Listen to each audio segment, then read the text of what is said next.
start over with the reading of Block 1, Madam Clerk. Block 1, the members of the committee will receive an overview and mitigation plan from the Department of Health relative to the following diseases in the territory: hand, foot, and mouth, measles, COVID, and flu.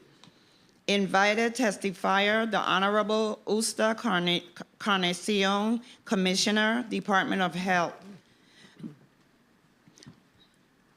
Block 2, Bill number 360021, an act amending Title 19 Virgin Islands Code, Part 3, Chapter 29, Subchapter 1, relating to opioids and requiring that a particular discuss certain information with a patient when prescribing opioids, sponsored by Senator Marvin A. Blyden.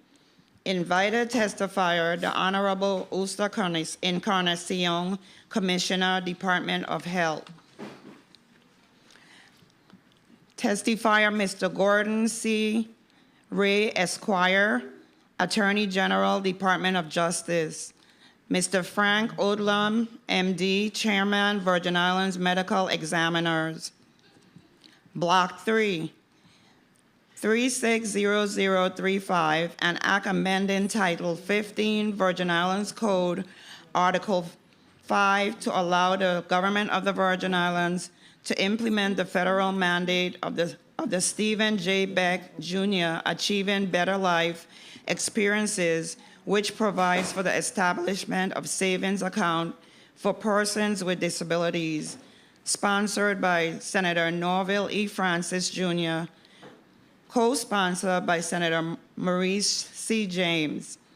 Invited testifiers, the Honorable Kevin McCurdy, Commissioner of Department of Finance, Hinder Carbon, Executive Director, Virgin Islands Bar, Mr. Angus Drigo, Executive Director, Disability Rights Center of the Virgin Islands, Mr. Christopher Finch, former Chairman, Virgin Islands Government Health and Hospital Corporation, Mr. Julian Henley Sr., ADA Coordinator, Office of the Governor, Mr. Troy Schuster, Virgin Islands State Director, American Association of Retired Persons. This concludes the reading of the agenda, Mr. Chairman. Thank you, Madam Clerk. Commissioner, you may proceed with your testimony. Thank you, sir. Good day, Honorable Senator Ray Fonseca, Chairperson of the Committee on Health, Hospital and Human Services. Honorable Senator Hubert Fredericks, Vice Chair, committee members, and non-committee members present. And of course, the viewing and listening audience. I am Justa Encarnacion, Commissioner of Health for the Virgin Islands Department of Health. Joining me today are Assistant Commissioner Dr. Nicole Cragwell-Sims, Assistant Commissioner Ruben Malloy from St. Croix, Chief Medical Officer Dr. Tyhan Caesar, Deputy Commissioner of Health Promotion and Disease Prevention assisted but is not present with us today, and that's Dr. Janice Valmont, as well as Assistant Director of Epidemiology, Dr. Lisa Ekpo. Thank you for the opportunity to provide this committee with an overview of infectious diseases impacting the well-being of the United States Virgin Islands community and the VI Department of Health's preparedness and response efforts.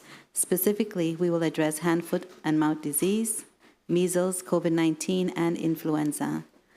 Though these diseases differ in severity, they share a common thread: their ability to disrupt community well-being, to pose threats to our most vulnerable population, and to strain our healthcare infrastructure. The VI Department of Health is responding with data-driven surveillance, targeted public health messaging, provider engagement, and interagency coordination to protect our residents and maintain healthcare resilience. Hand, foot, and mouth disease, or HFMD, is a common but highly contagious viral illness preliminarily affecting children under 5 years old. Symptoms include fever, sore throat, painful mouth sores and that may blister, and a rash on the hands and feet. Hand, foot, and mouth disease is spread through droplets with virus particles making or made after a person sneezes, coughs, or talks, contaminated surfaces, and by fluids from blisters and stool. There is no specific antiviral treatment, but the illness typically resolves in its own within 7 to 10 days. While hand, foot, and mouth disease cases occur annually in the USVI, an outbreak did occur in February. As of Friday, April 19, a total of 277 cases of hand, foot, and mouth disease have been reported, 272 in the St. Thomas St. John district and 5 in the St. Croix district. In response to the outbreak, the VI Department of Health launched a coordinated public awareness effort to promote proper hygiene practices and help control the rapid spread of HFMD. We issued public health advisories, participated in weekly government house press briefings, and collaborated with the Department of Education and Human Services to share critical information with parents and staff. We also hosted our own press conference featuring St. Croix pediatrician Dr. Anthony Ricketts, who provided guidance to patients on how to care for children with hand, foot, and mouth disease. To further expand our outreach, the department produced and aired a public service announcement on local radio, conducted interviews, and created an informal video to help parents recognize and manage HFMD. The video was shared with partner agencies and posted on the VA Department of Health's YouTube channel to increase accessibility and visibility. Our epidemiology division continues to provide phone consultations and in-person visits for direct observation and infection control training to affected daycares and schools. Rather than closure for hand, foot, and mouth disease, we have recommended enhanced hygiene protocols and environmental cleaning efforts for all schools and child care settings. Now on to measles. The VI Department of Health has been actively monitoring national measles trend to inform a potential local response and public health messaging. Measles is a highly contagious viral infection that begins with a high fever, cough, runny nose, inflamed eyes, and sore throat. Tiny white spots appear inside the mouth within 2 to 3 days, followed by a red, blotchy rash on the face that spreads to the body within 3 to 5 days. Complications may include ear infections leading to hearing loss, pneumonia, encephalitis, and even death. Symptoms typically appear 7 to 14 days after exposure, and the virus can remain airborne for up to 2 hours after an infected person leaves the area. One person can infect an average of 10 to 12 other people. As of April 19, 2025, the Center for Disease Control and Prevention, CDC, has reported a total of 800 cases, confirmed cases of measles in 25 states across the U.S., with 10 outbreaks in 6 of the 25 states. Outbreaks are defined as more than 3 cases. The affected states include Alaska, Arkansas, California, Colorado, Florida, Georgia, Hawaii, Indiana, Kansas, Kentucky, Maryland, Michigan, Minnesota, New Jersey, New Mexico, New York State, Ohio, Oklahoma, Pennsylvania, Rhode Island, Tennessee, Texas, Vermont, and Washington. New York City is also counted as a separate jurisdiction. 3 associated deaths have been reported, 2 children and 1 adult. And 96 of the cases reported are persons who are unvaccinated or the vaccine status is unknown. We are alarmed by the high rate of transmission, and while no cases have been reported in the territory, we feel it is a matter of when, not if. To put into perspective, for the entire year of 2024, the CDC confirmed a total of 285 measles cases and 16 outbreaks in the U.S., while thus far in 2025, there have been 515 cases. Our primary concern is the unvaccinated population aged 12 months to 6 years, with a current vaccination rate of 44.32%. This means over half of this vulnerable group is unvaccinated. Other high-risk segments include unvaccinated pregnant women and individuals with compromised immune systems. The measles, mumps, and rubella vaccine, or MMR, is safe and proven to be the most effective providing 97% protection against measles. Children under 6 months of age, pregnant women, and immunocompromised individuals should not receive the MMR vaccine because it contains live, weakened viruses that could be harmful to their immune system. However, it is recommended that everyone around them, including caregivers and other children, be vaccinated to create a protective barrier. With the growing measles crisis, the arrival of spring break, and the upcoming summer travel season, the department has been actively emphasizing the importance of staying up to date on the MMR vaccination, especially for those traveling internationally or to areas in the U.S. experiencing outbreaks. Parents are urged to vaccinate their children as soon as possible, and adults are also encouraged to get vaccinated if they have not already done so. The MMR vaccine is widely available in the territory at our clinics, through healthcare providers, and at some pharmacies. The list of available sites have been posted on our Facebook page at Virgin Islands DOH and in our press release segment of our website. A designated measles page will be added to our website within the next 24 hours. The current inventory of MMR vaccines in the territory are as follows: 486 doses at the VI Department of Health clinics, 108 doses at local pharmacies, and 1,048 doses at healthcare providers participating in the Vaccine for Children program, which serves Medicaid, uninsured, and underinsured population. It is crucial to acknowledge that measles outbreak in the territory would present significant public health risk by overwhelming healthcare resources.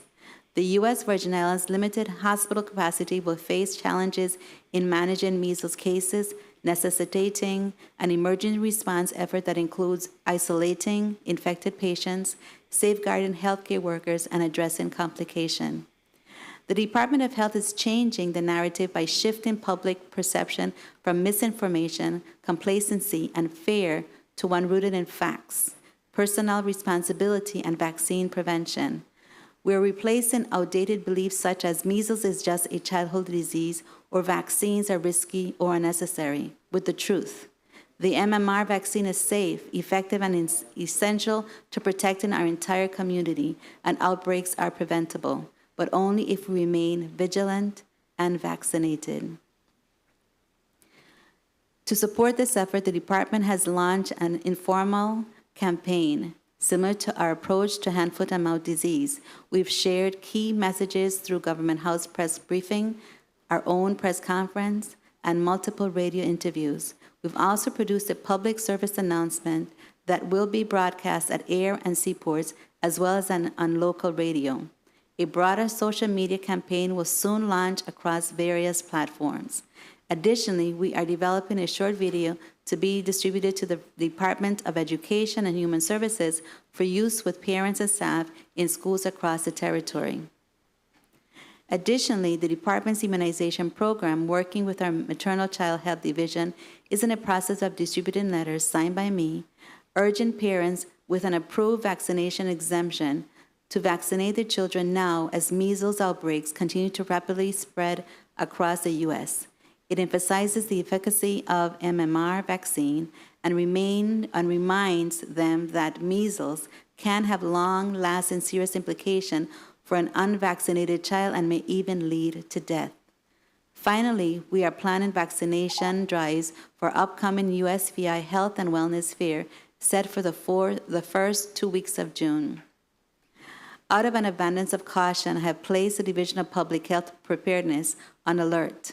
The team has reviewed our internal emergency operation plan with all staff to ensure readiness. In addition, we are actively engaging healthcare providers, hospitals, federally qualified health centers, and other key stakeholders to support MMR vaccine promotion and to help develop a coordinated response plan in the event of a measles outbreak. Finally, we briefed the Emergency Management and Homeland Security Council, which includes the governor, lieutenant governor, cabinet members, semi-autonomous agencies, and other key stakeholders on the potential impact of a measles outbreak in the territory. COVID-19 is next. COVID-19 is caused by the SARS-CoV-2 virus, which led to a global pandemic that we can all remember, with significant morbidity, mortality, and societal disruption. The disease primarily spreads through respiratory droplets, and the severity can range from mild to life-threatening, particularly among vulnerable populations such as the elderly and those with underlying conditions. The COVID-19 pandemic has transitioned from an emergency phase to an endemic phase. Widespread vaccination and natural immunity have contributed to reduced case fatality rates, but COVID-19 remains a public health concern, especially with the potential for variant among those who are unvaccinated. Equitable access to COVID-19 vaccines and healthcare in the territory remain public health concerns. Long-term effects that linger weeks, months, or years after a COVID infection is referred to as long COVID, and those syndromes can result in debilitating conditions. Management and surveillance of these rates in the territory remain a high priority for the department. The department continues to promote public health strategies that include vaccination campaigns, public health messaging on the importance of continued caution, monitoring of new variants, and investment in healthcare infrastructure. The mental health toll of the pandemic also necessitates focused support for affected populations. Influenza is a viral infection, commonly seasonally, although seen continuously in the territory due to the high rates of worldwide travelers that affects the respiratory system. Its symptoms include fever, cough, sore throat, muscle aches, and fatigue. It can lead to severe complications that include pneumonia, respiratory failure, Guillain-Barré disease, which is a neurological complication resulting in muscle weakness, and death, particularly in high-risk populations such as young children, the elderly, and the individuals with underlying health conditions. Seasonal flu remains a major public health challenge globally. Influenza virus undergo frequent genetic changes leading to annual epidemics. Although vaccines are available and effective in reducing the severity of illness, vaccine coverage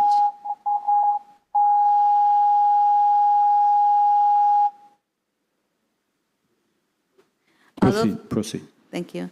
Although vaccines are available and effective in reducing the severity of illness, vaccine coverage remains inconsistent with many populations, including the Virgin Islands.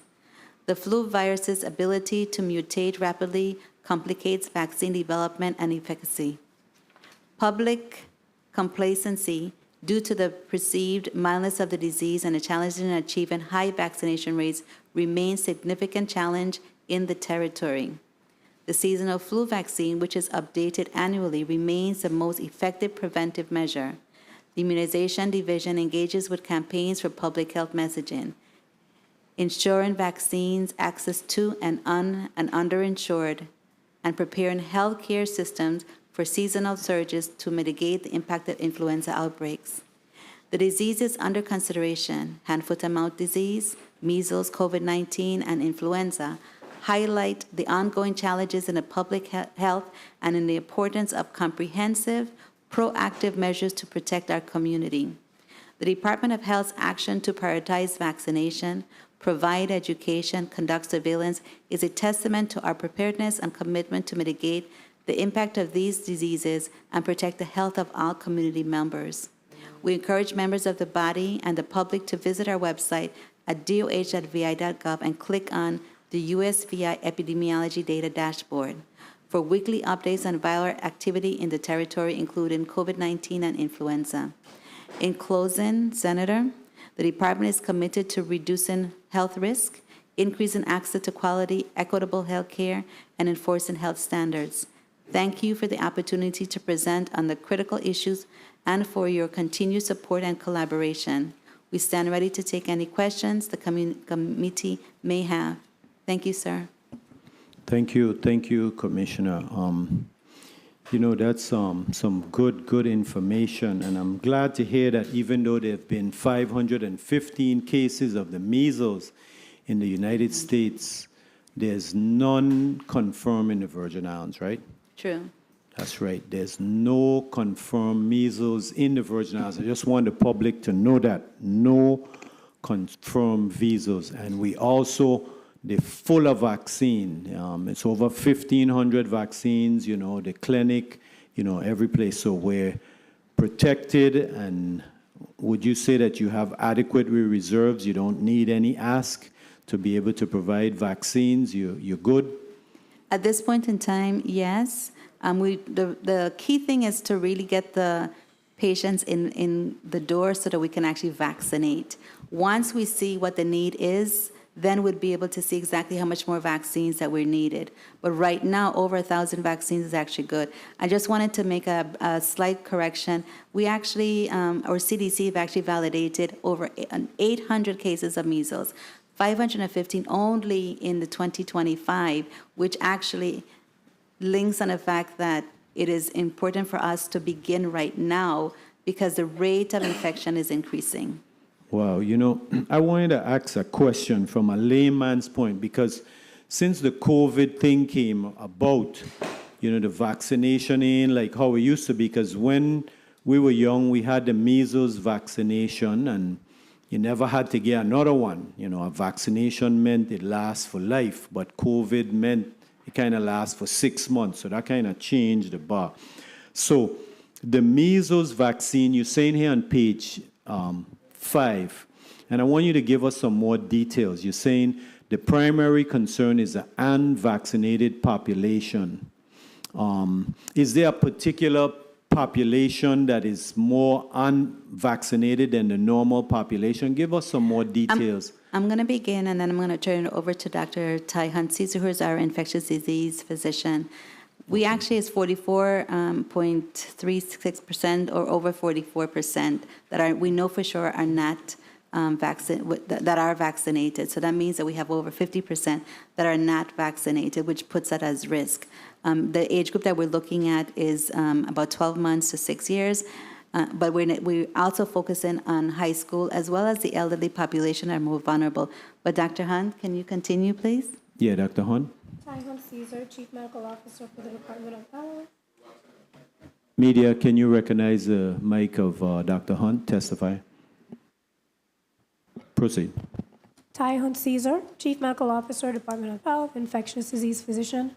So the question that you had is there a certain population that is not vaccinated as much? Under-vaccinated, yes. So what we know now, once you're vaccinated, then you have immunity for life. So the elderly population or the older generation that was vaccinated when they were younger or during childhood, they don't need to be vaccinated again. And there is a certain age group that will be presumed to be immune that were not vaccinated but do not need to be vaccinated because they are presumed to be immune because of their age. But we are focusing on the individuals who choose not to vaccinate their children and actually seek exemption. So those are the people that are most vulnerable at whatever age group. So it could be when they're younger or it could be in their adulthood. So if you're an adult and you've never been immunized, then we are urging you to get vaccinated because you would be vulnerable. And there are a certain population, if you are considered highly immunocompromised, then you would speak to your healthcare provider to determine if you would benefit from getting an additional dose or vaccine. And that is something that is not for everyone. That is specifically if your healthcare provider recommends that because you are very immunocompromised. Not those with diabetes and not those with chronic diseases, but with specific illnesses that require you to get a little bit more protection. And that conversation should be had with your healthcare provider. Okay, good. That's excellent information. And I want to expound on that because what Dr. Hunt just told us is that if you were vaccinated for the measles, you don't have to be revaccinated.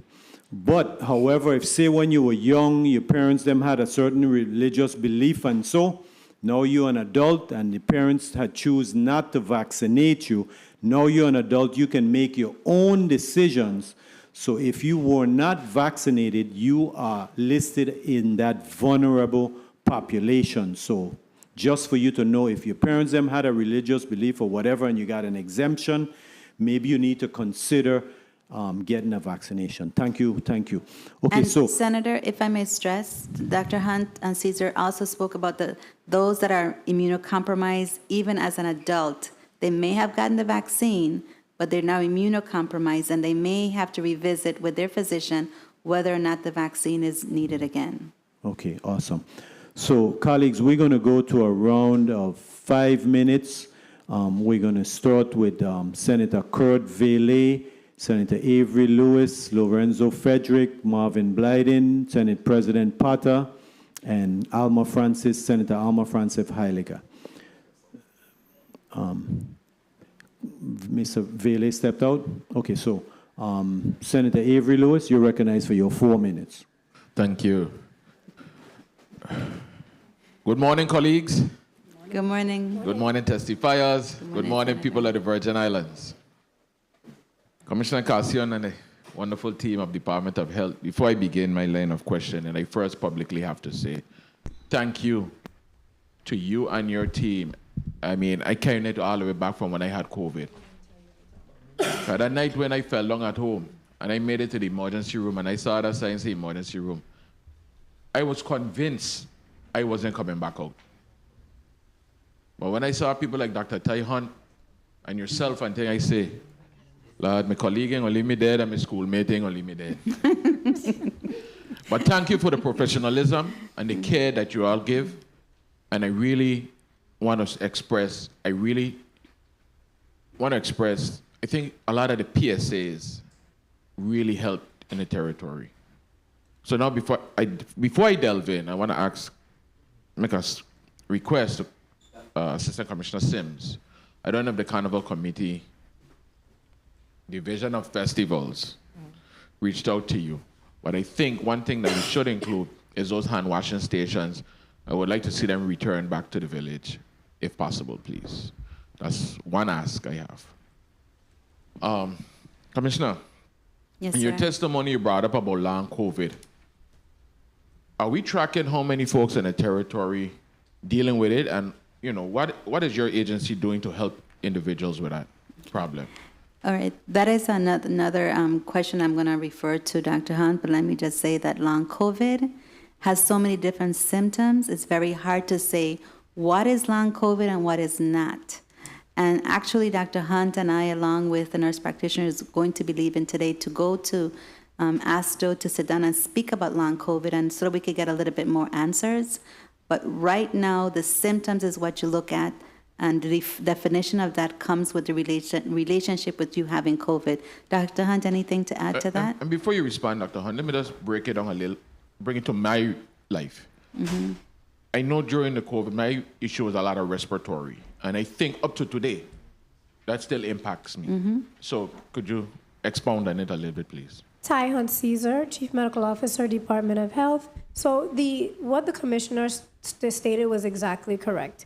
So because long COVID has been broadly defined as the multiple symptoms that happen after an infection, the most important thing that somebody should do is to continue to report those symptoms to their healthcare provider, because the treatment is not going to be COVID. It's going to be the treatment of those symptoms. As with any post-infection complication, it usually does not, the treatment is not going to be geared towards the actual inciting infection. It's going to be the treatment based on the management of whatever system is affected. So for your case, if you have primarily lung infections, then it's very important that you continue to follow up with your pulmonologist if your primary provider refers you to that person, so that your lungs will continue to get the support that it needs. What the Department of Health will do, especially coming back from this conference, is really come up with a plan to make sure that we are gathering the information and doing surveillance on long COVID, so that we can ensure that services are available for the treatment, whether it is lung complications, whether it's cardiac complications, or other complications that happen. So it's really important to focus on the symptoms. 1 minute. All right, thank you. Commissioner, In your testimony, you spoke about 277 cases of hand, foot, and mouth diseases, and almost all of them were in St. Thomas and St. John. Do you have any idea why this district is seeing more than St. Croix? Is reporting? What is it? It's hard to say exactly who the first one was and how that person actually contracted the disease. However, once the first one starts, and of course no one knows 30 exactly what hand, seconds. foot, and mouth disease because it's not common, then of course the preventive measures has to be pushed. And when we heard of the first one, we started to push preventive measures. So I think the spread was more within the St. Thomas district because that's where the first one occurred. And of course, then it went to St. Croix, but minimal. We have actually started a very strong campaign, and I think that decreased it. Dr. Hunt, anything that you can add to that? I think that is very consistent with all of the outbreaks that happen in the territory. Whenever you have smaller living spaces in St. Thomas, we are a lot more densely populated, and in St. Croix, it's very it's not as densely populated. So whenever you have a contagious infection, we tend to see that it would spread more rapidly and more briskly in the St. Thomas district. The same thing happened with dengue. The same thing happened with COVID. All right, Mr. Chair, if I may ask one more question. Yes, yes. Commissioner, you talked about working with other departments like education and human services. How's that coordination going? Are schools and daycares on board with your health recommendations? I mean, if I go to a daycare today, am I going to see the signs posted? Give me a little information. So actually, Christine Lett, who's our Director of Communications, worked very closely with the PIOs or the Director of Communications for the different various areas. And because of that, we've been able to share information quite rapidly. For example, Department of Education requested for us to do a video on how you best care for hand, foot, and mouth disease. And as a result of that, we've actually seen improvement and decrease of transmission. Okay.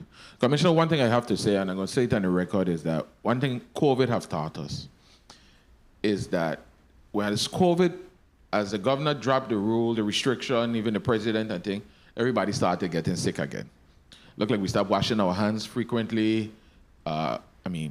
Social distancing is something we can't avoid, but, even in settings, I realized that right after COVID, we started getting even the common cold again, So No one was we weren't wearing masks anymore. Wearing masks and so forth. Do you, in your wisdom, think that some of these things need to just maybe not mandated, but just let's continue practicing, or maybe as a department, you all need to continue putting it out there, hand washing and those type of things? We will, and we'll continue to do that. And I think that, I don't know about you, but I actually see individuals wearing masks on certain occasions that you don't normally see or would not have historically seen. So I think that that trend is still there, not as much as it was before, but we will continue doing what we need to do to, and it's a known fact. Hand washing is the best way of really reducing the spread of any infection. So we'll definitely continue to do that. All right, thank you for your responses, and thank you, Mr. Chairman, for the flexibility. Thank you, Senator Lewis. I wanted to follow up with that that line of questioning. So, it's primarily a St. Thomas disease. 272 cases so far have been identified on St. Thomas. You don't know why, any reason why it's 272 of 277 cases and only 5 cases on St. Croix. Is there any reason why? Well, the first thing is that let's clarify. We are not going to call it a St. Thomas disease. Yeah, in because St. the Thomas. Centomians In are St. going to Thomas. come out to get us, Yes. right? So no, we're not going to do that. Yeah. But Dr. Hunt, I think, explained it the best. And actually, during COVID, if you remember, when we had outbreaks, sometimes it started in St. Thomas, and we were able to map it out, and we located the spread coming from those dense population. And that's actually exactly what Dr. Hunt just explained. Especially in daycares, when children get together in a daycare or a setting, the first thing they do is they touch each other, they touch their face, they touch their eyes, they put their hands in their mouth, and that causes the increase in the transmission. And that's really what we saw. That among with the fact that we were able to maybe capture the audience in St. Croix a little bit because It started in St. Thomas, so we started early teaching, education, and promoting the use of hand hygiene and good techniques. Okay, so I stand corrected. So the disease started in St. Thomas, but you haven't been able to track the first case and see where that person, I mean, give me the history. Have you done an epidemiology study on that, the first couple cases? Have you been I'm able going to to trace? actually ask the Assistant Director of Territorial Epidemiologist, Dr. Epko, to speak a little bit more about that. Yes. Good morning, Lisa Ekpo, Deputy Territorial Epidemiologist. So we do know the first reported case was reported here in St. Thomas, and we did all our usual follow-ups with individual, facilities, schools, etc. at that time. Okay, good. And I understand unfortunately, there was one young child that passed, right?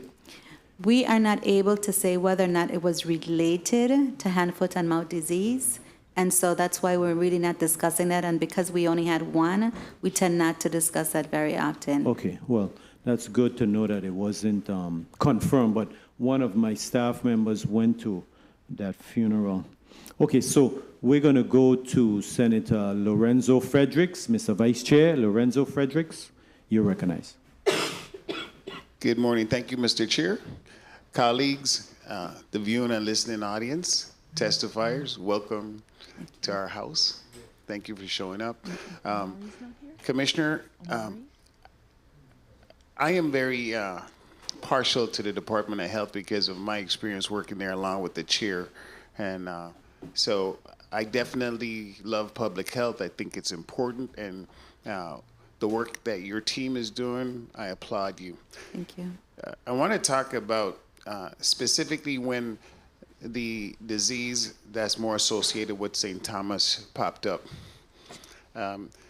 What measures were put in place to slow it down? Because I didn't hear of any closure of schools or daycare or anything that would have prompted a public outcry of concern. And now we're up to numbers north of 277. And so is it going to go higher? I mean, what can we expect? And why wasn't it done? Why wasn't the closure instituted? So even though you actually haven't heard a lot, you've actually seen a decrease in numbers, and that is because we implemented various strategies. The first thing was education to the public, defining exactly what to look for and how to treat them, hand washing, use of pulling the individuals away. And we decided not to close the schools because we felt as though if we educated the public enough, then we would be able to separate the individuals that were suffering from hand, foot, and mouth disease. And then our Division of Epidemiology actually stood up a little bit more, and I'll have Dr. Ekpo tell us exactly what they did. Sure, thank you, Lisa Ekpo, Deputy Territorial Epidemiologist. So just to provide some context on where we are in the trajectory of the outbreak, so far for the month of April, we have had about 11 reported cases so far, and that's compared to over 200 in the month of March. So we are seeing a pretty good decrease in the number of cases that are being reported to us. So as the commissioner said, we're providing education. We're physically going into school communities, daycares, preschools. We are talking to teachers and caregivers, and we mentioned direct observation. So that's where we're in a classroom, in a daycare setting, and we're watching how individuals interact, so whether that's the adults with the children or the children together, and we're able to provide feedback directly and right away to help promote some more of those infection prevention and control practices to help slow any infection transmission within those settings. What's concerning to me is next week, Carnival is starting up on St. Thomas. We're finally beginning to see a decline in that particular disease. However, chances are whenever you have a large congregation of people, the numbers starts to reverse. What measures are in place for us to take right now? What's the Department of Health doing to ensure that we keep the numbers where they are? I think that the population that we're focusing on, of course, is the 0 to 6 age, a little older than that, but 0 to 6. And the reason why is because that is where the transmission actually has been taking place. That's why we focus on the kindergarten and the preschool Head Start area. And I think that we've had a dramatic decrease in the number of infection that we're seeing from last month versus this month. And I think that since it's, for example, I think one of the things that we can do, and we'll discuss that a little bit more, is you talk about Carnival, and Dr. Sims was teasing us a little while ago, maybe we should go across the street and share on the rides. So that's one of the targets that we'll have. What do we actually, how do we teach the Carnival committee how we work a little better with them? So thanks for putting that on the table. There's always something that we can do as public health providers. Thank you. Yeah, I think that's something we really need to jump on quickly, because I could see this turning around, and I don't want us to be in that situation, given the situation we have with the hospital. By the way, where are we with the community health division? Are we functioning within the norms right now on both islands? Yes, we are. Of course, there are a little bit of short staff that we have. Dr. Hunt actually hosts a meeting twice a week to focus on the number of nurses, physicians, as well as allied health staff we have on both of the territories, both of the districts. However, we still continue to work hand in hand with each other, as well as engage the community members. Okay, last but not least, I have to throw a little finance in this discussion. What's the department doing in terms of allocating the $58 million funds to disease prevention, given that that's really where we have a lot of activities going on right now? So you know that as being a worker for public health historically, you know that prevention is really our goal. So everything that we do focuses on prevention, whether it be prevention of disease, prevention of emotional challenges. Mental health is one of the things that we work closely upon, and every disease that we face has a behavioral health impact as well. So prevention goes across, and surveillance is also critical. You asked a question about data, how we're managing the data, how we're looking at the data, not only in epidemiology, but also in behavioral health, also in communicable diseases. How will we focusing on the data, as well as you know that we have mandatory reporting to CDC. So that continues as well. So from a financial standpoint, it's across the board. Mr. Chair, one other quick go point. Commissioner, this is a very important time in our lives where we face multiple challenges so rapidly, and with the experience we currently have, what do you think we could do as a community to help prevent these repeated relapses so frequently? We have the technology, we have the information, but still they seem to keep popping up frequently. When you say relapses, could you? Relapse in terms of these diseases, they keep popping up, and they move swiftly this time. In the old days, they would go slow and wipe out a whole village, let's say. But now they're popping up, they come fast, and you know, we don't know where they come from. They just pop up and then they disappear and then they come again. What are we learning from this information? What data are we collecting to help us get a better handle on it? Because we've got more resources now as opposed to in the old days. So what are we doing to make sure we have a real strong impact to avoid this from repeating itself? I think that we should have proved that during COVID, not just territory-wide, but nationally and worldwide.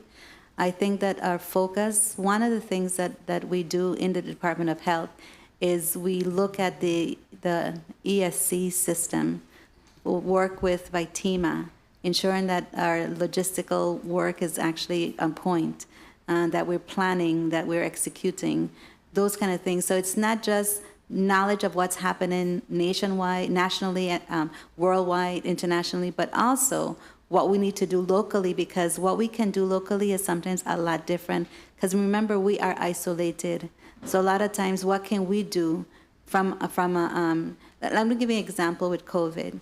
CDC always gave us advice as to they gave us recommendation. Doesn't mean that we had to take all the recommendation. We met every single day with Governor Bryan and his team. And as of course, having our own infectious disease physician doesn't hurt. That helps us. However, meeting with the team, those are clinical, those are non-clinical, allowed us to have that opportunity. So one of the first things that we did when we heard about the measles and what's going on, Dr. Hans Caesar said, let's activate. And so we started virtually our EOC in the Department of Health. So that's activated already. So those kind of things that we'll continue to do. And of course, prayer always goes a long way as well. Thank you very much, Commissioner. Mr. Chair. Thank you, Vice Chair, Senator Frederick. And yes, both Senator Frederick and I, we served many years in public health. That's right, we work together. Senator Avery Lewis, you're recognized for your point of inquiry. Good. Thank you, Mr. Chairman.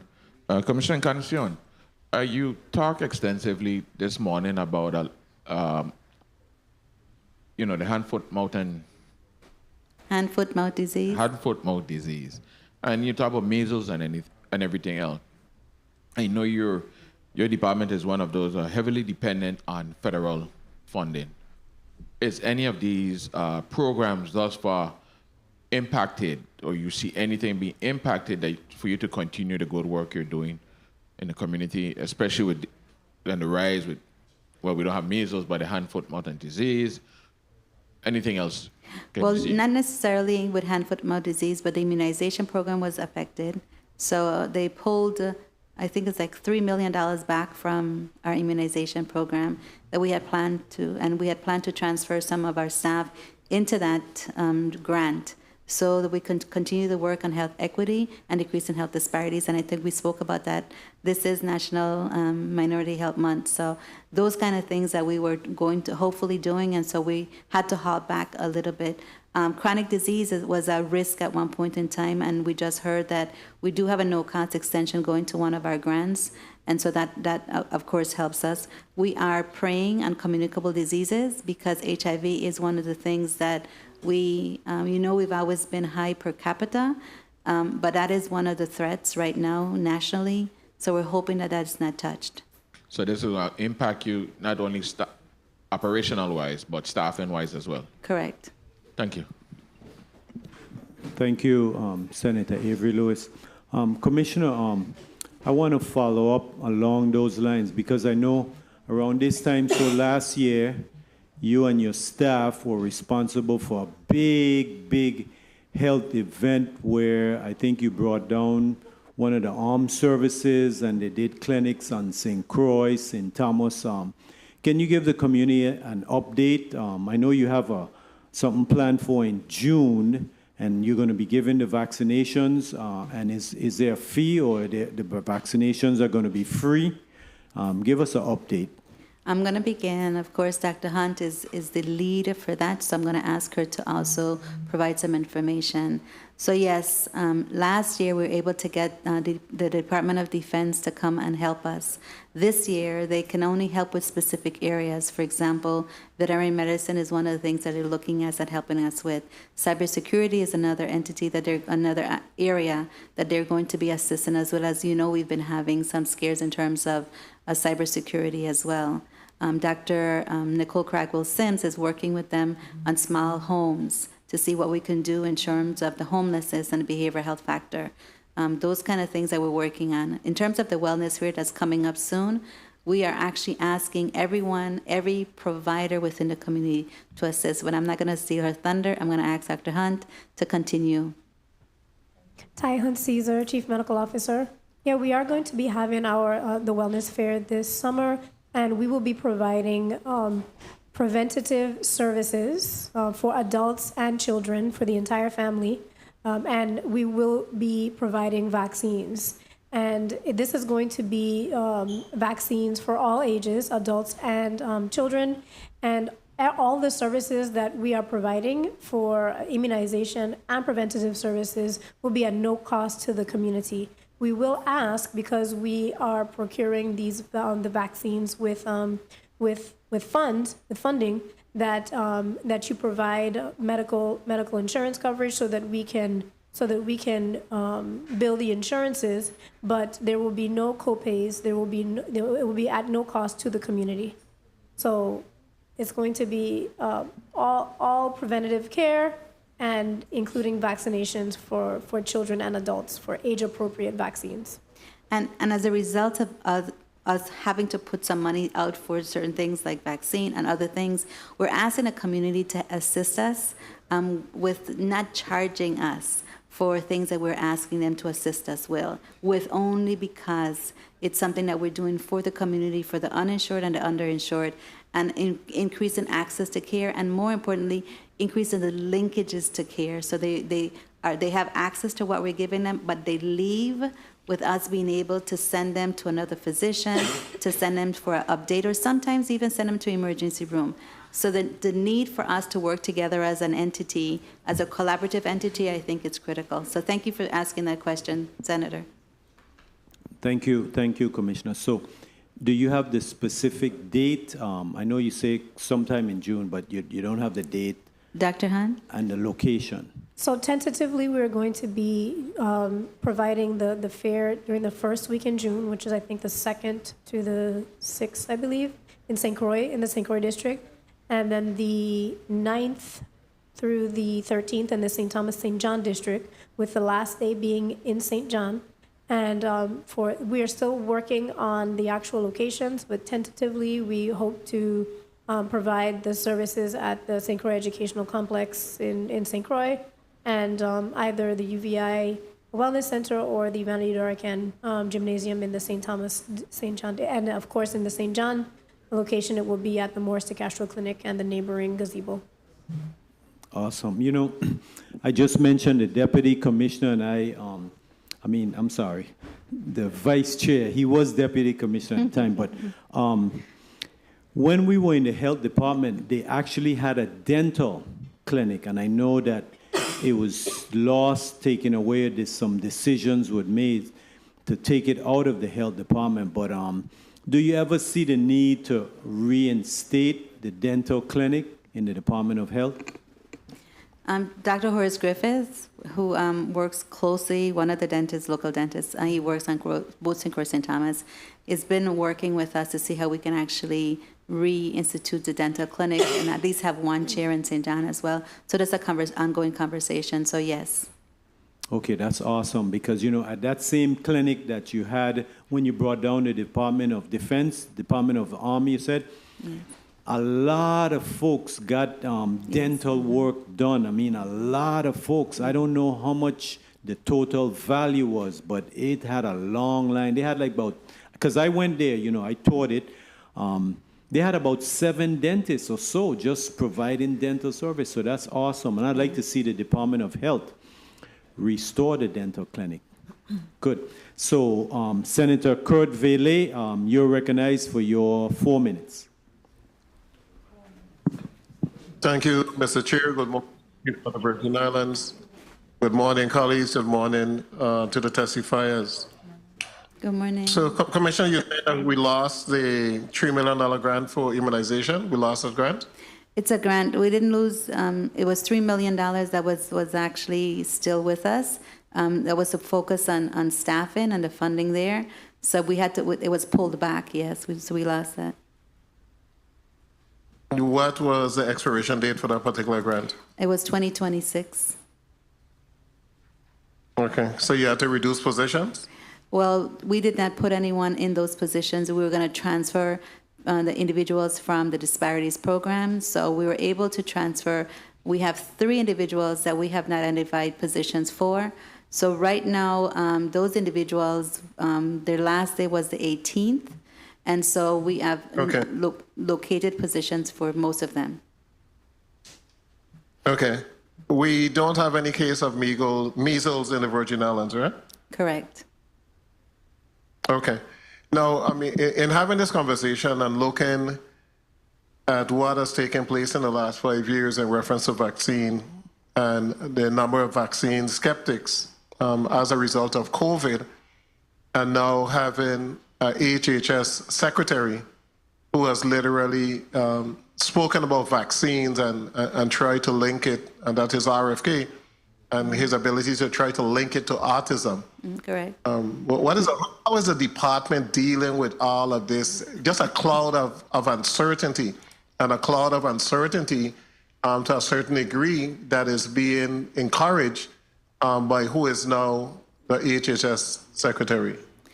Even after the second death, even he had to say to the community that the MMR vaccine is the best treatment for measles. So we have to stay steadfast as to what we know is true, what we know is right, and we will continue to do and actually increase our campaign so that everyone can actually know the facts for measles vaccines. And the reason why I asked that is that when I was growing up, and I'm sure your assistant commissioner here, immunizations were just literally given to all students in the elementary school. They came and they gave you an immunization shot. I was trying to think as to whether or not they even had parental permission, because I just know they used to say, you go into the nursery room and they line all of us up and they come and we get a shot each and every one of us. But now you have a population that more studies and as to exactly what they're giving to the children, and I've seen the number of young children who are not vaccinated exponentially increase. Is it a good or a bad thing? I've been debating a little bit. Is that good? Is it bad? What is the position of the department, and how do you get the message out to make the community feel safe in reference to measles and smallpox and polio? Not COVID. COVID is a whole different story. But the basic vaccinations that were able to wipe out disease and some childhood disease years ago. How do we get? How are you going about that? Like we said, trying to change the narrative, trying to let them know what the facts are, the facts that vaccines are actually safe, and define the type of vaccines that are available and how it actually best works with them. Try to decrease the scare that it is related to autism. And right now I know they're doing even further studies, so funding is being pulled away from other things so that they can actually focus on that study. So really and truly, that's one of the things that we're doing. From a behavioral health standpoint, I'm going to ask Dr. Sims to add to that, as well as Dr. Hunt, but those are some of the things that we're doing. Time. Good morning, Dr. Nicole Fragos. Dr. Sims' answer is, are pediatricians a part of that public campaign, or you're just leaving it up for the airwaves and what they hear? Now, is it something, is it a discussion that is had for newborn babies in reference to the pros and cons of vaccination? That's one of the reasons why we actually asked Dr. Anthony Ricketts to speak to the press conference that we had, so that the community can hear from the pediatricians. And yes, when we pulled the providers together, we had private pediatricians, we had the federally qualified health centers on board as well, so we can speak to everyone, and that's an ongoing conversation, so everyone is involved. May I add? Of course, Dr. Hunt. Thank you. Please. Ty Hunt Caesar. So as a part of this measles preparation that we stood up with the ICS system, we pulled together the pediatricians and the vaccinating providers so that we can plan and start to message. And I have always communicated with the providers, especially the pediatricians, as I've been a vaccine champion and advocate for children and adults forever. And so these are conversations that I constantly have with providers, and we rely on the pediatricians as a part of the educational process for the vaccine exemption procedure. They are required. Anyone seeking exemption is required to actually have a physical done by a pediatrician, just because it's for that. It's for the purpose of having the pediatrician educate the parent on the benefits of vaccines. And part of the educational process is actually trying to teach parents that the association between autism and vaccines has been debunked. It is something that has been disproven and should not be associated. The fear and the reason why it's even a question is because it is coincidentally the time that the MMR vaccine schedule is given is when the signs and symptoms, the first signs of autism will develop, which is why some parents are hesitant and they associate it. But that education is done particularly with pediatricians, and even urging, if there is a question, then to even if you want to wait until after that precious time, you can always revisit, and the pediatricians revisit even if the child is past the recommended schedule to then consider the vaccination at that time. So we rely heavily on the pediatricians to provide that continuous education. And I look at all of those exemptions, I go through all of those physicals, and I look for that section where they say that they have been educated, and I then also, so that I'm looking to see which pediatricians are, have like the notation that are not good, so that I can even reach out to them and say, you need to continue to talk to these, to these children or to the parents for that. So this is something that I take very seriously, and I tease through the exemptions to try to make sure that we try to limit the vaccination exemptions in the territory. Mr. Chair, can I ask one last question, please? Yes, you may. In reference to the exemptions, so you have a direct relationship with the Department of Education. Is it still mandatory for registering a child for them to bring the immunization records? And are you the one that provide that exemption? Correct, sir. We actually ensure that the exemptions go through, like Dr. Hunt and I both review the exemptions. And so we make sure that the Department of Education does not accept a child unless they have a signed exemption from us or have the record there. So that continues. Private and parochial? All schools. We send out a letter to all schools, not just private schools, not just public schools, private and public, and parochial. Thank you, Mr. Chair. Thank you, Senator Majority Leader Vele. Commissioner, you're actually the health czar in this territory. So I want to switch real quick to diabetes because,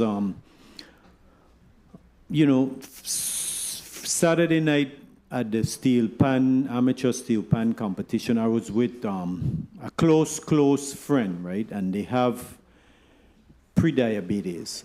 They told me the A1C was like 6.3, and she was saying it's 6.4 is the cutoff, but she didn't check it in a long time. But anyway, we have a kind of attitude where she just takes the soursop bush.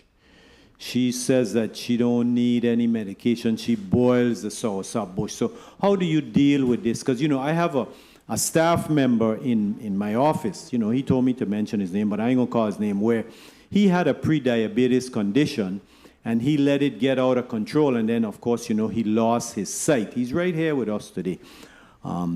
So discuss that, because the attitude of our folks, our local folks, they like this natural remedy and they don't want the medicine. As a matter of fact, she told me the medicine is going to make her sick and going to give her high blood pressure. So how do you address those things, switching over to diabetes, because that's also your state? Well, let me first say that the reason why the commissioner is looked at as a health czar is because she has wonderful people working with her. And so yes. I want to say my staff are excellent because we have so many different specialty areas combined to one. We create a really good team. And one of the areas that we focus on is looking at the behavioral challenges throughout our community. And when I say, I'm not saying mental illness, I'm saying behavioral health and how we actually look at it. So Dr. Sims, I'm going to ask you to focus on what we need to do a little bit more in touching those who are completely vaccine hesitant or hesitant to take advice from a, how would you say, historic physician. Excuse me. I know you're pressed for time. I think we have about 5 more minutes, more or less. So what I wanted to do is, I know Senator Blyden had an urgent question, and then you can answer on the chair's time. Senator Blyden, you're going to pass. Senator Potter, you want to ask any question? And I know Senator Francis Heiliger is here. So Senator Potter, yeah, you're recognized for your 4 minutes, and then I'll let you answer that on the chair's time because I know you have to leave. Thank you. So that's what I asked you if you wanted to go. Yeah, go ahead. Yes, proceed. Okay. No, they only have about 10 more minutes with us. Oh, really? Okay, thank you. I'm not going to use my time. I might use 3 minutes. I'll be fair. Good morning to my colleagues. Good morning, to the listening audience, staff, central staff, and good morning, testifiers, and thank you so much for your testimony. Morning. I'm going to start off with measles, because I've been seeing on the news lately in respect to measles, how it's spread in the United States. And I believe most, like 65%, is in one state. Basically, they said, I believe, Texas. 65% of the measles are in one state and it's spreading out rapidly.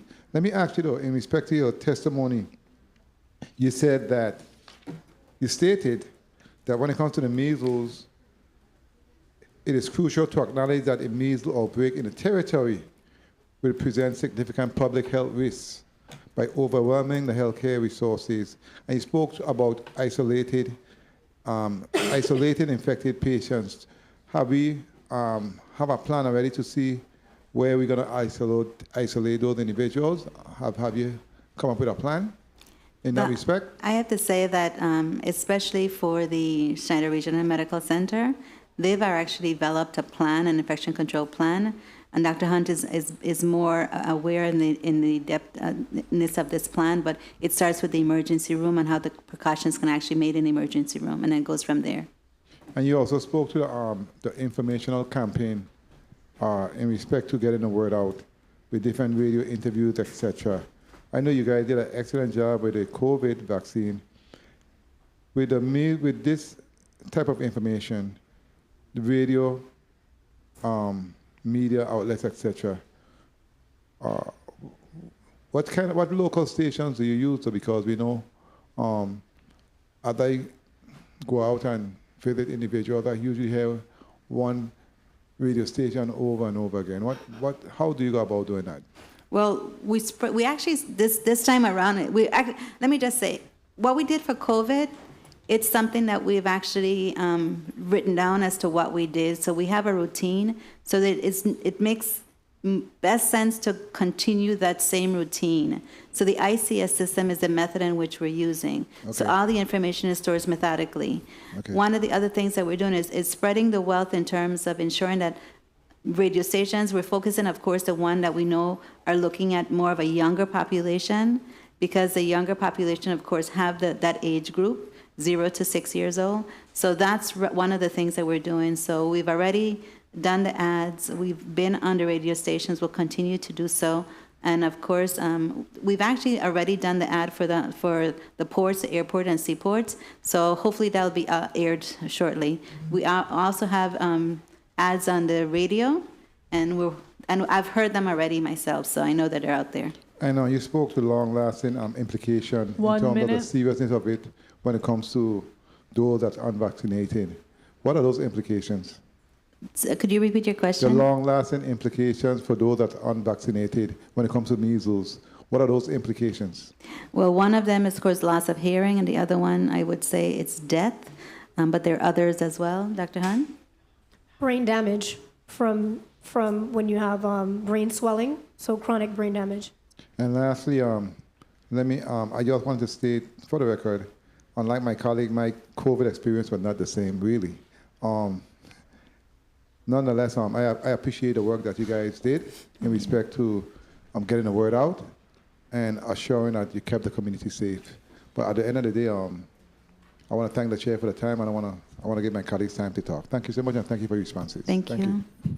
Yes, Senator Milton Potter, Senate President, you're recognized for your 4 minutes. Thank you very much, Mr. Chair. Good morning to you, Commissioner, and the members of your executive team at the Department of Health. I wanted to get a sense of what metrics or thresholds would trigger a more aggressive public health initiative on the part of your department. In reference to measles? Yeah, yes, specifically measles. One measles outbreak, one measles in the territory, even though they say 3 considers an outbreak, 1 in the territory because of our location would actually trigger something. That's why we started off, just like we did with COVID. We started our conversation with COVID in January. Our first COVID case was March 13th. So the same thing that we've done with that, we've continued to do with this. Our epidemiologists may also have some information in terms of triggering and what we should do. Okay. Lisa Ekpo. If you could say it in 30 seconds. Oh, I was just going to say the commissioner summed it up perfectly. Excellent. A single case will be enough for a full public health response. Excellent. I know you mentioned when. It's a matter of when, not if. It's a little scary. I know we're a tourist-based economy. Cruise ships come and cruise ships go. You know, is it practical to suggest that at some point there is some requirement with regards to travelers coming to the territory to demonstrate proof that they've been vaccinated? Is that a impractical thing to That's suggest? what we did during COVID. Yes. We actually have to tell you that the Virgin Islands actually led that and actually was very successful with the ships coming back and forth. We demanded, and as a result of that, they were able to win lawsuits in the Florida region.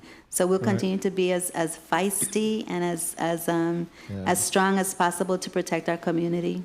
Because we are particularly more vulnerable than other jurisdictions. Correct. So if we have to put an extra layer of scrutiny, you know. And I have to say that Governor Bryan is always, he's always there with us and always pushing for what we need to secure, for the security of our health and well-being. Excellent. As far as this growing vaccination hesitancy, right? That's out there. We know the leadership of the, you know, federal healthcare systems might be sort of further triggering this move. I mean,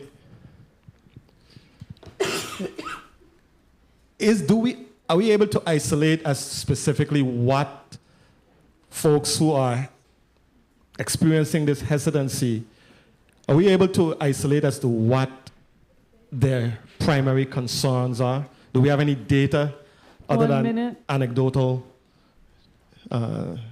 data? Partly is fear, partly is the unknown, and of course miscommunication is actually always been, everyone looks at social media these days, and there is always an explanation as to why things are the way it is.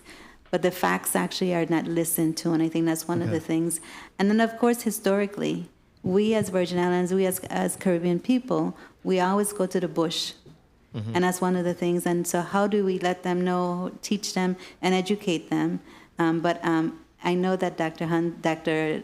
Sims is biting at the teeth to be able to give us some more behavioral health examples as well. Because I want to know if that's just what we believe, or does the data say that this is what it is? This is why people are hesitant about taking these vaccines. Do we have a process where we've interviewed and we have data to say, this is what we are seeing specifically based on the evidence? I think that there's some white papers out there that speaks to the reasons why. Locally? Not locally, we haven't done white papers locally. We have asked the questions and we've actually gotten the answers. What you're saying to us isn't true, I don't believe it, or I'll just use herbs. And traditionally, you know, that's what we do. But I haven't actually done a study, epidemiology. Can you speak to that? Because I think I want to see and we are different in certain ways from what we see out there. So I just would be curious as to specifically here in the territory, when we've asked the questions, this is the data that we've derived from this, you know? Yeah, that's a fantastic question, and I'm happy you brought that up. We spoke earlier about a health fair this summer, and part of one of my proposals is to have one of our summer students, who's a Master of Public Health student, that will be joining us from the University of South Florida in our office this summer to create and do a survey during the health fair that would allow us to collect some of this data. And then we will be able to analyze that and present it and have something that represents our territory. Excellent, thank you. If I may add, Ty Hunt Caesar, Chief Medical Officer, we do have the data. Well, on the exemption form, there is a section where you actually can choose religious exemption, medical exemption, or personal belief. And if there is a personal belief, there is an actual letter that states what your personal belief is.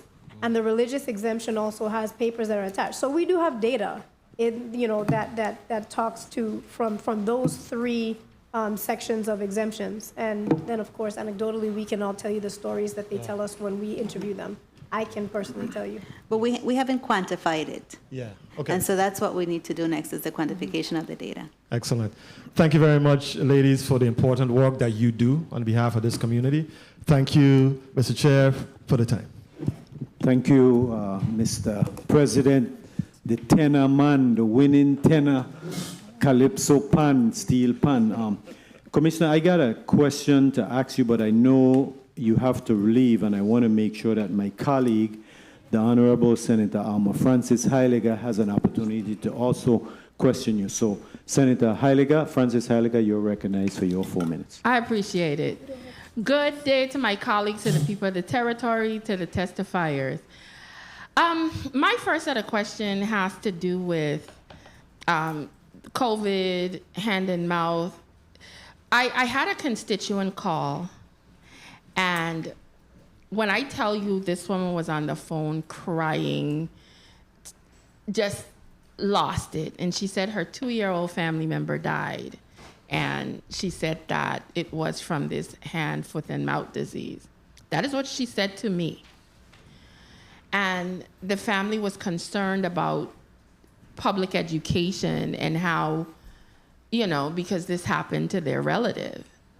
And I said, well, I personally don't know what all is being done from the Department of Health. Of course, I give condolences because we never want to hear that a child lost its life. And even earlier, you said that you guys couldn't say definitively, but apparently that is the belief of the family. And my concern at that time in speaking to them had to do with how are we putting the information out to the public so that as many people as possible would know about it. And I'm not gonna lie to you, I didn't really know much about it until it was by accident and just having conversations. And as my colleague referenced before, when she said, you know, he moves around, one of those stations he was talking about was my radio station, Radio 1000. Mm-hmm. I don't get any government information at all. I don't know why, but I stay out of the politics. And I don't want to be a station owner where I put on information that's inaccurate. Mm-hmm. So only thing I can implore, because that station is one of the most listened to in the community, make sure you send the information so I could also share it. Because I'm not going to put on anything fake because I don't want to put false information out there. But explain to me how, because when you said earlier that you guys mitigated an issue from expanding to our sister district, how exactly was that targeted? Because if you were able to do that, that's a positive. And how did you do that? And how do you see for future issues that it could be maybe targeted the same way to avoid a potential spread? The easiest ways to put that is boots on the ground, where our epidemiology team actually went into the schools, as Dr. Ekpo spoke of earlier.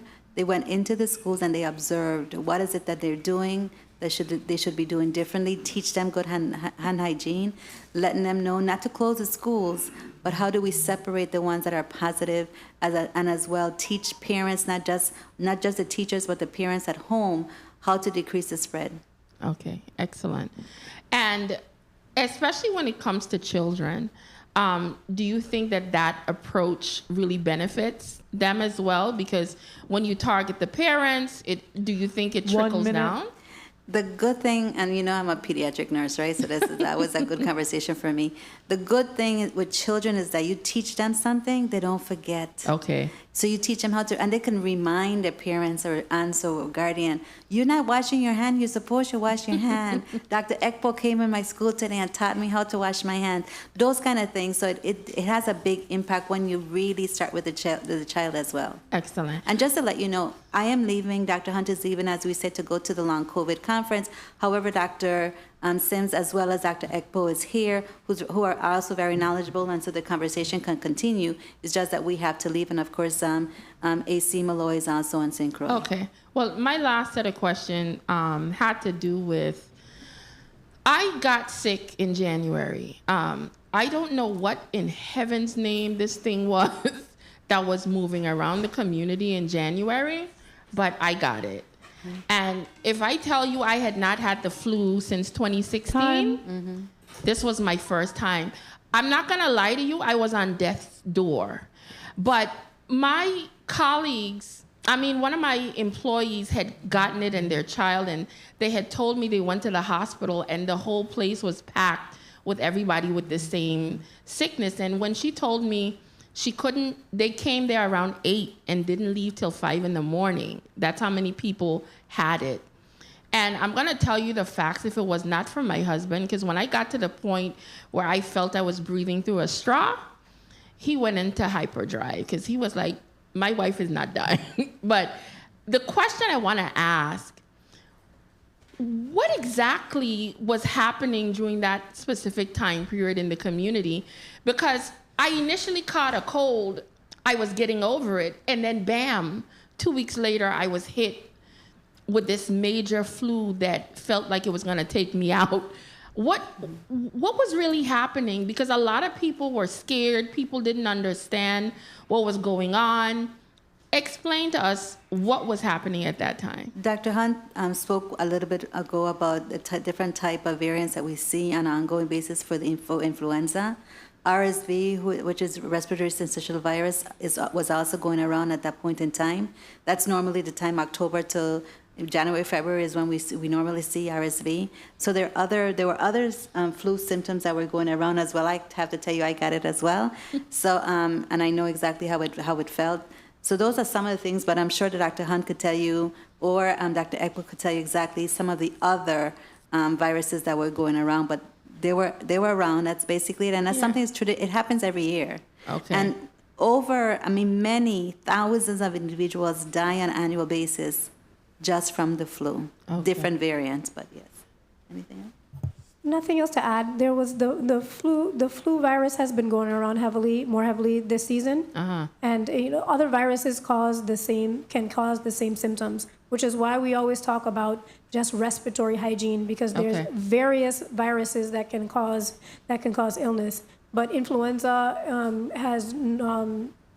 has notoriously been the one to make you feel that way, which is why we always urge people to get the seasonal flu shot every year. I hear you. Thank you so much for the additional time. But the only plus I got out of it was I lost 14 pounds. So that's it. Thank you. That's not the way we want to do that, though. Senator, we're gonna ask. Yes, Commissioner, you can do a 30-second close, and then I'll excuse you, and Dr. Hunt will continue with the other staff. I see Deputy Commissioner Steele is in the back. If you can come in the because he's leaving with you all as well? No, he actually is going to be speaking about the opioid and the training from the physicians. Okay. Well, first of all, I want to thank you because we spoke about educating the community. We know how many thousands of people listen to the legislative hearings. So this is a good means, a wonderful means of educating the community about what we're seeing in terms of hand, foot, and mouth disease. The fact that we're able to diminish the number of transmission, measles, and the preventive measures that we actually put in place for measles, as well as what we did with COVID, and lessons learned is the lesson shared, and that's what we're doing right now. We're not trying to reinvent the wheel. We are trying to really replicate what we did successfully for COVID, and that we will continue to do for anything that actually comes our way. We know we're challenged because we have individuals with higher authority right now who may be going against some of the public health principles. However, we within a territory have a way and have our means of being able to support who we are is within our community and continue the preventive methods that we actually have been able to do. So thank you so much, Senator. Thank you, Commissioner, and both you and Dr. Hunt, your excuse. Thank you. Thank you, thank you. Point of inquiry. Have a safe flight. Bring back a lot of knowledge, information, as you normally do. Thank you. Point of inquiry. Senator Gittins, you're recognized for your point of inquiry. A quick point of inquiry for the commissioner before she heads out. I wanted to ask, I could leave the other questions for the assistant commissioner here, but I wanted to ask the commissioner specifically about Act 8801, which we have been discussing, the school health technician position. I wanted to know the status of this program I know that the Department of Health and Department of Education were to be working on this. I just wanted a status. So also the Division of Personnel, Director Richardson has also been working with us to ensure that the job descriptions are where they're supposed to be. So I think that's kind of like where we are, is looking and redeveloping the job descriptions. Our VI Board of Nurse Licensure is now on board with us. And I know there's going to be some questions or queries in regards to that as well. So that is the latest that I can tell you. Maybe we can speak offline. I know that you set one meeting. Dr. Sims actually attended that meeting on my behalf. And then I'm looking forward for the upcoming meeting so that we can collaborate fully with education, with VA Board of Nurse Licensure, as well as others. Hopefully that helped. I'm really getting frustrated with these meetings. This has been enacted since January 2024. We're here discussing pandemics, the other diseases and whatnot, and we really need to get this together. Hopefully we could get the three entities together, the Department of Education, Department of Health, and the Division of Personnel, so we could finalize this. Again, this is from January 2024, and the next school year is about to begin just now. Thank you. Thank you, Senator. Thank you, Senator Gideon. Senator Novel Francis, you had a burning question for the Commissioner of Health. Good morning, Mr. Chair. I'll save my questions for, I guess, whoever remains. I know that she's tight on time. Have a good, safe flight, Commissioner. Thank you. Deputy Commissioner Sims, I wanted to go quick to the borders situation, because, you know, the borders are the result of our need for additional long-term care supportive services. And the Virgin Islands population has become dramatically older. And the government, you know, that's right, we have not kept up with the increased need for services for our seniors. In fact, we have lost some elderly service capacity since the hurricanes, especially with our nursing homes. Just to give you some statistics, in 1980, 4.6% of our population was age 65 and older. But by 2020, that number has jumped to 21.3%. So the Virgin Islands is significantly aging. So what are some of the areas here that we can help with the elderly population with those vaccinations, getting back to the measles? If they haven't been vaccinated and they get Medicaid covers the vaccination for free, when you're going to have that clinic in June, the elderly are going to be able to come and get those vaccinations. Talk about that. Yeah, Nicole Cragwell-Sims, Assistant Commissioner, Department of Health. Yes, they will be able to come to receive those vaccinations at the health clinics. Of course, in the interim, our goal at the Department of Health is to work with our sister agency, Department of Human Services, to ensure... Excuse me. The Committee on Health, Hospital, and Human Services will stand in recess for 2 minutes.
The Committee on Health, Hospitals, and Human Services is back on the record. We're continuing here in Block 1, where we're receiving testimony and update from the Department of Health regarding the strategies to contain the hand, foot, and mouth disease, and also any issues concerning the MMR vaccine, measles, mumps, and rubella outbreak. We've been told there's over 800 cases in the United States, but there's 0 cases of the measles outbreak in the Virgin Islands. I'd like to recognize the presence of Senator Clifford Joseph, Senator Joseph, and also Senator Carla Joseph. We have both Senator Josephs has just joined us. Welcome. So I wanted to go to the immunization, the epidemiology division, where you're talking about the observations and what you're doing with the daycares. So if the child, give us the procedure for the daycare. How do they know? Do they contact you when they suspect that the child is, has symptoms? Or tell us how that process works with the children going to the daycares. Media, recognize the mics of the testifiers. And also we'd like to welcome Deputy Commissioner Steele. Thank you. Yes, proceed, yes. Lisa Ekpo, Deputy Territorial Epidemiologist. Thank you for that question. So once a child is suspected to have hand, foot, and mouth disease, and that is identified by personnel at a daycare or a school nurse or daycare personnel would give us a call, and they would explain what's happening. They would report. We have a formal reporting form that they may submit with symptom information and that sort of thing. We would then advise the daycare on next steps, and most often that would include excluding that child from attendance in daycare until they are fever-free for at least 24 hours without fever-reducing medicine, and any rash or scab or boils on their skin have crusted over and dried prior to them being able to return. In terms of mitigation in that setting, after the child is removed, we also advise on environmental cleaning. So what to use when you clean the surfaces, any toys that may not be able to be disinfected, we identify those and we ask them to be removed. We even look at their cleaning supplies that they have, and we could let them know what is or is not effective against the virus that causes hand, foot, and mouth disease. Okay, and so just to be specific, a child presents to the Head Start daycare, Head Start, and so they're removed from the classroom. What is there anything that they have to do to come back? They just have to wait a period, or they have to go to a physician, they have to check? What's the process? So a lot of schools and daycares have a requirement for a physician's note prior to a child being able to return to school after they've been excluded. Okay, so normally they'll have to go and see a healthcare provider and be cleared to return. Correct. Okay, that's good. So now, my colleague and I was discussing this. The 272 cases on St. Thomas, there's 277 cases in the total Virgin Islands. There must be a reason why it's so prevalent. Have you seen any trends? We're trying to figure out if there's an actual trend that we need to be concerned about, why it's so alarmingly high on St. Thomas. Are there any trends? So I think the Commissioner and Dr. Hunt had described a lot of what we're seeing so far in terms of the cases being first identified in St. Thomas, which allowed us to get ahead of the messaging in the St. Croix district. And that really allowed us to reach out to daycare providers and schools in St. Croix prior to them even seeing a case. So they've been able to implement measures prior to the introduction of the virus in those settings there.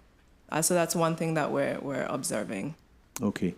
And my colleague reported that a parent had told her that a child had succumbed to it, so that, there's possible, serious complications. So, Senator Clifford Joseph, you recognize, Senator Novell Francis, you're recognized for your 4 minutes.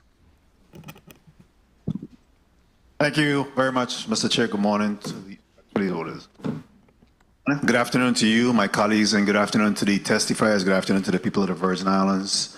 I want to thank the Department of Health for the information that they've provided. Very, very good and vital information. I wanted to ask about the laboratory. How have the laboratory been able to assist with this whole outbreak or perceived outbreak? How are we doing with the activation of the laboratory? In relation to hand, foot, and mouth disease? Yes, ma'am. Okay. So hand, foot, and mouth disease locally in the territory, we're not testing, we're not doing any lab testing for it. And the reason why that is because our providers, hand, foot, and mouth disease has a very specific set of symptoms and a very specific clinical presentation that is easily identified by a healthcare provider. So for our purposes and our case definitions, once a child presents with symptoms consistent with the illness and they have either seen a physician or been reported by a school nurse or some daycare personnel, then we would classify that as a case for our purposes. Can you share with the public that's viewing and listening to this, what are some of the symptoms associated with the hand, foot, and mouth disease? Sure. A child may present with fever, and you will also notice a very distinct rash or blisters that may appear on the hands, the feet, in the mouth sometimes, and in some cases on the bottom of the child as well. Okay. And on the onset of this, is it noticeable or it takes some time to manifest? Again, I use this as an advisory to the public. Sure. Fever is usually the first symptom if a child does have a fever, but within a few days of that fever, then you'd start to see the presentation of the boils and rash on the skin. Okay. And this is usually found just in children, adults, or what? Yep. So typically in children, but anyone can get hand, foot, and mouth disease. Adults, adolescents, and young children. And is there any natural remedies associated with this? Is there anything that those individuals that may be reluctant or hesitant to engage in traditional and conventional medication, is there any natural remedies that could support and assist them? So there is no specific treatment for hand, foot, and mouth disease. The virus just would run its course within a week to 10 days. So any treatment would be based on the symptoms a child presents and what would make them comfortable. If they're itching, some anti-itch cream, and if they have sores in their mouth, something to soothe that would be helpful. But no specific treatment for the diseases, for the viruses available. And what is the extreme cases of the disease? What have you research have shown has been the extreme aspect of this? Yeah, so on the milder side, you'd have some of the symptoms that I initially described. Some children may just have a few bumps or a few spots of blisters, and in some cases a child may be more significantly covered over their body, and that's what we would see on the more moderate to extreme side of HFMD. And I would imagine it's highly contagious? It is, yes, sir. Thank you. What is your greatest fear in respect to this from a Department of Health perspective? What is your greatest fear, concern?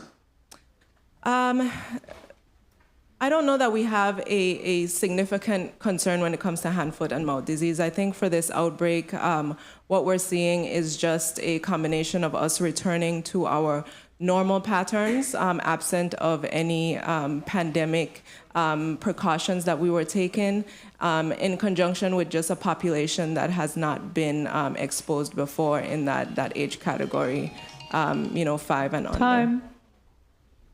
Very well. And real quickly, as my time has concluded, in regards to MMR, is the lab associated with assisting in that endeavor as well? And if not, what are you proposing or some of the challenges or concerns that you may have in respect to MMR? Yeah, Measles, mumps, rubella. Sure. In terms of testing for measles, our public health lab is currently working with the Centers for Disease Control and Prevention. So right now, testing will flow through them until we establish local capacity. Thank you. Thank you for your response, Sis, and thank you, Mr. Chair, for the time and opportunity. Thank you, Senator Francis. Senator Carla Joseph, you are recognized for your 4 minutes. But before we start, I'd like to let you know that I just got this trophy here from Senator Carla Joseph. She just gave it to me. Of course, you know, we're so proud. Herself, the president, and I, we were, and I'll read it for you, presented to the Pan Politics Popa. Third place winner, Boja Boy Amateur Steel Pan Shootout. That's right. We actually are amateur steel pan professionals. Thank you, thank you, thank you, Senator Carla Joseph. You're recognized for your 4 minutes. Point of information. Point of information. Point of information, Senator Gittins, you're recognized. It seemed like because you get his third place trophy, you forgot about me. I'm supposed to be next. We're so excited. But we can't miss you. We can't miss you. Proceed. Senator Gittins, you're recognized for your 4 minutes. Thank you, sir. Maybe next year I'll play some pan with you guys or something so I don't be forgotten. Good afternoon to all. Congratulations to the musicians as well. As we get into the swing of the carnival activities. The Department of Health, I was listening to the testimony on my way here, and I wanted to know a little more whether if the department is actively reaching out to communities out there, in particular housing communities, to provide education and resources related to this hand, foot, and mouth disease prevention and care. Lisa Ekpo, Deputy Territorial Epidemiologist. So we are reaching out to the settings in which we are seeing cases. So we're talking schools, daycares, preschools. We are educating parents as well as anyone associated with the school setting. Since this illness, we're seeing primarily in young school-aged children. So you haven't been out to housing communities with the mobile vans, etc.? No, sir. If I may add, Senator, if I may add, those are actually in the plans to couple the epidemiology division. This is Nicole Cragwell-Sims, Assistant Commissioner, to couple the division to make those appearances utilizing our mobile vans for educational purposes. So they're in the plans. Would we be able to get a schedule on that? Because we always hear about plans, but we want to see the implementation. Yes, that can be forwarded. Thank you. The finance chair asked what it looks like, and I heard the description and whatnot. How are we utilizing the government access channel so that we could put out the PSAs and illustrations of what this actually look like? Have we, have the Department of Health done that? Yes, sir. The Department of Health utilizes the public access channel. Our communications director, Christine Led, is constantly coming up with graphics because, as the commissioner mentioned earlier, children are the best teachers when it comes to this information. So that is continuous in terms of graphics, in terms of radio appearances, information, on-the-ground information. All of that is part of the aggressive campaign. So are these aired already? Because I'm not seeing them or hearing them. There are some ads that are aired already and some in the works, so I know they're in rotation. All right, I'll encourage you to, while you're there, speak with the Senate President so that the Legit TV could also be part of that promotion. Okay. And how's the maternity and, what do you call it? Maternity and Child Health, I know it as MCH back in the day. Division involved with outreach and coordination in these communities? That education it runs the same course as the inclusion of the practitioners that Dr. Hunt spoke about earlier. So once they have clients coming in, education is provided as well as us going out. So it's pretty much 50-50 in terms of providing education. And tell me specifically, I did hear brief mention of some coordination with the daycares and whatnot, but tell me specifically, how does the department coordinate with, like, the Department of Education, the Department of Human Services regarding these daycares, and even the Virgin Islands Housing Authority to prevent the spread of this foot and mouth disease? Lisa Ekpo, Deputy Territorial Epidemiologist. We are in direct communication with the Department of Education and the Department of Human Services, and have an open line of communication. We are invited to their meetings where we speak with school leadership as well as daycare leadership, and we disseminate information from Department of Health through those channels so that they get passed along to schools, daycares, and others affiliated with both departments. So obviously there's a lot going on. I'll just encourage you all to really utilize a lot more PSAs so that the information can get out. And lastly, Mr. Chair, if I may inquire, you asked a question earlier that I had in mind as well to ask the Department of Health regarding the Department of Defense program that they had here, I think about a year ago, where the military provided those services to the people of the Virgin Islands. And the response was that the program will be returning, however, with limited services. Can you all expound on what those limited services are? The last time I was at the sites, I particularly saw a lot of our elderly community members utilizing the eye doctors and the dental care. So what are the services that you all have seen through your records? What services are more so needed? I think at this time it's going to be difficult to say that it's definitively limited because we are still working on the partnerships. Dr. Hunt, who was here before, is the lead for that project, and we are working on partnerships as close as Puerto Rico, some of the lower mainland states, to send in assistance relative to that. We spoke about dentistry having a large conglomerate last year based on the DoD and what they were able to bring in, but we are actively working so that we don't have the exclusion of any service. So that's still in the works to solidify, and we should be able to have everything, maybe not on the grand scale, number of chairs, etc. So in the essence of time, I understand you don't want to cut any services, and I hope you don't have to. But I'm asking, to your data, what services were most used? What are the top two?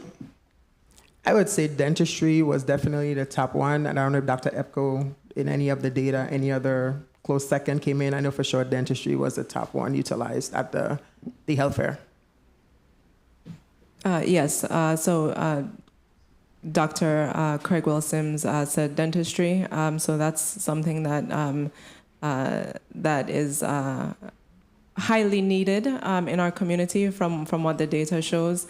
In addition to dentistry, there was just general services for just preventive care. That's also needed, especially in our population that is uninsured and underinsured and may not be able to access a physician on a regular basis. All right, thank you. Thank you, Mr. Chair. If you, we could probably follow up afterward, but programs like these are truly beneficial to the community, and we need to have some after-action reports so that we can have the proper data and whatnot before us. Thank you, Mr. Chair, and thank you all for your responses.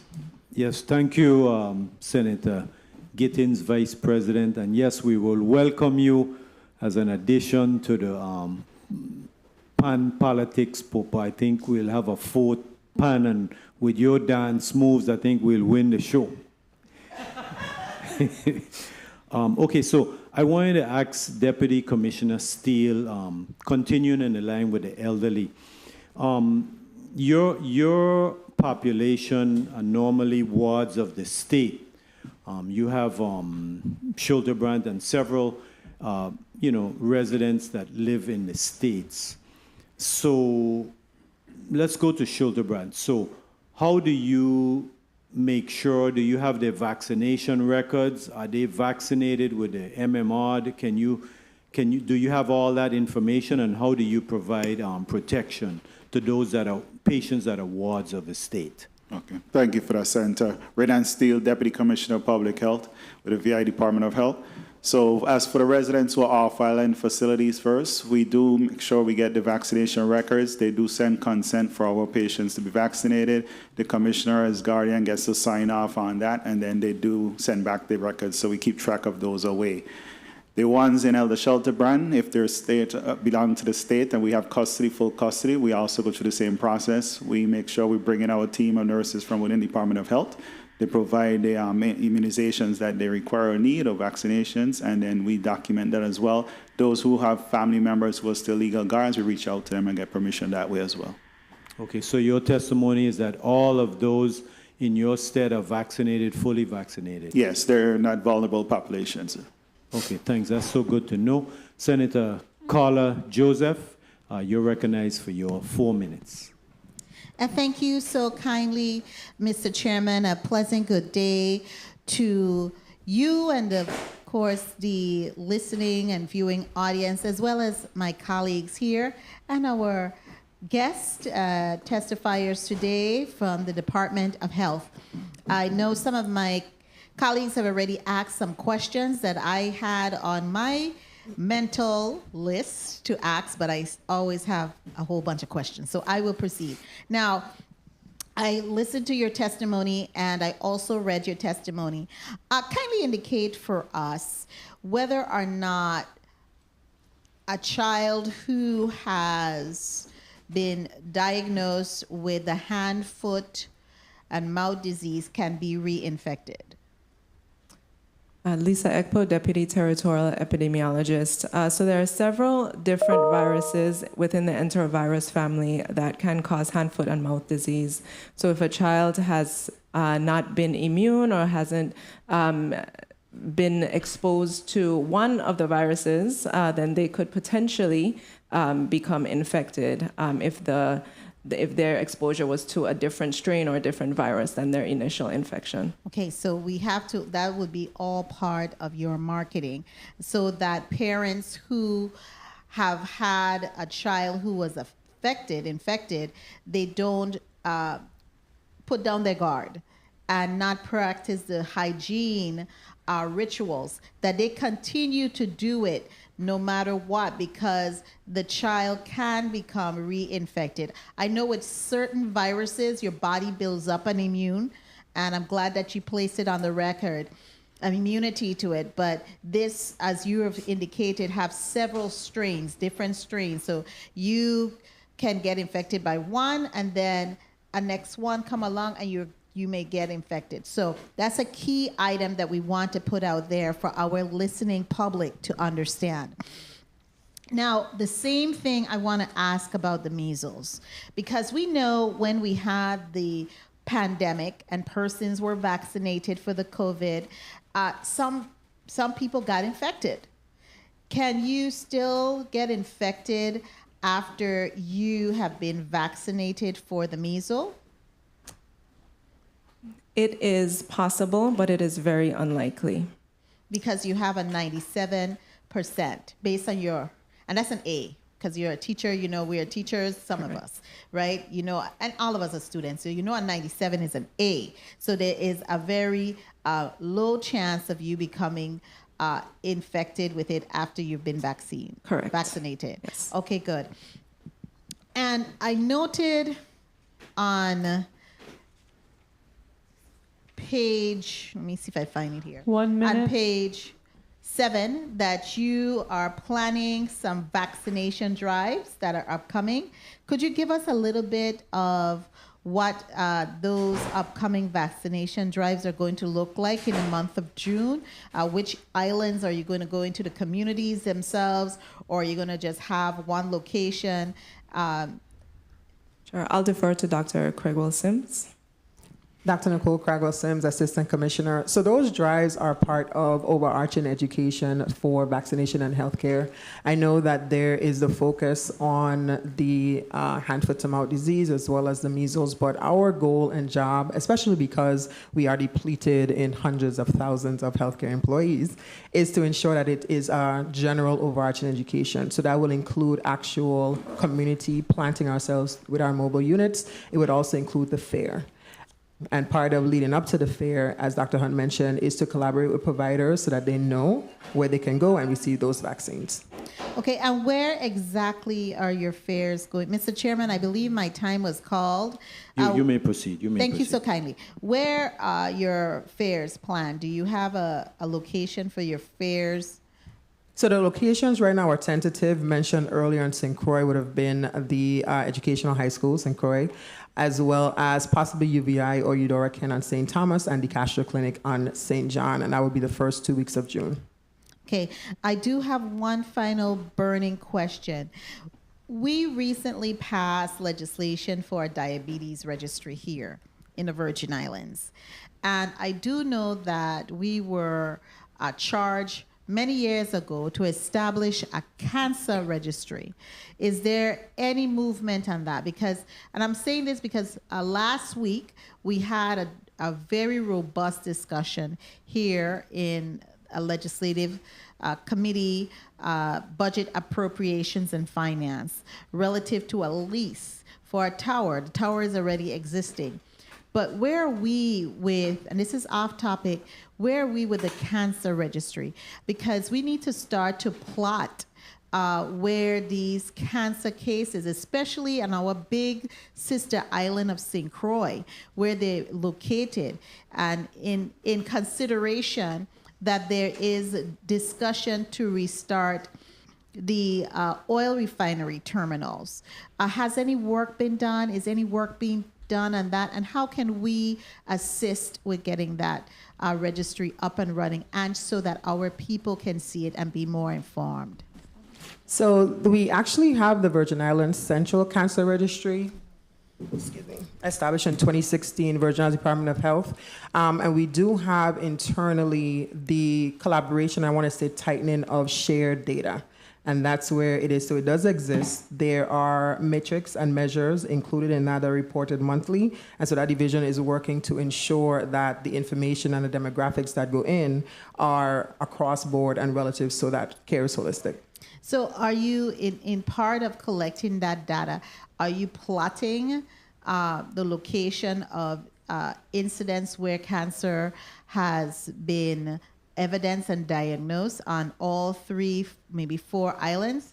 That's actually been the root of a lot of our data collection stemming from COVID. COVID did teach us that lesson, so it actually is a part of it, and we use it for performance after data collection. So okay. Yes. And where can the public, my final question, where can the public access that information? The Department of Health website has all of our programs listed, and the programs are responsible for putting information there. I will follow up, however, and get with your office directly, so you're not everywhere and anywhere trying to find. I will provide that. That's one of the other items. We need to make sure that the websites are organized in a way that is accessible to the average person, because even though you lost some money, trust me, you are collecting data, and guess what grants needs?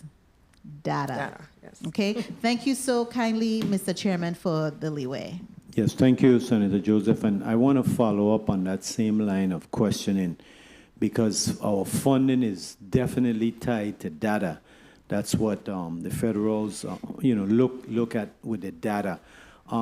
So with the cancer registry, right, and the diabetes registry, there's a chart that I think I got it from the Department of Health, where it shows that on St. Thomas, the diabetes centers was heavily concentrated in the town area, the Estate Thomas, Sugar Estate area. We have some housing communities there, but it was also heavily in the Bordeaux, Fortuna area, and that kind of surprised me as far as the diabetes. Do you have any explanation as to why diabetes in Bordeaux and Fortuna would match, the Oswald Harris Court, Sugar Estate area? I don't have definitive information at this time relative to that. Okay, so with the registry, when you get the numbers, you do analysis of the numbers and try to do it? So with the registry, there is analysis completed, and I can foreshadow and say that part of that, especially with data and geographical locations, it will lead to the story of possibly why, right? It can lead to, even on St. Croix Refinery, living further from dietary restrictions. It can lead to your social economic class. It can be a variant of things. So that data does allow us to kind of dive a little bit deeper and provide some reasons for some of these. Okay, and so I know the data, because I want to stick on the data. I know for sure with the diabetes, we've gotten testimony where the diabetes is on the rise. But how about the cancer statistics in the territory? How is that trending?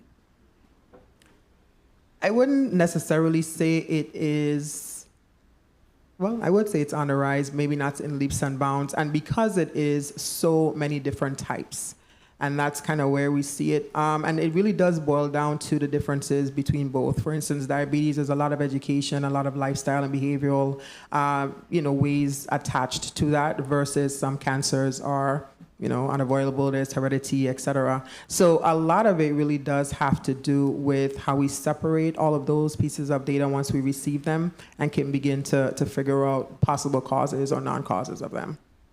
Okay, thank you very much. Colleagues, if there are no further burning questions, we're going to conclude. Yes, Senator Lorenzo Frederick, you're recognized for your burning question. Please recognize the mic of Vice Chair Frederick. Thank you very much, Mr. Chair. My question was to any one of the testifiers who might have this information related to data that Dr. Eugene Tull, the former epidemiologist at the Department of Health, who did extensive work with diabetes studies.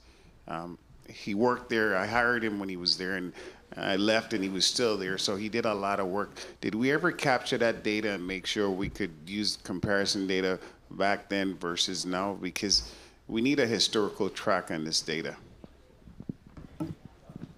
Lisa Ekpo, Deputy Territorial Epidemiologist. I don't have that information in front of me now, but we can certainly get that information back to you.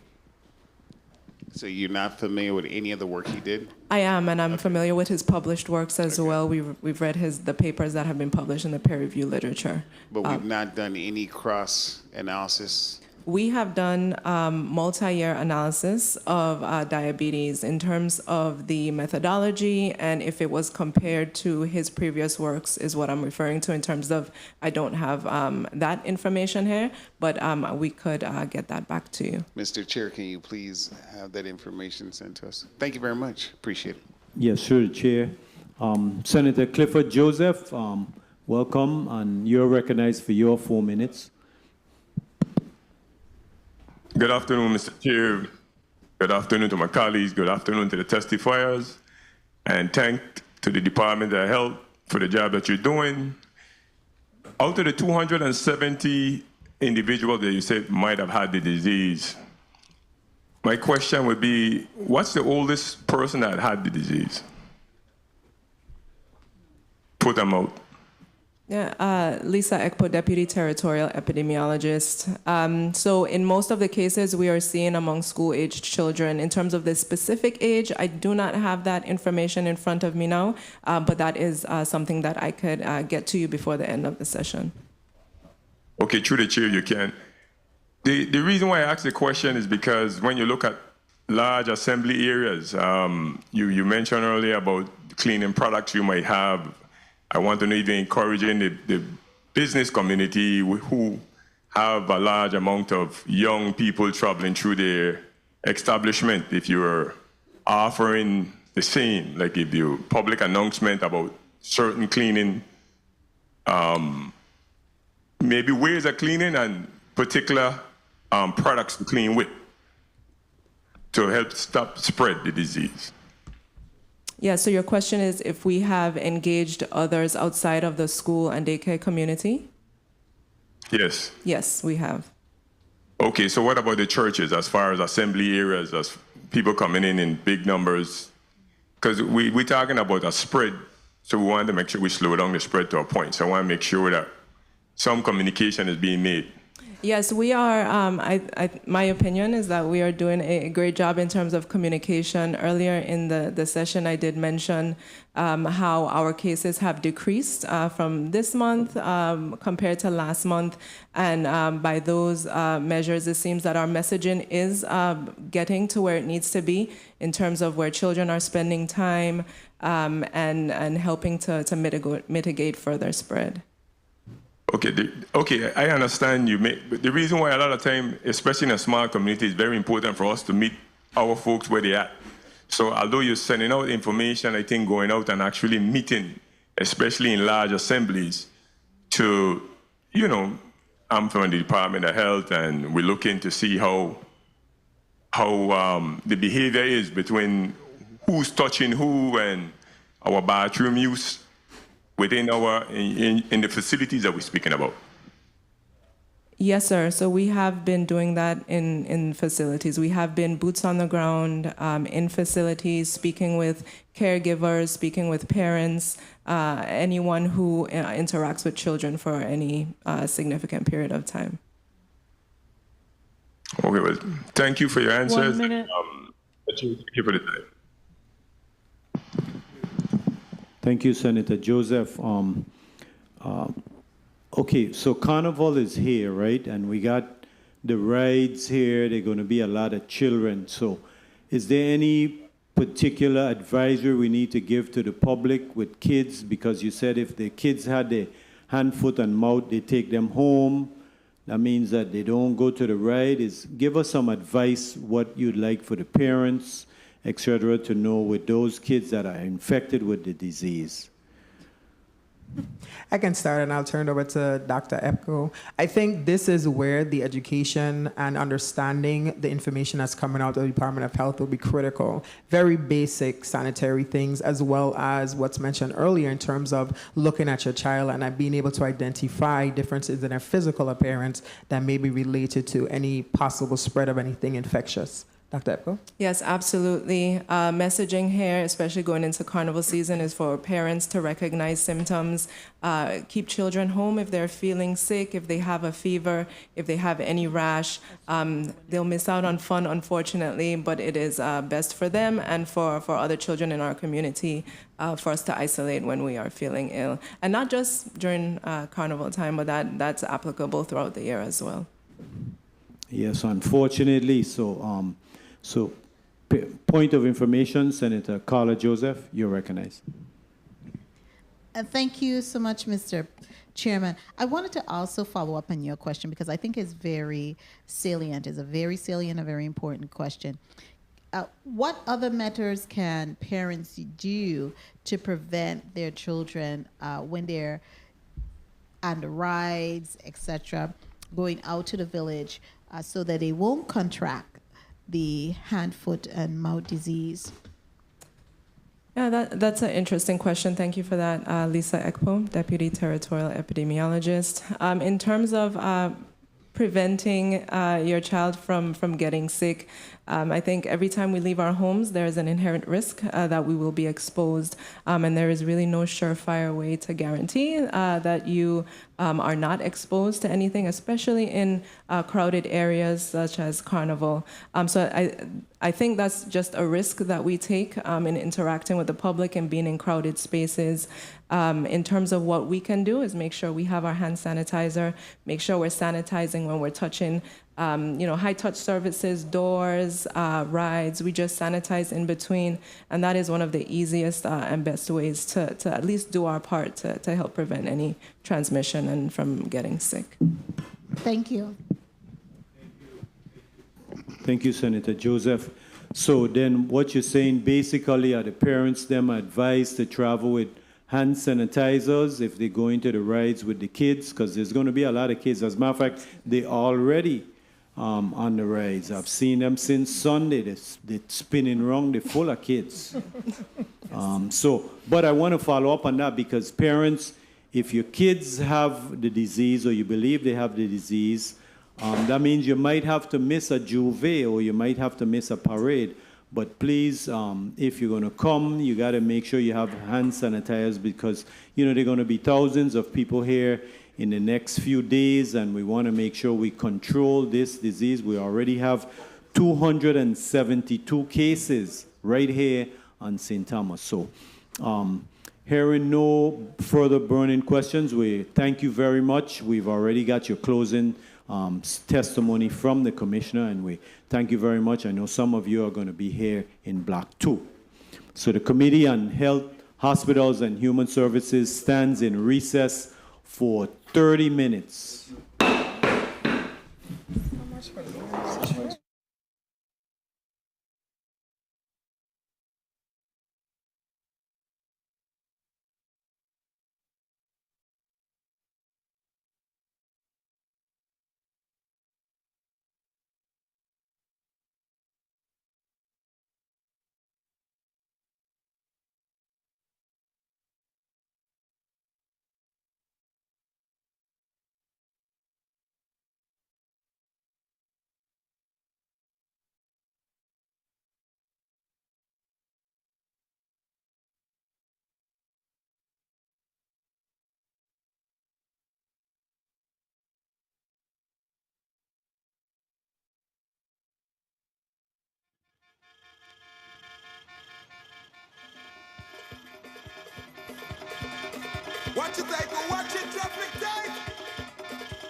Oh my gosh.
The Committee on Health, Hospitals, and Human Services is back on the record. This morning in Block 1, we received testimony from the Commissioner of Health and her staff regarding the strategies concerning the hand, foot, and mouth disease, and also the MMR vaccine, which is the measles, mumps, and rubella. And, we got some important information. I want to repeat some of it that we got from the Assistant Commissioner, who is also here for us in the afternoon session. Carnival is here. It's getting ready to start next Monday, the 28th. And we're advising the parents, if your kids have, if they have that hand, foot, mouth disease, please don't take them to the rides. It can, it's a contagious disease. And also, we're advising the public to walk with your hand sanitizers, because there are a few cases on St. Thomas, actually quite a few cases, over 200. And we want to make sure that this thing doesn't adversely impact the carnival. So please, if your kids have, the hand, foot, and mouth disease, please leave them at home. Okay, so Madam Clerk, please call. Oh, also, the colleagues, we've discussed it. We're going to merge Block 2 and 3. We're going to receive both Block 2 and 3 testimony. Madam Clerk, please read Block 2 and Block 3 into the record.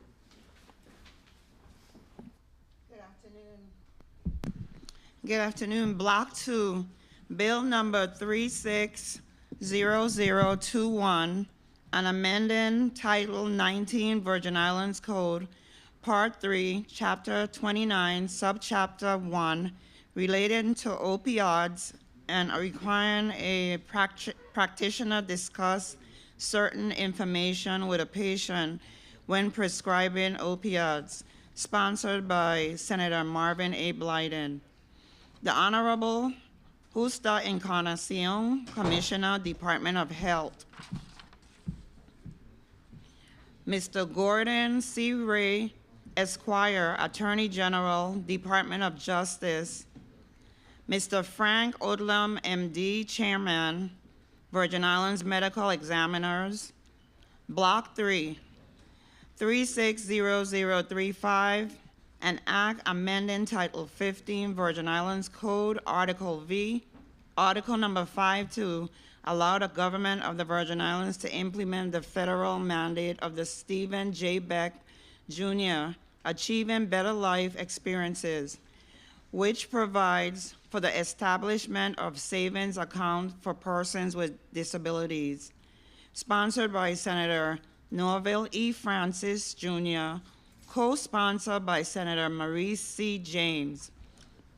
Invited testifiers, the Honorable Kevin McCurdy, Commissioner, Department of Finance, Hinda Carbon, Executive Director, Virgin Islands Bar, Mr. Angus Drigo, Executive Director, Disability Rights Center of the Virgin Islands, Mr. Christopher Finch, former Chairman, Virgin Islands Government Health and Hospital Corporation, Mr. Julian Henley Sr., ADA Coordinator, Office of the Governor, and Mr. Troy Schuster, Virgin Islands State Director, American Association of Retired Persons. This concludes the reading of the agenda, Mr. Chairman. Thank you, Madam Clerk. I want to do a mic check. I wanted to start with Mr. Troy Deschabert Schuster, Virgin Islands State Director, AARP. Troy? Yes. Can you give your Senator. name? Present. Okay, awesome. Can you give your name and the agency you represent? Yeah, Troy A. Deschabert Schuster, State Director for AARP in the Virgin Islands. Okay, and then we'll go from St. Croix. We'll go in St. Croix. We'll start with the AG. Yes. Good afternoon. Attorney General Gordon Ray. Mr. Finch, we'll go to you next. Good afternoon, Christopher Finch, here as an advocate. And Malloy. Good afternoon, Ruben Malloy, Assistant Commissioner of the Virgin Islands Department of Health. Yes. Good afternoon, Makeesh Taylor-Jones, Chief Legal Counsel for the Department of Health. Okay, and over here we'll start to my right, Mr. Henley. For the government of the Virgin Islands. Can you repeat that? Julian E. Henley, Sr., ADA Coordinator for the government of the Virgin Islands.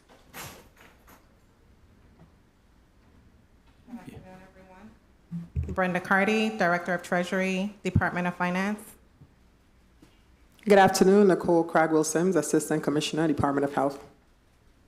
Good afternoon, Renan Steele, Deputy Commissioner, Department of Health. Thank you, and welcome to all the testifiers. Who speaks to this bill? Senator Marvin Blyden, you're recognized. Thank you. Mr. Chair and colleagues, this bill, which is bill number 36-0021, amends Title 18 of the Virgin Islands Code to require practitioners to discuss specific information with patients when prescribing opioid for acute or chronic pain. The key provisions of the bill are when it comes to patient notification, before issuing the initial prescription, and again before the third prescription of a Schedule 2 controlled substance or other opioid pain relievers, practitioners must discuss the necessity of the prescription, available alternative treatments, and the risk of opioid use, including addiction, dependence, and fatal respiratory depression when misused or mixed with other substances. When it comes to documentation, practitioners must note in a patient's medical record that these discussions occur. And when it comes to exemption, the requirement does not apply to patients. In these instances, in active cancer treatment, those receiving hospice or palliative care, those residing in long-term care facilities, and those undergoing treatment for substance abuse or opioid dependence. And the purpose of this bill aims to enhance patient awareness of the risk associated with opioid use and promote informed decision-making while addressing the opioid addiction crisis. And I ask my colleagues to support this most important piece of legislation, which actually educates our people and saves lives. Thank you so much, Mr. Chair, for the time. Thank you, Senator Blyden. Okay, so we'll now receive testimony. Oh, yes. Yeah, I'm sorry, yes. Senator Francis, bill number 360035. Who speaks to this bill? I do, Mr. Chair. You may proceed, Senator. Thank you very much, Mr. Chair. Mr. Chair and colleague, good afternoon. Of course, I offer bill number 36-0035, an act amending Title 15 Virgin Islands Code Article 5 to allow the government of the Virgin Islands to implement the federally mandated of Stephen J. Beck Jr. Achieving Better Life Experiences, which provides for the establishment of saving accounts for persons with disability. And of course, this is co-sponsored by Senator Maurice James, as well as Senator Kenneth L. Gittins and Clifford Joseph Sr. pledged their support for signing on to this bill.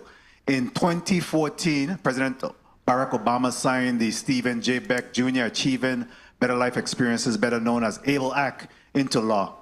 In so doing, he set in motion the pathway of which individuals with disability can open a tax-free savings account, which allows individuals and their families to save for and secure their future. Save for and secure their future. The Federal ABLE Act is an example of community-driven legislation.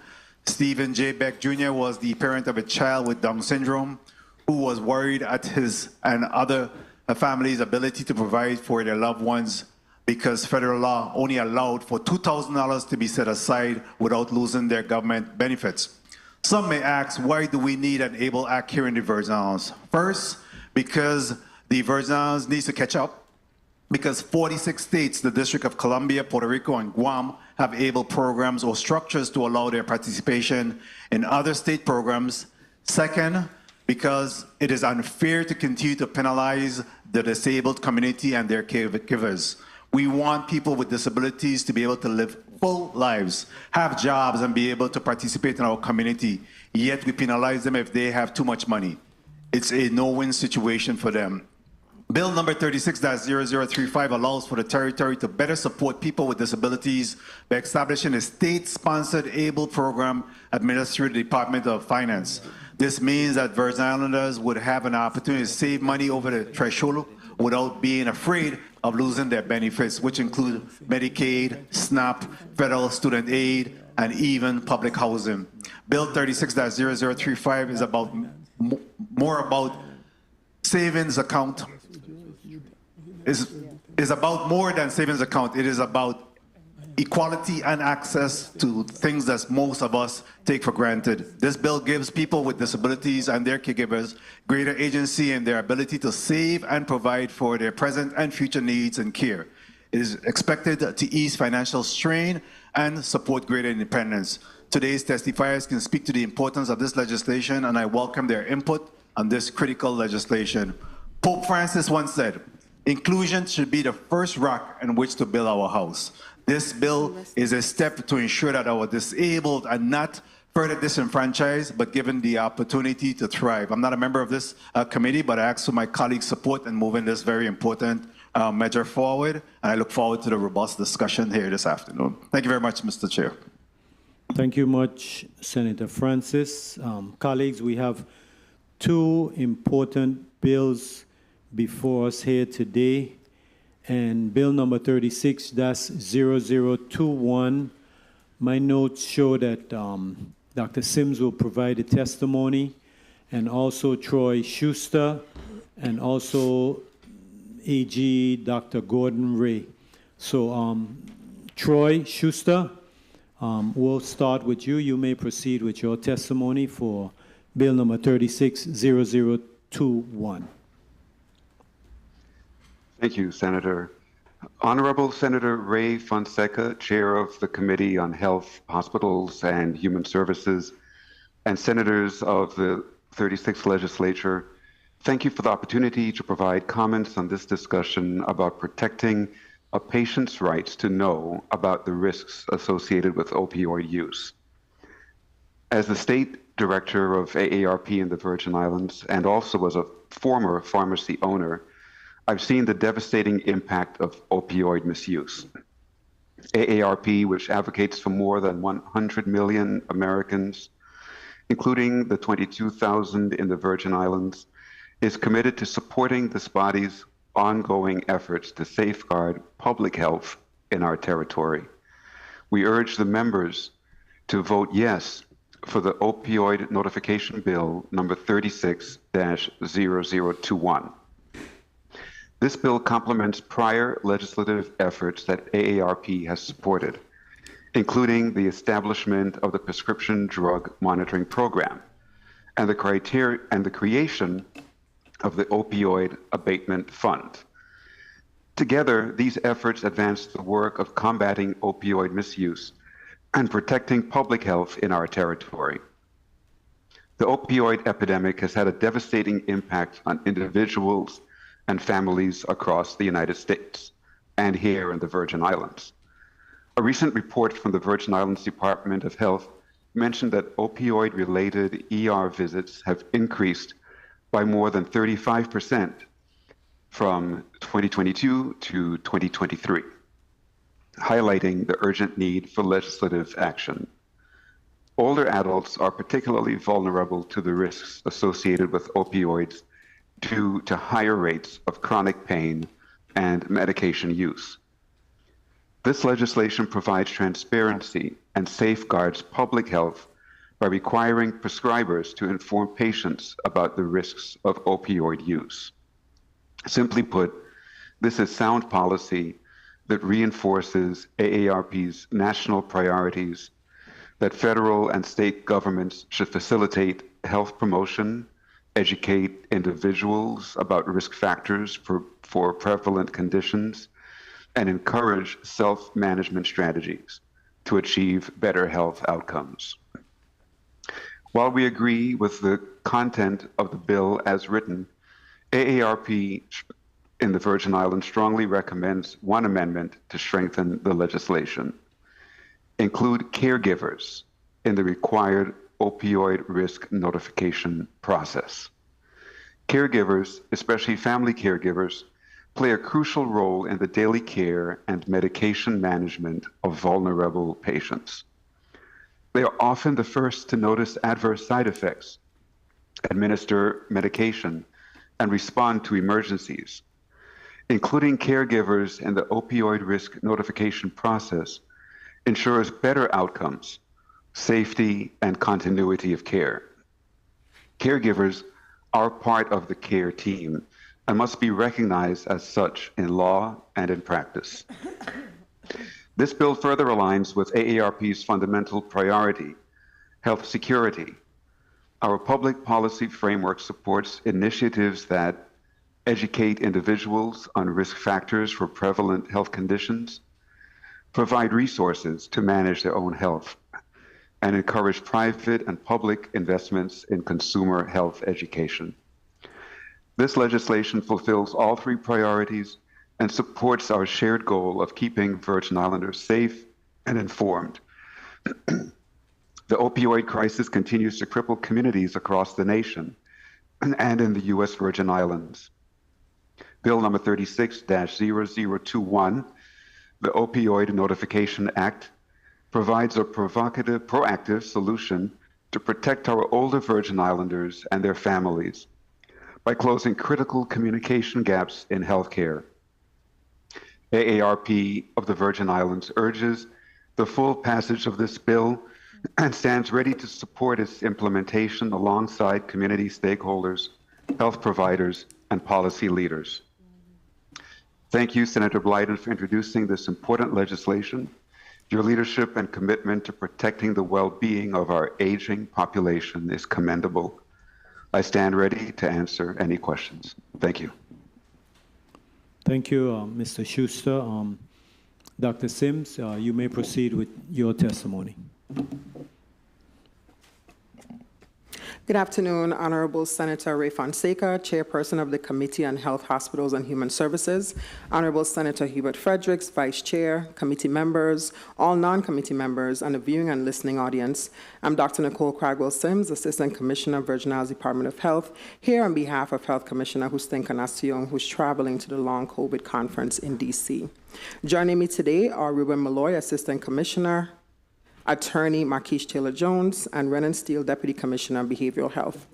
Thank you for the opportunity to provide testimony on Bill 36-0021, amending Title 19, Virgin Islands Code, Part 3, Chapter 29, Subchapter 1, relating to opioids and requiring that practitioners discuss certain information with a patient when prescribing opioids. We stand in strong support of the proposed bill, which seeks to address preventing a high level of opioid misuse and abuse and highlighting awareness in our community.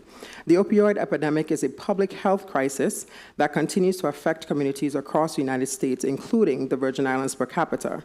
The misuse of prescription opioids has led to an alarming increase in overdose deaths and long-term health complications, including chronic behavioral health challenges and illness. Opioid is a class of medications prescribed to treat moderate or severe pain. It works by binding to specific receptors in the brain, spinal cord, and other areas of the body to reduce the perception of pain. In other words, it is a type of drug that acts on the nervous system to relieve pain. Common prescription opioids include oxycodone, which can be found in Oxycontin and Percocet, hydrocodone, which can be found in Vicodin, morphine, fentanyl, which is also used in anesthesia and several pain cases, and codeine, which is often found in cough syrup. Opioids are highly effective for short-term pain relief, for example, following post-surgery or injury. It can be addictive if misused or taken over a long period of time. Overdose or misuse can lead to dependency, overdose, or even death. According to the Centers for Disease Control and Prevention, CDC, opioids were involved in nearly 70% of all drug overdose deaths in the United States in recent years.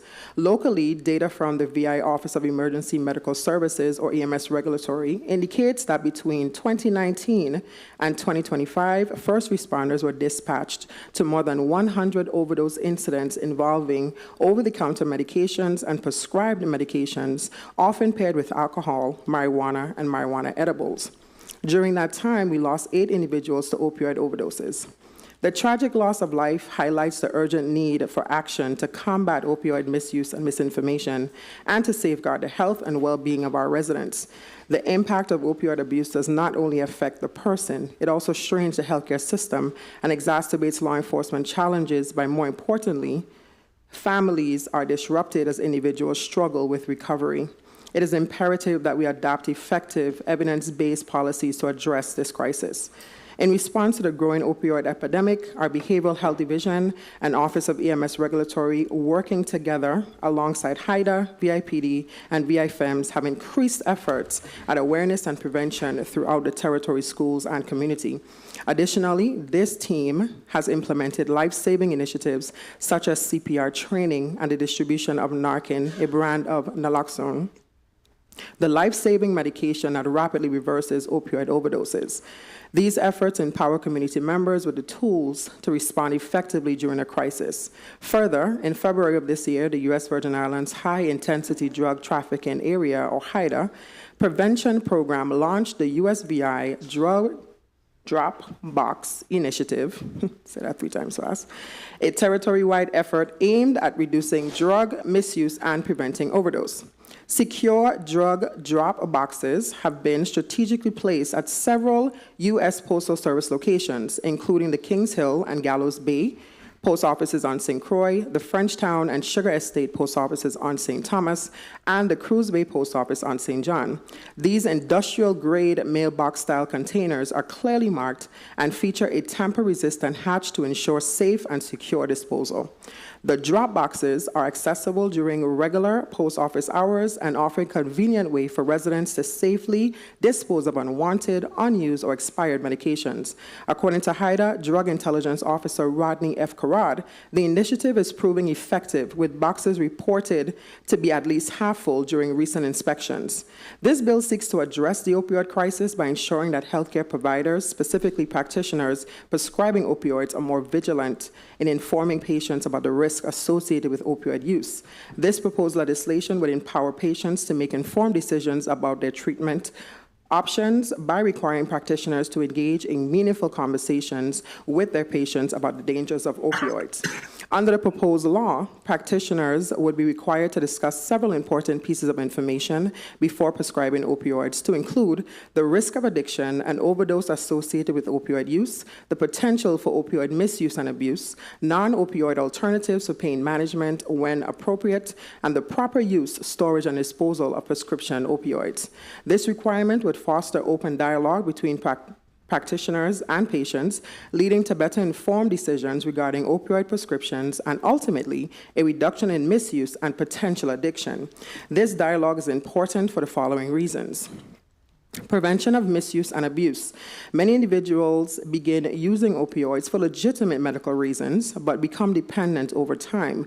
By ensuring that patients are aware of the risk up front, we hope to reduce the likelihood of misuse. Promoting alternative pain management. With the growing body of evidence supporting the efficacy of non-opioid treatments, it is critical that practitioners discuss alternative therapies with their patients. This bill will encourage the exploration of alternative pain management methods, potentially reducing the reliance on opioids and preventing addiction from taking root. Empowering patients. This bill recognizes that patients should have the autonomy to make informed decisions about their health care. By requiring practitioners to provide information about the potential harm on opioid use, we're empowering patients to ask questions, seek alternatives, and take control of their treatment plans. Aligning with national trend. This bill aligns with national efforts to combat the opioid epidemic. Many states have already implemented similar legislation requiring informed consent for opioid prescriptions. Dr. Sims, if you could just a little slower so the stenographer. Okay. Yes. Thank you. You may proceed. Do I have to repeat anything? No. No, right? Okay, good. All right. Align with national trends. This bill aligns with national efforts to combat the opioid epidemic. Many states have already implemented similar legislation requiring informed consent for opioid prescriptions. By enacting this bill, the Virgin Islands will become part of this national movement towards more responsible prescribing practices and a strong focus on patient education. The opioid crisis is a complex and multifaceted problem, but it is a crisis we must address with urgency and compassion. By supporting this bill, we are taking a significant step towards ensuring the health and safety of our community members, preventing the misuse of opioids, and ultimately saving lives. Mr. Chairman and members of the committee, the Virgin Islands Department of Health respectfully recommends a revision to subsection C of Bill 360021 to ensure clarity and alignment with the intent of this legislation. We propose the following. Revised language for subsection C. Subsection A shall not apply to a patient who is receiving hospice care from a licensed hospice provider or is under palliative care for a terminal illness. This clarification ensures that practitioners are not required to conduct risk counseling for patients receiving hospice or palliative care. The recognition that their treatment is focused on comfort and end-of-life support rather than on long-term health management or prevention. The Department of Health further recommends the removal of a broader exemption currently listed in subsection C, including those for patients undergoing active cancer treatments, residents of long-term care facilities, and individuals in treatment for substance abuse or opioid dependency. The intent of this legislation should be to ensure that all patients, regardless of their medical condition, receive informed guidance about the risk, benefits, and alternatives to opioid use. These discussions are essential, especially for vulnerable populations, and should not be omitted based on diagnosis or care settings. However, for patients facing terminal illness and receiving hospice or palliative care, the emphasis of care is comfort and quality of life. In such cases, risk counseling requirements may be waived appropriately, as the therapeutic goal is not risk mitigation, but relief from suffering. To support the effective implementation of this bill, should it be enacted, the Virgin Islands Department of Health will conduct the necessary due diligence to establish a robust framework for execution by healthcare providers and hospitals. This includes reviewing best practices from our other jurisdictions where health departments require practitioners to counsel patients prior to prescribing opioids. Preliminarily, we recommend an informed consent similar to Michigan's Start Talking initiative, which mandates informed consent and patient education before opioid prescriptions are issued. Informed consent serves as the written documentation placed in a patient's medical record. In conclusion, this bill is a critical step towards enhancing patient education and promoting safer prescribed practices. Requiring providers to educate patients about the risk of opioid use empowers patients to make informed decisions about their care. Such conversations are not only clinically appropriate, but ethically necessary. Our mission is to reduce health risk, increase access to quality health care, and enforce health standards. Mr. Chairman, committee, and non-committee members, thank you for the time. To the Committee on Health and Hospitals, we stand ready for any questions you may have. Thank you, Dr. Sims.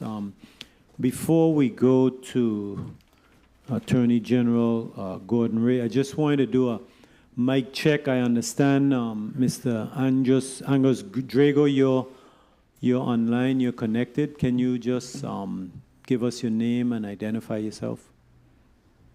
Good afternoon. My name is Angus Drago. I'm the Executive Director for the Disability Rights Center of the Virgin Islands. We can't get a visual of you, but we definitely can hear you.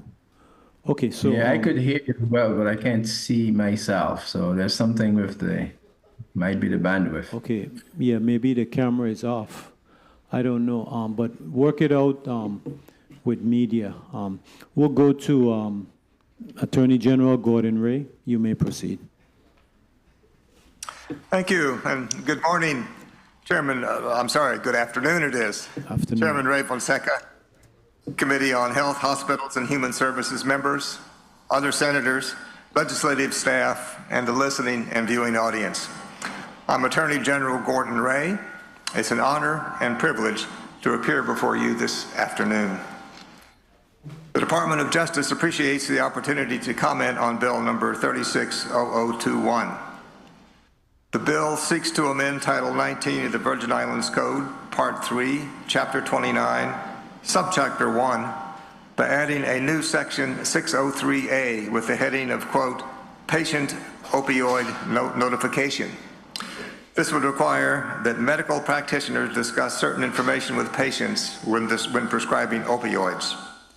The information to be discussed includes the reasons why the prescription is necessary, alternative treatments that may be available, and the risks associated with the use of the drug being prescribed. When discussing risks, doctors should explain that opioids are highly addictive, even when taken as prescribed, and the dangers of developing dependency on the drugs. Excuse me, Attorney, there's a little feedback on the line, media. Let's try it again, Mr. AG. There was a little feedback. You may proceed. Do you want me to start again or No, you can continue. Continue. Yeah, there's I'm sorry, still, I can. There's a feedback, an echo it's not coming over clear. I don't know if it's being transmitted like that over the legit TV. No? Okay. Yeah, I can hear it as well. So do you want me to start where I stopped or start from the beginning? Yeah, start where you left off, and you may proceed. Okay. When discussing risks, doctors should explain that opioids are highly addictive, even when taken as prescribed, and the dangers of developing a dependency on the drugs. Doctors should also warn patients about the possible hazards of taking more opioids than prescribed or mixing them with alcohol or other central nervous system depressants, as these actions can result in fatal respiratory depression, which can result in death if not treated. The bill requires this information to be discussed prior to an initial prescription for a Schedule II drug, and once again before a third prescription for a Schedule II drug can be issued during a course of treatment. Bill number 36-0021 also includes a provision that practitioners prescribing a Schedule II drug include a note in the patient's medical record that the above information was discussed with the patient and, if necessary, their parent or guardian. Additionally, the bill provides exceptions when patient notification is not necessary. Exceptions have been carved out for patients receiving treatment for cancer, receiving hospice care, residing in long-term care facilities, and those receiving treatment for substance abuse or opioid dependency. Schedule II drugs have been identified as, quote, drugs with a high potential for abuse, with use potentially leading to severe psychological or physical dependence, end quote. These drugs are considered dangerous due to the high potential for abuse and addiction. Examples of Schedule II drugs include cocaine, methamphetamine, methadone, fentanyl, and the prescription drugs Vicodin, Oxycontin, Adderall, and Ritalin. The Controlled Substances Act categorizes all substances which were in some manner regulated under existing federal law into one of 5 schedules based on its medical use, potential for abuse, and safety or dependency risks. Schedule I substances have the highest risk of abuse and no accepted medical use, while Schedule V drugs have the lowest potential for abuse. Opioids are a class of drugs that include the illegal drug heroin, synthetic opioids such as fentanyl, and pain relievers available legally by prescription, including oxycodone, hydrocodone, codeine, morphine, and others.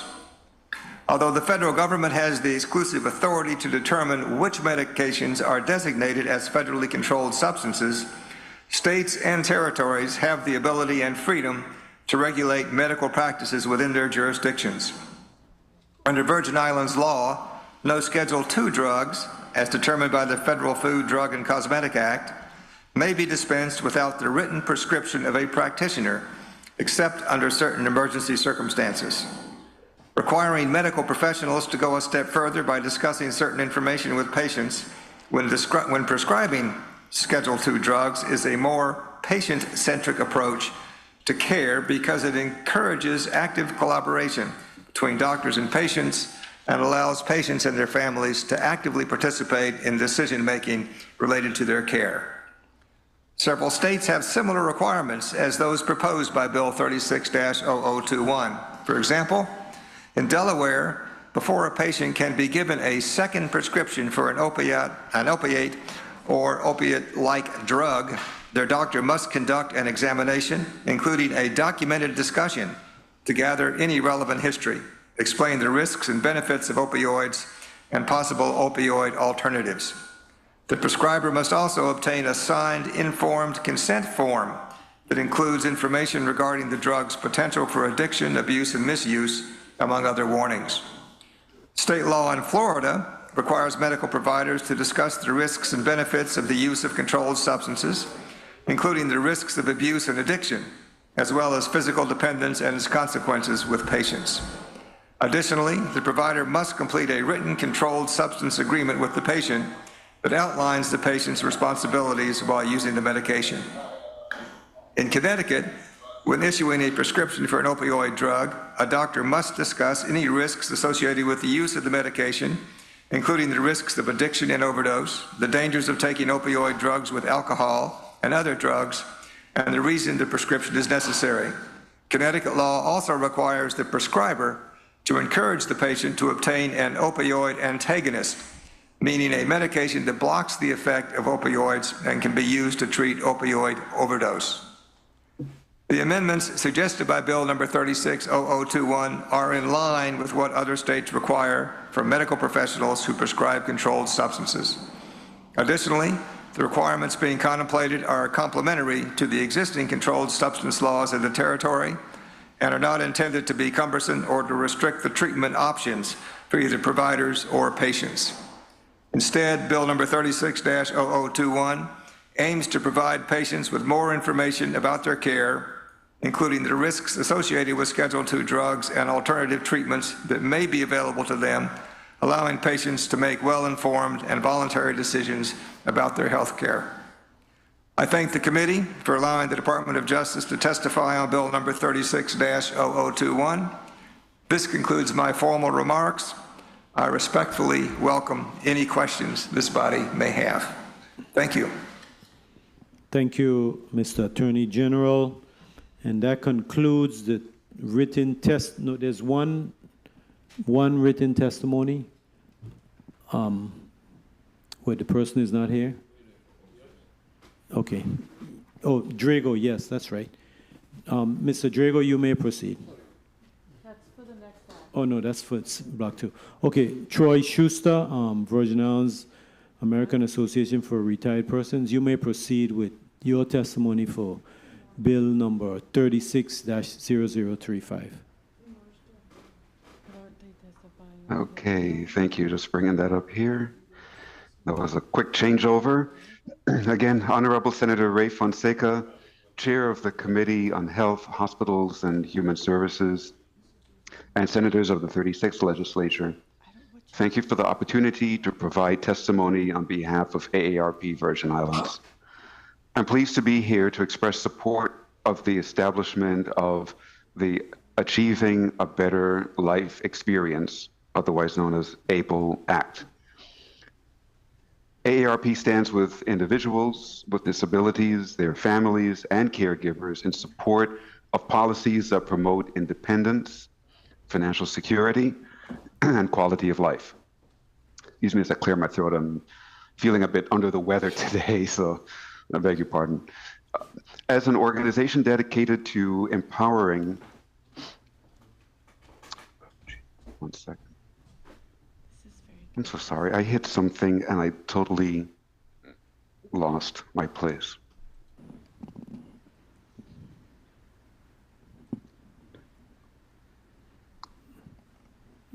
As AARP AARP stands with individuals with disabilities, their families, and caregivers in support of policies that promote independence, financial security, and quality of life.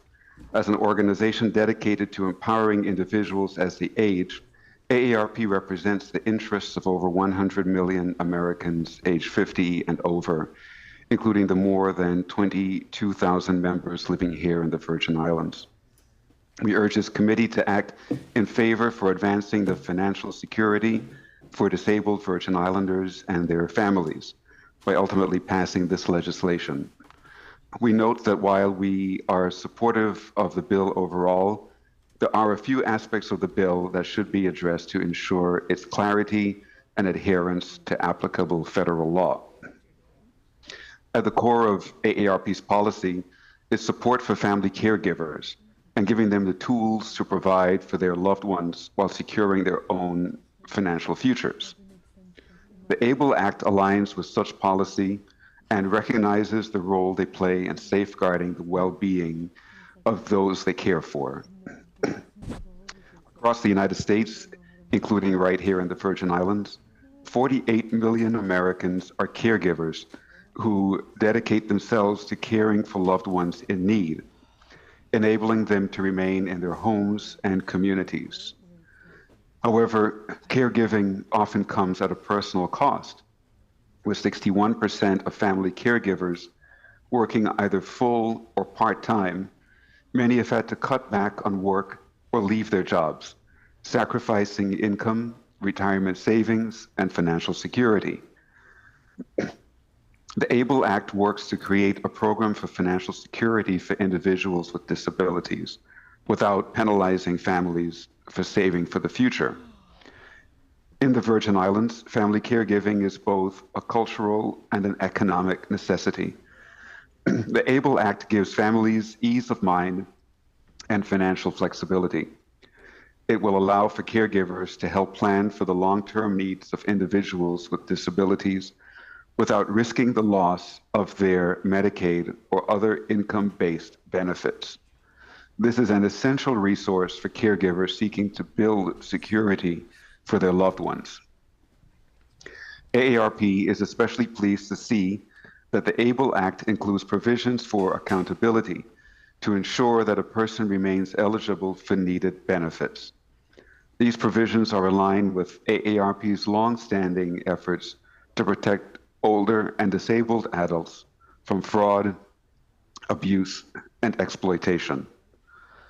With financial abuse on the rise, it is vital that strong guardrails are in place by establishing clear reporting requirements, oversight, fiduciary standards for use of the funds by account holders.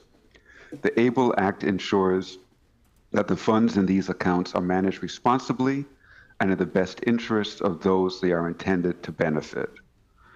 The Act also addresses longstanding inequities in income and asset limits for individuals with disabilities that often discourages savings. AARP stands on the principles that support reforms to these outdated financial eligibility rules that will allow for people to enjoy a fuller life. The ABLE Act represents a step forward by allowing individuals to build resources without the fear of losing access to critical health and income assistance. In closing, AARP Virgin Islands urges the members of this committee to work on and pass the ABLE Act legislation. It upholds the dignity of individuals with disabilities, supports family caregivers, protects against financial abuse, and aligns with national policy that promotes inclusion and financial independence. We commend Senator Novell Francis for recognizing the value of this legislation and for his leadership in ensuring that all Virgin Islanders, regardless of their ability, and those who care for them, can thrive and age with dignity and financial security.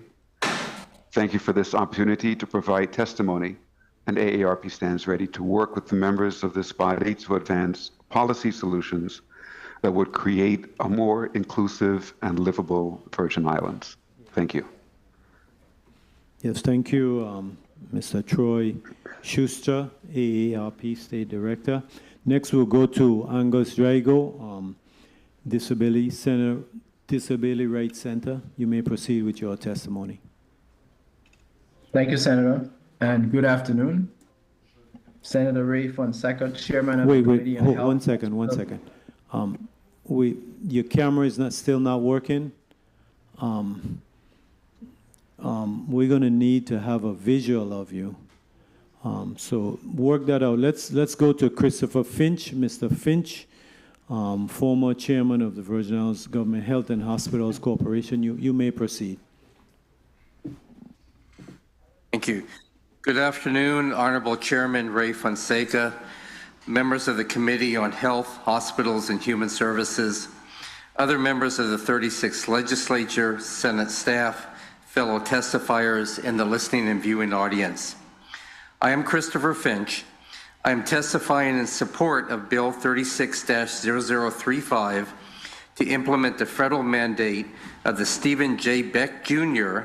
Achieving Better Life Experiences Act, commonly known as the ABLE Act. I thank the sponsor, the Honorable Senator Novell E. Francis Jr., and co-sponsor, the Honorable Senator Maurice C. James, for bringing this legislation into consideration. Over many years, I've testified before the Senate representing Lutheran Social Services, the Department of Human Services, and the Virgin Islands Government Hospital and Health Facilities Corporation. Today, I'm here privately as an advocate for a Virgin Islander, Ms. Janique Prince Marasco, who uses Able Now Act services in Virginia and wants people with disabilities living in the Virgin Islands to enjoy the same benefits. Janique is not able to be here today, so I'm speaking on her behalf. I will share personal information, and please be aware it is with her permission and blessing. She has read and approved this testimony. I did not focus on the specific language of the bill. I believe other testifiers have better knowledge to do that. I know that states have passed different versions to guide their enactment of the legislation. My goal today is to use one Virgin Islander's experience to describe the importance of passing this legislation. Janique Prince Marasco was born in 1996 in the Juan Louis Hospital to a homeless mother. Janique was immediately placed in the Queen Louise Home for Children, and I have known her since her birth. Janique was born with physical disabilities and serious health challenges, which she has lived with her whole life. Janique grew up in the Queen Louise Home from birth until the age of 19. She went to the Alexander Henderson Elementary School, the Kings Hill School, and graduated high school from AZ Academy in 2014. In 2015, the Department of Human Services Vocational Rehabilitation Program paid for her to enroll in the Woodrow Wilson Rehabilitation Center in Virginia.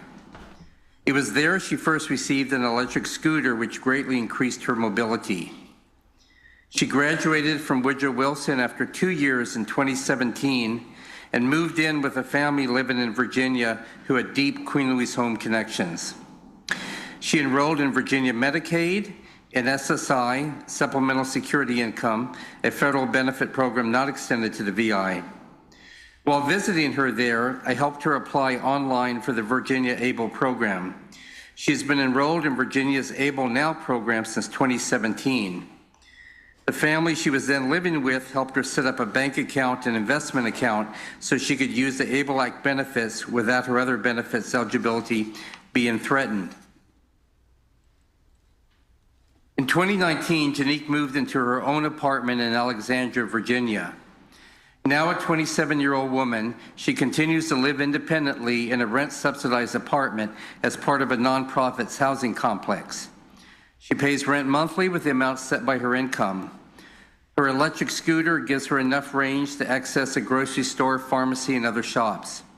She gets to work and wherever she needs to go with paratransit public transportation. She works part-time as an office assistant and receptionist for another nonprofit. She is limited by her benefit programs as to how much employment income she can have, so she can only work 3 days a week. Along the way, Janique was adopted as an adult by a family that knew her from St. Croix and Queen Louise Home days that has given her a mother and sisters. Janique's ability to live independently is remarkable, especially considering her health issues and physical limitations. I am constantly inspired by what she has overcome and how positive and happy a person she is. She is highly dependent on Medicare, Medicaid, SSI, and housing assistance. My wife and I visited Janique earlier this month.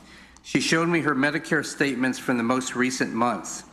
Her monthly medication costs are over $6,000 a month. Her medicine is paid through the Virginia Medicare and Medicaid program. Janique cannot do anything that threatens her eligibility for the benefit program she uses. The provisions of the ABLE Act enable the family and friends who know and love her to be able to contribute to her expenses without her public benefits being affected and without causing her a tax liability. She has used the contributed funds for electric scooters, scooter repair and accessories, other mobility aids, food, emergency bills, and personal care. Without the allowance of an ABLE program, she would not be able to save money for such items as an electric scooter or many of the supplies she needs to support her independence and self-care because she would lose critical benefits. Janique told me to tell you that, quote, ABLE is a great security. It helps tremendously when you need medical supplies, wheelchairs, crutches, scooters, and other unexpected emergencies, end quote. Janique is very appreciative of the financial support she receives from public benefit programs. She knows how dependent she is on these programs for her very life, and certainly for her ability to live independently. However, each of these programs place strict income and asset limitations on the recipients. If a recipient exceeds the income or asset limitation, they risk the complete loss of the benefit. The federal government recognized the need to give people with disabilities a workaround to the strict eligibility requirements, which would allow people to become more self-sufficient while retaining their eligibility for benefits. The federal government created the ABLE legislation to enable people like Janique and so many more to be able to pay for their needs, save for uncovered expenses, and not have to remain in total poverty. Janique still considers St. Croix to be home. She flies the Virgin Islands flag on the back of her electric scooter while motoring the sidewalks of Alexandria, Virginia. Should she ever want to move back home, the provisions of the ABLE Act would be essential. The Federal ABLE Act is one of the most bipartisan acts ever passed, with 381 of 435 U.S. representatives and 78 of 100 U.S. senators as co-sponsors in the 113th Congress. It was signed into law by President Obama in 2014. The act requires that each state and territory adopt its own version. I'm very happy that the Virgin Islands has considered joining almost every state, the District of Columbia, Puerto Rico, and Guam to have its own ABLE Act legislation. I urge you to pass this. This concludes my testimony, and thank you for this opportunity to share Janique's story and the importance of this legislation. I'm available to answer questions at the appropriate time. Thank you, Christopher Finch. Next, we'll go to Mr. Julian Henley. You may proceed with your testimony.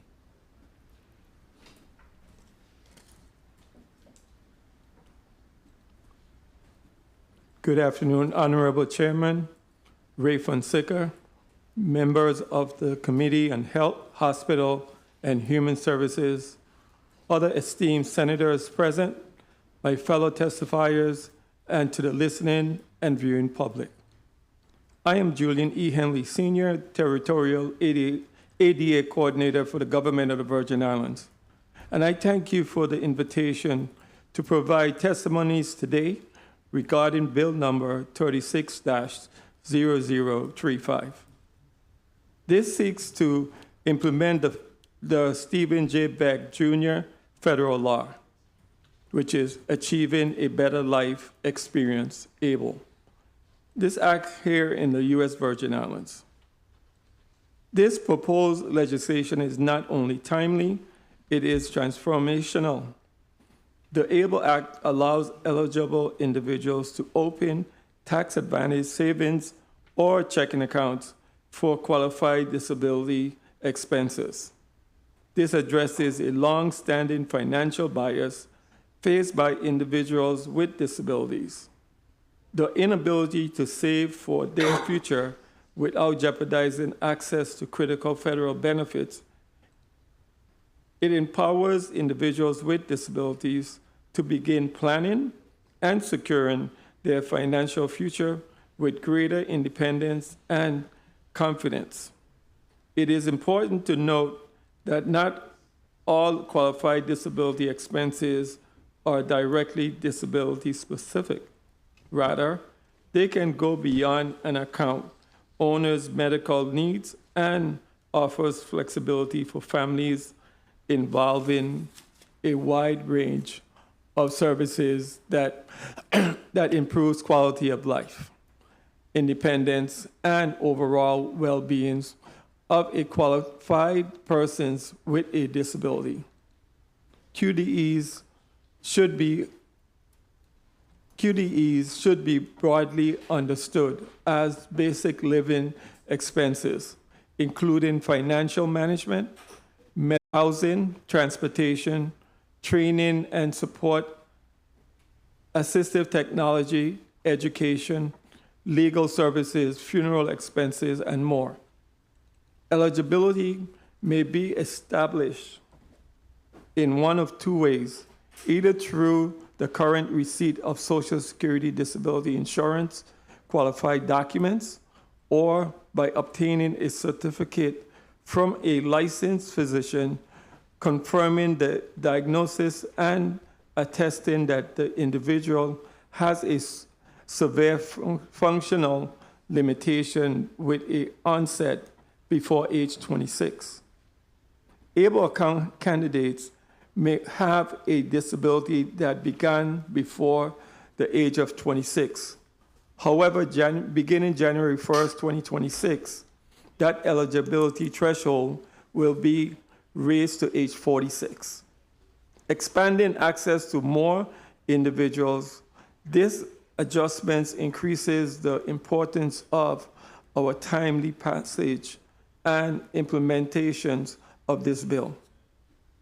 While I recognize the Department of Finance's central role in managing government funds, I would respectfully express my reservations regarding its serving as a primary administrator for this transactional oversight, and consider the current states of affairs. Capacity might be an issue. Further clarity is needed on the number of staff and management structures that will be required to carry out this responsibility effectively. In other jurisdictions, successful implementation of ABLE programs has often involved designated programs administrators, such as state or treasurer or contractual entities with experience managing 529 saving plans. For example, the state of Oregon administers its ABLE program, Oregon ABLE Saving Plan, through a public-private partnership with Someday Administrator LLC, a company with subcontractors that specialize in ABLE and 529 account services. An accessible arrangement like this would provide a robust, user-friendly platform for clients with disabilities while maintaining compliance with federal guidelines. Because ABLE accounts will contain sensitivity personal and medical information, it is essential that private protections are clearly defined and strictly enforced. This includes restricting access to authorized personnel only and ensuring that all staff who interact with ABLE participants receive appropriate disability sensitivity training. As a territorial ADA coordinator, I also want to emphasize the importance of ensuring dignified and supportive experiences for ABLE account holders. Many individuals qualify for this program may be first-time banking customers. They may be unfamiliar with saving products or investment terms. As such, our local institutions and government must offer accessible education, simplifies material, and customer service that reflects patience, respect, and understanding. Once an ABLE account is established, family and friends can contribute to this account, providing contributions do not exceed the annual limit set by the federal government. These accounts may also include investment options depending on the financial institute managing the account. In conclusion, I commend Senator Novell Francis Jr. and co-sponsor Senator Maurice James for their vision and leadership on this matter. By passing Bill number 36-0035, the Virgin Islands sends a clear message that we recognize the rights of persons with disabilities, not only to live independently, but to also plan financially for their future with dignity. With a clearly structured plan, I believe the Virgin Islands can implement a successful ABLE program. Thank you for your attention and for your continued commitment to an inclusive Virgin Islands. And I am available to answer any questions that you may have. Thank you. Thank you, Mr. Julian Henley. I'd like to acknowledge the presence of Senator Maurice James. Before I go to Brenda Carty, Representative Commissioner of Finance, I wanted to give one try to Mr. Drago and see how, if we got a video. Mr. Drago, you may proceed. Good afternoon, Senator Ray Fonseca, Chairman of the Committee on Health and Hospital and Human Services, committee members, other senators present, and members of the listening and viewing public. I want to first commend Senators Novell Francis, the bill sponsor, and Senator Maurice James, the co-sponsor of the bill. My name is Angus Drago. I'm the Executive Director of the VI Advocacy, Inc., better known as the Disability Rights Center of the Virgin Islands, DRCVI. Thank you for inviting DRCVI to testify on Bill 36-0035, which seeks to implement the Stephen Beck Jr. Achieving a Better Life Experience Act, ABLE, relative to establishing a tax-free savings account program for individuals with disability who are designated beneficiaries and owners. Bill 36005 will implement ABLE, which became law on December 19, 2014. The program allows eligible individuals to establish ABLE savings account that enable them to save money for qualified disability expenses without affecting their eligibility benefits. There are also check-in and investment options available. The law aims to ease financial strains faced by individuals with disabilities by making tax-free savings accounts available to cover qualified disability expenses. The proposed bill will make ABLE savings/investment accounts managed by the Department of Finance. Overall, these provisions aim to promote financial independence and improve quality of life for individuals with disability, ensuring they have access to necessary resources and support. ABLE accounts foster independence and security for individuals with disability and their families. These accounts serve as an essential estate planning tool for families wishing to ensure continued care for their loved ones after they pass away, all while protecting vital benefits from being jeopardized. ABLE accounts will significantly improve the quality of life of people with disabilities, promoting employment opportunities and participation in the community. Many people with disabilities are unable to visit banks in person, particularly those residing in facilities. Under this proposed law, beneficiaries will rely on the Department of Finance's program management. These accounts are already available in 46 states, as previous speakers mentioned, with 26 of those states extending access to non-residents, albeit often at a higher cost. DRCVI suggests that a free educational component be established to ensure that account holders and beneficiaries know how to use the funds, what is expected of both parties to avoid complications, and know what the money can and cannot be used for. Let's suppose beneficiaries are not adequately informed about how to utilize a program or the implications of the rules. In that case, they may not fully benefit from the savings account or make detrimental choices regarding their funds. It should be noted that transferring the money from an ABLE account to a trust is not considered a qualified disability expense.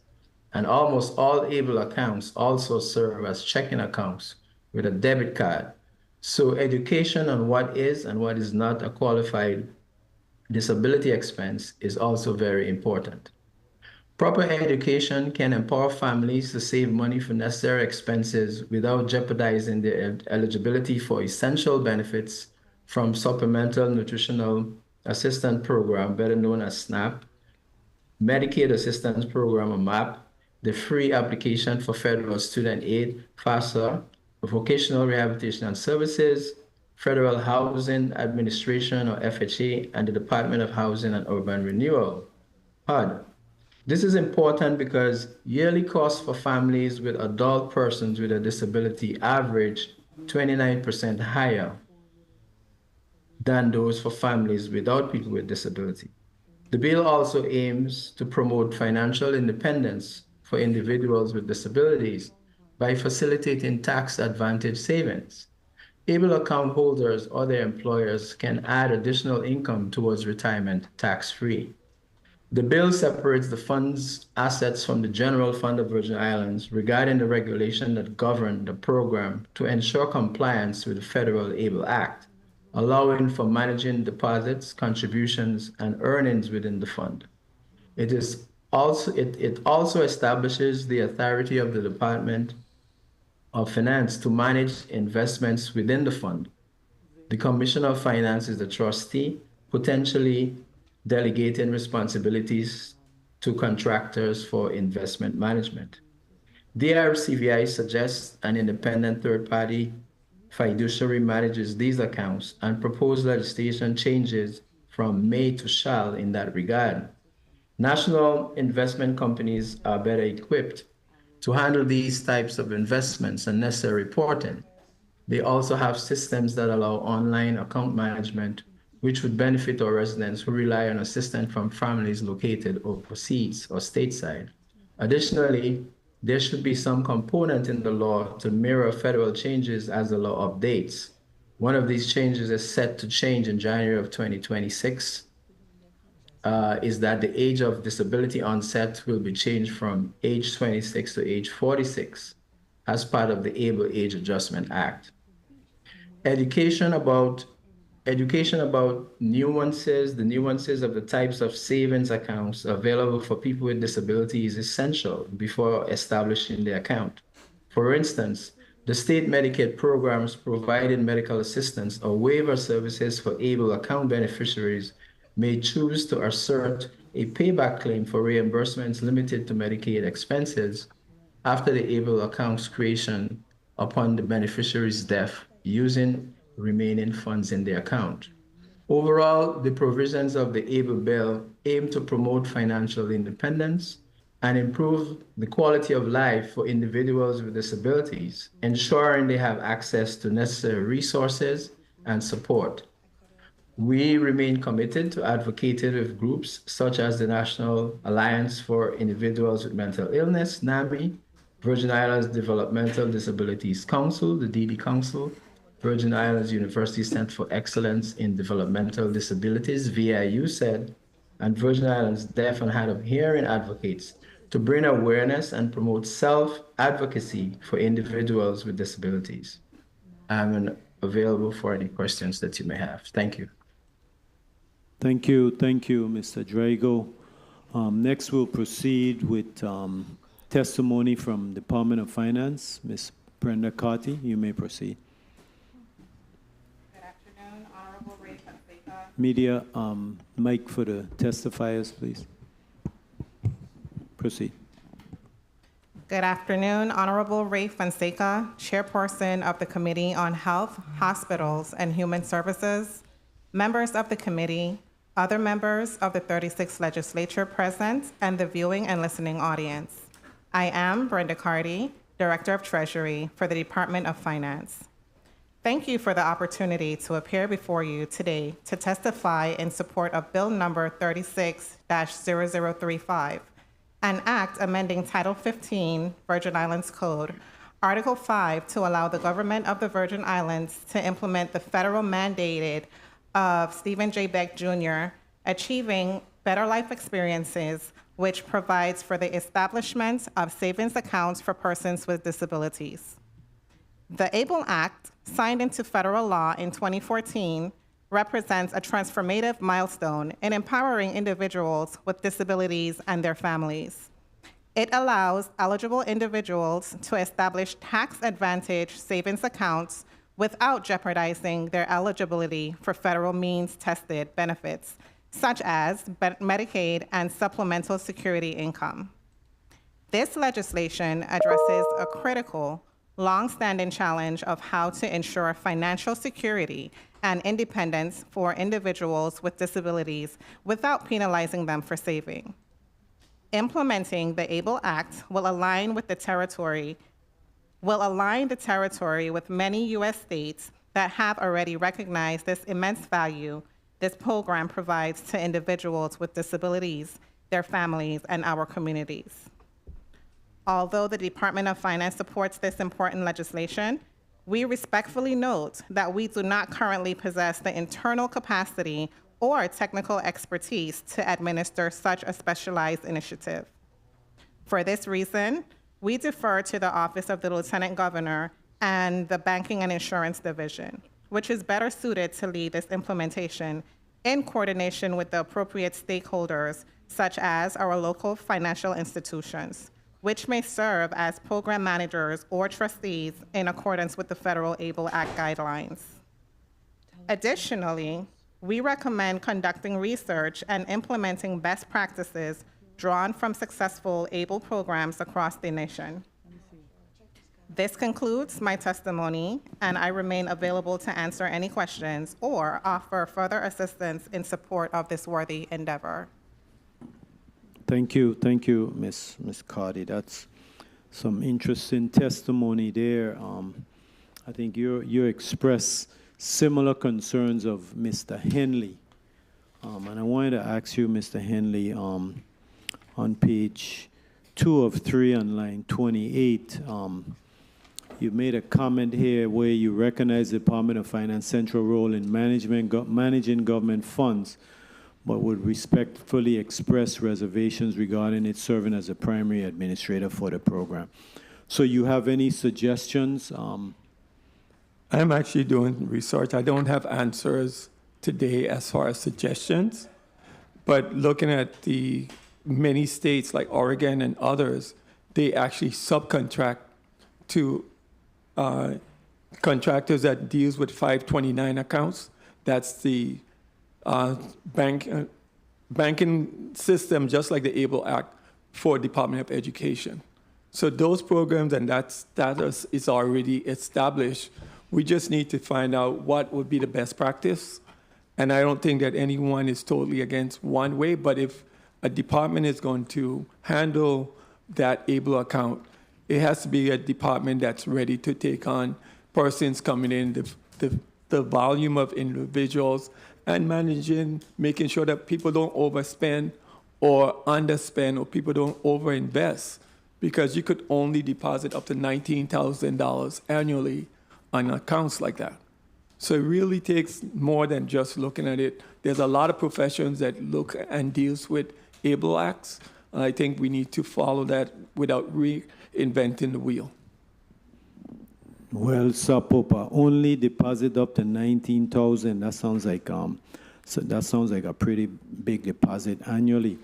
But you know, the ADA and persons with disability they're so important to the community, and anytime we have a chance to assist them, it's so important. So, finance, you're saying that Lieutenant Governor or the banking institutions if the Lieutenant Governor was here or the banking institutions were here, what do you think would be their testimony? They have capability to implement this program?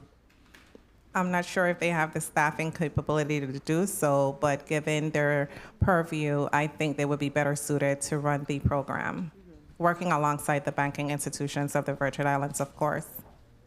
Okay, so colleagues, we're going to go to a round of 5 minutes, and we'll start with Senator Avery Lewis. Senator Lewis, you're recognized for your 5 minutes.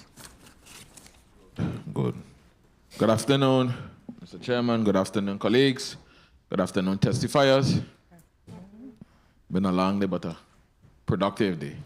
We're going good. First, before I begin my round of questioning, I really would like to commend my two colleagues for bringing two meaningful pieces of legislation here today. Bill 360021 and 360035. I think it's much needed, and I commend them for bringing this. And at some point in time, I'll be signing on. Mr. Finch, thank you so much for that heart-touching testimony, and I'd like for you to pass on to Ms. Janique Prince Masco that I know that my colleagues and myself, we have her back, and we're going to make sure that we continue bringing meaningful legislations for our vulnerable population. Thank you, Senator. Thank you. Dr. Sims, good afternoon again. Good afternoon. You talked about in your testimony a little bit about the Narcan distribution and CPR training.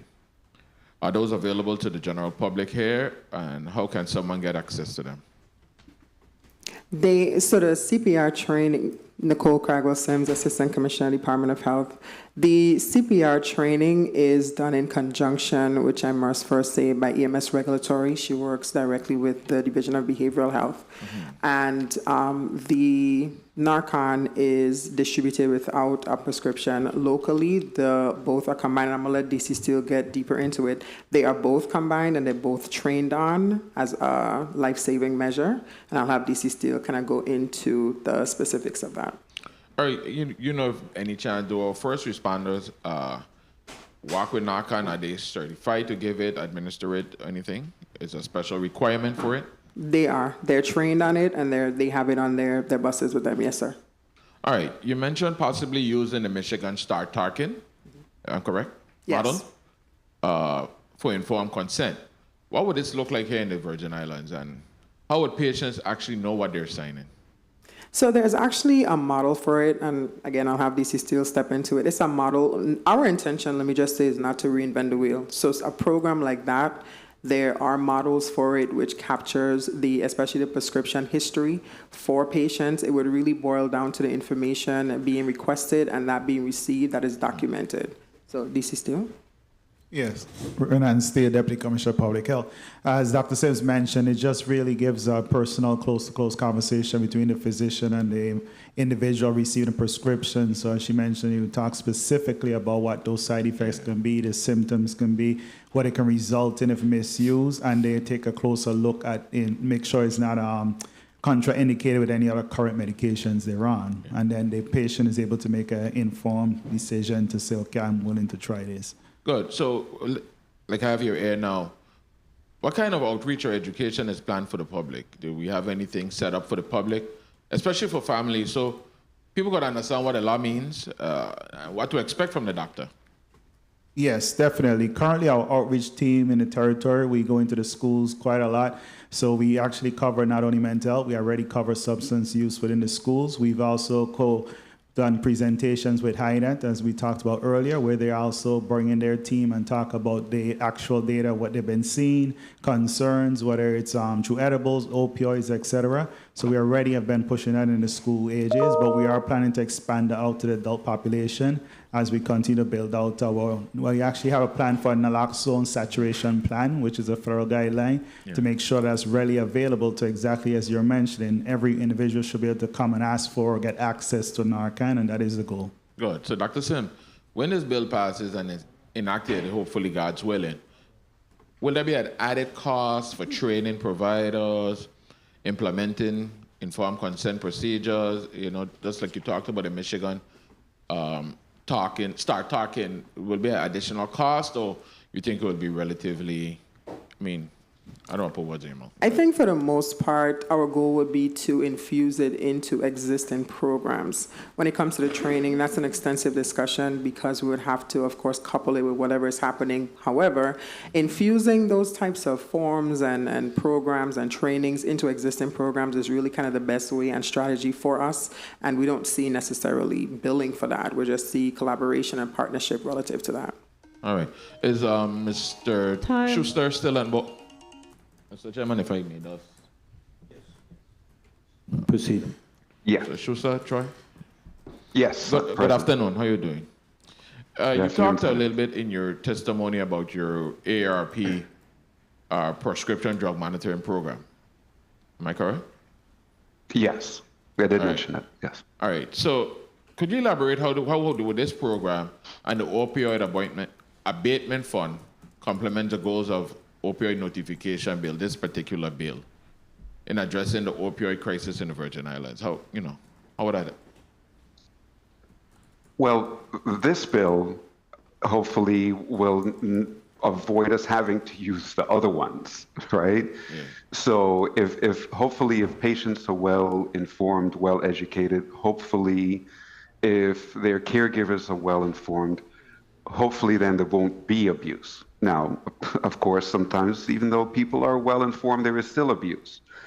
But the hope is that this will then take away the need for the others that we passed recently. But they're all still very important because regardless of education, again, some people still do end up abusing the prescription medications. And sometimes it's inadvertent.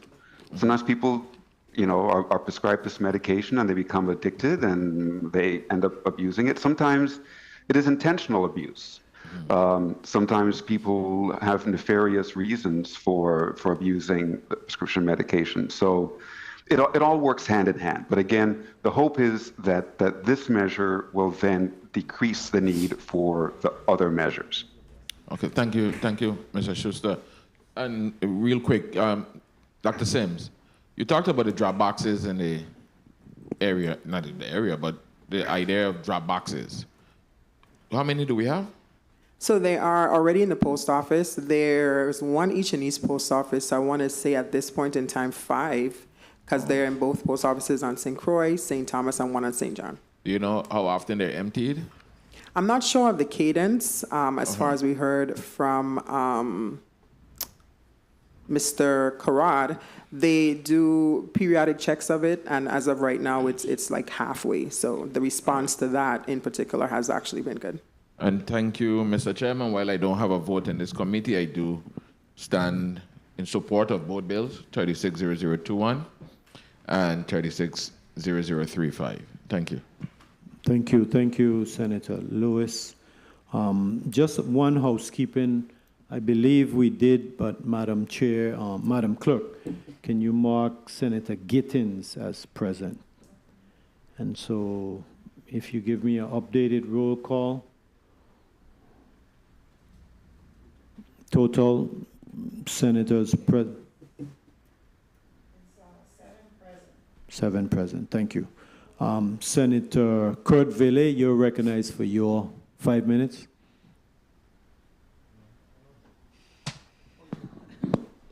Thank you, Mr. Chair.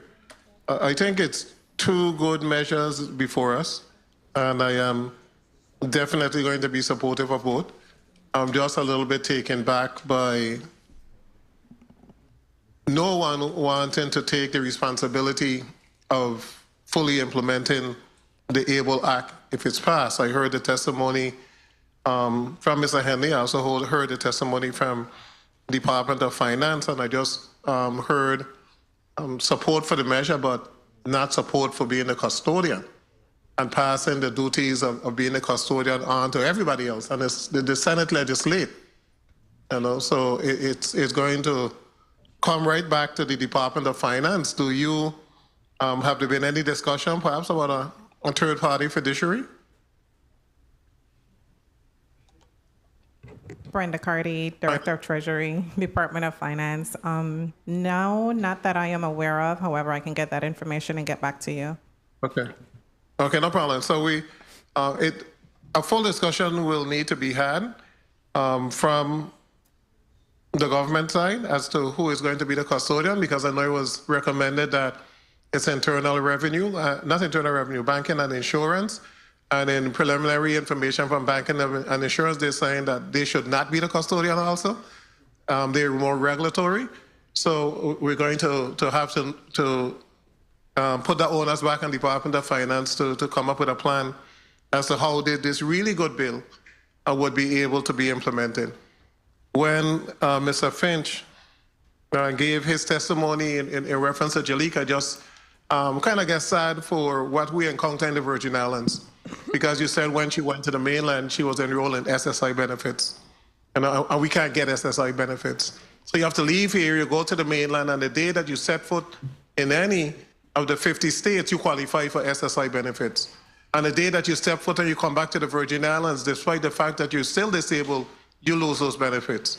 And then you said that the school that was paid for from Medicaid, et cetera, and I said, we have a Medicaid cap, so once we hit that cap, nothing else is paid, unless the government bear the full cost. We have no access to the Affordable Care Act. So I'm just listening to the testimony and I'm saying, that is the reason why so many individuals with disabilities leave the Virgin Islands and go to the mainland. It's not necessarily that they want to live on the mainland, but the services are there. And the programs are there. You qualify for SSI, you qualify for Affordable Care Act, you could go on the marketplace.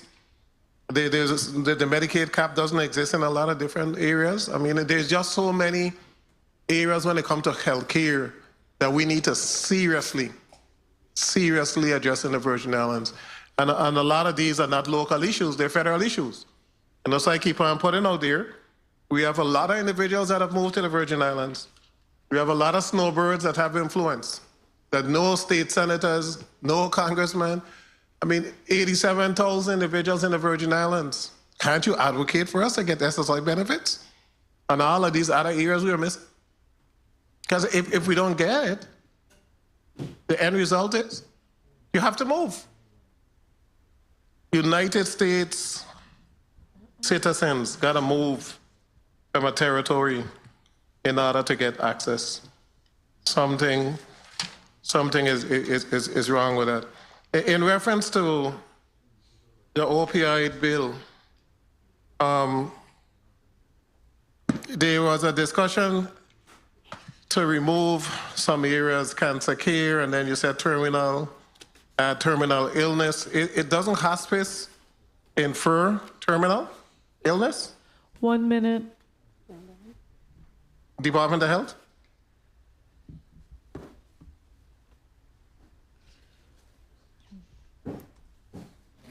Department of Health, one of your recommendation was to remove the language. Hold the senator's time. I'm going over that section C, where the sponsor has active treatment for cancer, receiving hospice care, hospice is terminal, palliative care, or in a long-term care facility. I think the reason behind the long-term care facility is that more than likely a doctor is assigned to the facility and would be overlooking prescription medications that are used, or is in the treatment of substance abuse or opioid dependence. So you want all of those areas to be removed, Department of Health? This is still Department of Health. This is recommending to remove because those individuals still should receive the education and their physician should explain to them the effects, and they're not excluded from that process, is what we're stating. Okay, so if somebody is in the treatment of substance abuse or opioid abuse, don't you think they're getting the education, or you still need to put on that they need education? If they're in treatment for opioid abuse and substance abuse, don't you think they're getting, that's inferred that they're getting the education? It is generally speaking in practice. However, we wanted to be certain that it is, because there's some areas where certain providers feel it's not required for them to do so, even though the person is seeking treatment. Okay, so the palliative care you recommended for terminal illness, but you don't, but if there's a serious illness, you want them to get the education? Yes, yes. Okay. I would wait to hear what the sponsor of the bill, if this bill is going to be amended to include your concerns, but I definitely know that the next bill sponsored by Senator Francis and James, that by the time that bill reached to the floor, that we must have language included in that bill that is going to require the Department of Finance to submit to this body a plan for implementation of the measure that is being proposed today. Thank you so much, Mr. Chair. Thank you, Senator Vele. Christopher Finch, I want to go back to you. Let's go back to Janique. You seem to have a lot of intimate knowledge of how her finances is being handled. In Virginia, who administers the program? Which department, what part of the government administers it? Senator, I actually do not know that. I know that when someone wants to provide her any assistance, they need to write a check to be specifically deposited in her ABLE account, so she interacts with a bank so that she can have access to the funds. But in terms of the back administration of it, I'm really not familiar. I am aware, as some of the testifiers have said, that for many, perhaps all of the states that have adopted this, they tended to piggyback on the same programs they had to enable people to have tax-deferred savings for education funds. And so it was an easy implementation to just add ABLE to those rules and regulations and systems within the state. If we don't have that here, then we're starting with a little bit more of a blank sheet of paper. Okay, thank you. So, Ms. Carty, this program, if it was set up in the Virgin Islands, how much do you think would be the total value of this program? Do you have any idea? Unfortunately, at this time, no, I do not. Okay, because you're saying you don't have the internal capacity nor technical expertise to administer such a specialized initiative, but you have millions of dollars that you're managing for the government from time to time, and I'm sure this wouldn't be $100 million. So it behooves me as to why you don't have this internal capacity for specialized initiatives. This is probably not going to be more than 300 persons. So speaking from a Department of Finance aspect, there's more that goes into it than the financial responsibility. There's also staffing capabilities and having the expertise to do so. What this would need is a specialized program manager, for which we at DOF, we simply do not have. So we would essentially have to find someone, hire someone able to do this program. So you're saying one additional staff, if you was to get one additional staff, you would now have the specialized expertise to administer this program? I'm not certain that it will be one additional staff, but it would require hiring additional bodies to run this program. Essentially, you need a program manager for this kind of assistance. Okay, because see, that's one of the things that we're going to have to consider. So you're saying at most 2 persons, more or less. I'm not sure. It would also be based on the number of persons that would participate in the program. Okay, thank you. Senator Lorenzo Frederick, you're recognized for your 5 minutes. Thank you. Thank you very much, Mr. Chair. Media, the mic of Vice Chair Fredericks. Point of information. Thank you very much, Mr. Chair. wanted to continue our discussion. Again, good afternoon, colleagues, testifiers, and the viewing public, listening and viewing public. My line of questioning will continue on the same thought you had, Ms. Cardy, as it related to the implementation costs for a program like this. I'm just off the top of my head, I could see at least 5 individuals that you would need to successfully run a program like this. 5, not 1. You need an accountant. Someone has to be keeping up with this stuff financially. These are people that account, monies are going in and out. You're gonna need a program manager to overall have an oversight over the program. You're gonna need some software person to keep up with, the day-to-day transaction part. You're gonna need a customer service person that's gonna be handling or customer care. So it's gonna require at least 5 individual, maybe more. We don't know how many people this act would affect, but the cost will still be fixed. So we know it's gonna be substantial, and that's gonna be interesting. It would be nice for us to know. We're gonna have to know. Now, I can tell you from my experience, we would use a financial fiduciary in a case like this because it's a small pool of people. We don't know the exact number yet.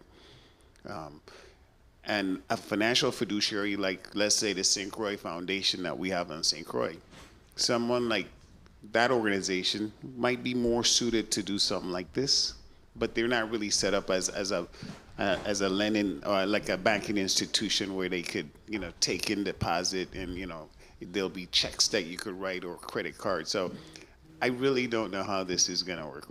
We're gonna have to really study this matter because it should be fluid for the recipients, especially given the fact that they're already disabled. We really need to make it comfortable for them to access their money and deposit funds. I think the depositing would be easier, but it's accessing the money. Can they write a check? Will everything be based on a credit card? So there's a lot of questions we need to know. And Mr. Hanley, are you in agreement with some of the points I'm making? How you feel about that? I'm in agreement in all the points that you're making. That's the reason I'm in support of this bill. I am in support of everything about the bill except to see, when you think on persons, if you set up a structure in St. Thomas, where does these individuals go to access their monies? And who would be that person to see that they don't have or use the money, want to use the money for wrong sources? Because it's not everything you can use this money for. There's restrictions on what you can. So for that reason, once again, we need to have a system put in place. And I think all of us getting together and checking on different states, even places that might have it, and finding out a little bit of what they do based on what we do as a government. I think with that research, we can come up with a solid program that's going to make the ABLE program work in the Virgin Islands. I'm just happy that we're having this discussion about this because it's needed. Yes. We just need to work out the mechanics, how it could be done. Not everything that works well in the States work well here, as we know. So it's going to take a little bit more effort on our behalf. As it relates to Bill number 36-0021, my concerns, I think it's a good bill as well, but I'm a little confused as to, Dr. Sims, what are physicians currently having to do when it comes to the prescription drugs, opioids that they prescribe right now? Don't they have to still have a detailed discussion with their patients before it's prescribed? Isn't that required anyway by law? I believe it is required by law for them to have some level of discussion, especially when sourcing prescription history and what is going to be prescribed. I think the benefit of this bill is that it mandates that discussion happen. It mandates education, certain levels of education. It also mandates risk counseling as part of this entire program, because there are different levels and variations to receiving any type of pain relief medications, from accidents to long-term pain resistance. So without having knowing in depth, there is definitely something now, but this bill allows it to just be, concrete in terms of history. So I also know if you go to a pharmacy to fill an opioid prescription drug, you're given another lecture about what you're taking and some printed materials. Mm-hmm. Are we not doing the same thing over and over and over again? We are, I want to say, this is more a preventative stamp on what we're doing. Time. And that, like I said before, is the education, because we do have a lot, when we're talking about opioid overdoses and some sales and things of that nature, we're now coming into persons who it was not prescribed to. We're talking about maybe students at home that go through their parents' medicine cabinet, et cetera. So while you're receiving that education, this is also speaking to misuse. It's speaking to who takes what, who goes through your medications. It's speaking to non-use anymore, what to do, how to dispose. Just things that take it a step further to close the loop from prevention to use to discard. Mr. Chair, if I would, Yes. you're saying, Dr. Sims, that this effort is not only for the people who are being prescribed the medication, but it's for people who might have access to it. So those people who have access to it, for example, someone in your household, they would have to be tutored on the use of this drug. That's what you're There saying. would have to be levels of education, and this is not a end-all be-all of this discussion by no means. So there has to be different levels and tiers into the information. So you are being prescribed for a particular reason, but usage is part of that discussion, storage is part of that discussion, and like I mentioned, discard when you're finished. Instead of just putting it in your cabinet, it's time to get rid of it completely, things of that nature. Or have it locked away. Correct. Okay. Thank you very much, Mr. Chair. Thank you for your time. Thank you, Senator Frederick. Senator Kurt Vele, you recognize? No, I don't see him. Okay, good. I have a quick question. Mr. AG, since you're here, the federal mandate, there's a federal mandate for the Stephen Beck Jr. Act.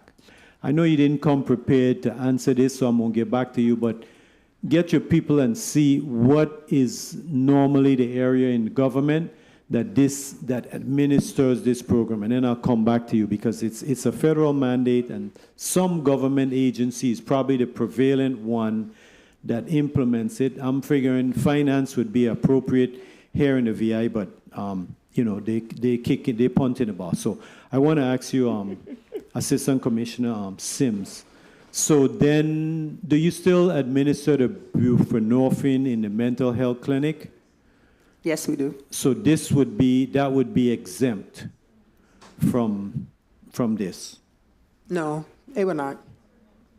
So what would change with that program? Bill 360021, what would change? Because they're administering that drug now, and it's a controlled substance, and it's for the opioid users. Right. So I'm going to let DC still kind of caveat on this, but the purpose and point is the education component and the risk counseling component. So it is for everything prescribed, everything given, everything attempted to be given, so that you have that foundational education about what's coming in. Even if you are struggling with, suffering from, dealing with any type of condition that requires medication, you still have to have that level 1 education on what you're going to be taking. Okay, so let me ask you then, specifically for the Elder Schulterbrand facility, do you use this drug out there? No. You don't? No. Okay, thank you. So next we'll go to Senator Potter. Blyden, you're the bill sponsor. Okay. Yes, Senator Potter, you're recognized for your 5 minutes. Thank you very much, Mr. Chair. Good afternoon, colleagues, and a special good afternoon to presenters who are here before us today. I want to go on record as supporting both bills in this block, beginning with Bill number 36-0021. To me, it's clear that requiring medical practitioners to discuss specific information with patients before prescribing Schedule II opioids, and again before issuing a third prescription, I think it just is plain old common sense. I mean, it just makes practical sense to me. Just from an enforcement and oversight perspective, who would verify compliance with the notification requirement? You know, will there be penalties for non-compliance or auditing protocols? And I'm kind of looking at health, Dr. Sims, and I don't know if that's a question for you, but you seem like you're willing to answer that question. So. Yeah. So we are actually, we're tightening up the PDMP program, and that program comes with a certain level of accountability. It comes with a certain level of just what you're asking, and so that is going to be a part of that and incorporated in that. Okay. And I know the PDMP program, I know when you go to the drugstores now, to me it's almost as though we kind of just cycle through the process without there really being meaningful discussion. You know, they just want you to pay, the patients want to leave, and they just, some of them just actually scroll through and go to the payment part. So are we in jeopardy of it, this program, this opioid program, becoming something like that, where the physicians just want to move on and the patients just want to leave, so we just maybe just do something symbolic and it doesn't have the intended impact?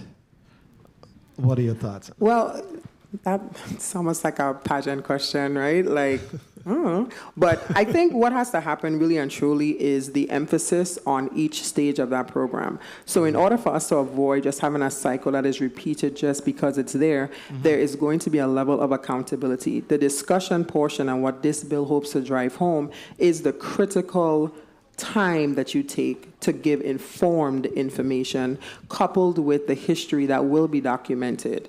And that would tell its own story in terms of frequency, any side effects or any physiological effects, etc., which would then lead to a deeper discussion relative to holistic patient care. So each stage has to be really just as important as getting out the door, which is the intent.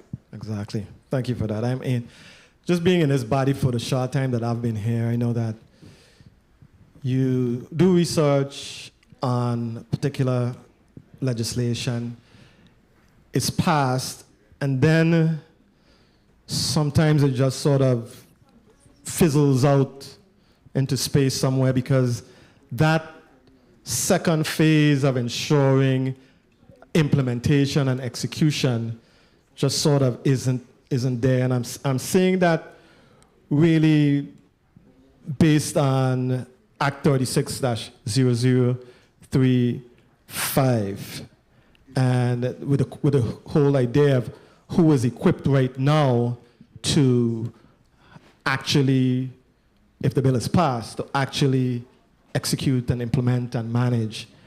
And I think it's critical if we don't have the manpower. And I appreciate the candor of the Commissioner of Finance, the Director of Treasury, Ms. Carty, in saying that right now we're not equipped. And this body that is responsible for funding positions needs to know so that we can provide you with the necessary manpower so that when the bill is passed, you know, the desired impact of it is realized. So I really appreciate your feedback on that, Ms. Carty, but we just need to have a better idea from a cost perspective as to, you know, the manpower that will be needed and how that would translate to cost so that we can also provide the necessary funding to make this program a reality. So is that something that, and I would imagine working with the bill sponsor and maybe Mr. Henley, I'm getting from you that there isn't an unwillingness to do this, but you're speaking from the perspective of the ability and the capacity for you to do it and for you to do it well. Am I putting words in your mouth? Brenda Cardy, Department of Finance, Director of Treasury. No, Senator, you are not putting words in my mouth. You are correct in the fact that right now we do not have the capacity to support. We are totally for this bill. We are not against it in any which way, shape, or form. But from a finance perspective, we do not essentially run programs. We don't manage programs. This is something that would have to be built from the ground up. This is something that requires training, program management training, overall aspect. I have some kind of background as to what that looks like.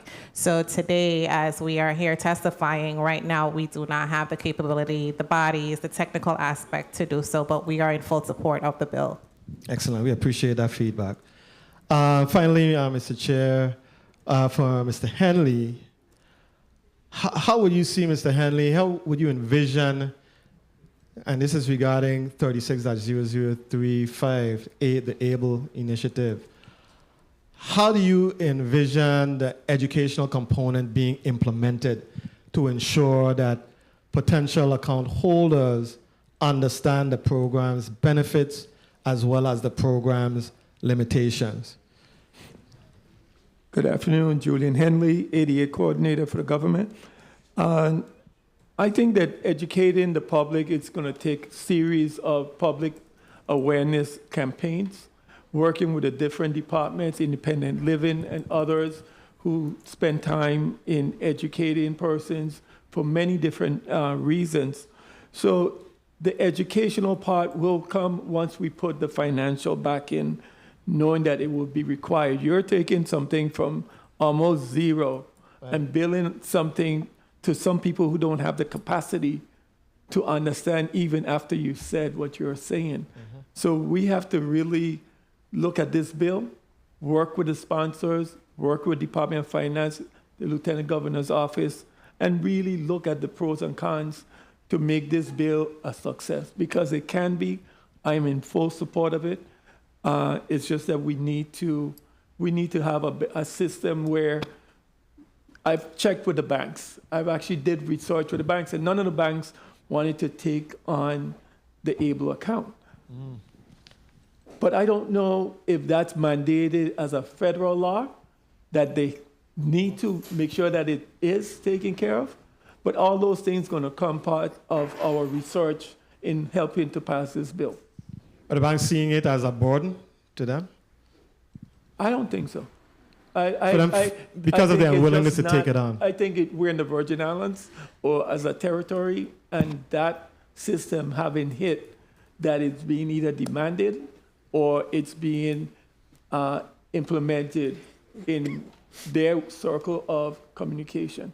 So it would be for us to go back now that we've had conversations to now go back and say, okay, this is a federal law. We need to come up with a system to make this work through your banking. So all of that is going to come back to the body. Thank you. I appreciate your responses. Thank you very much for the flexibility, Mr. Chairman. Thank you, President Potter. Point of information. Yes. Senator Nova Francis, you're recognized for your point of information.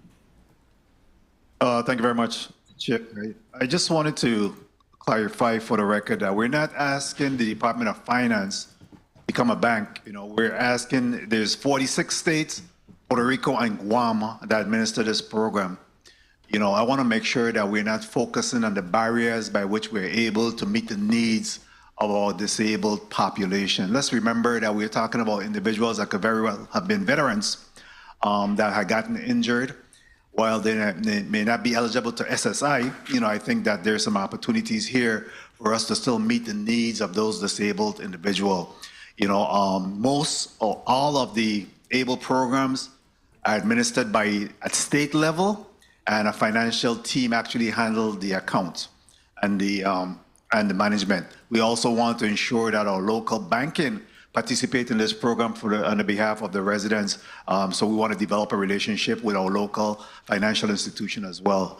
Clearly, the banking and insurance have already submitted by email documentation that they're a regulatory agency and not responsible for this. And we hear that there might be some capacity issue at the Department of Finance, but let's work out what those financial issues are, so that we can meet the need of our disabled population. Creating barriers is not an option here. We need to do what's necessary to ensure that we're inclusive of every single individual in this community, especially our vulnerable and disabled population. Thank you very much. Thank you, Senator Francis. And I fully agree with you because, you see, this law here is a federal mandate that helps the disabled person achieve a better life and to be able to save. And so I know Mr. AG, Mr. Gordon Ray, we happen to have you here and you're listening to the testimony. Do you see any reason why the Department of Finance couldn't administer this with the proper staffing?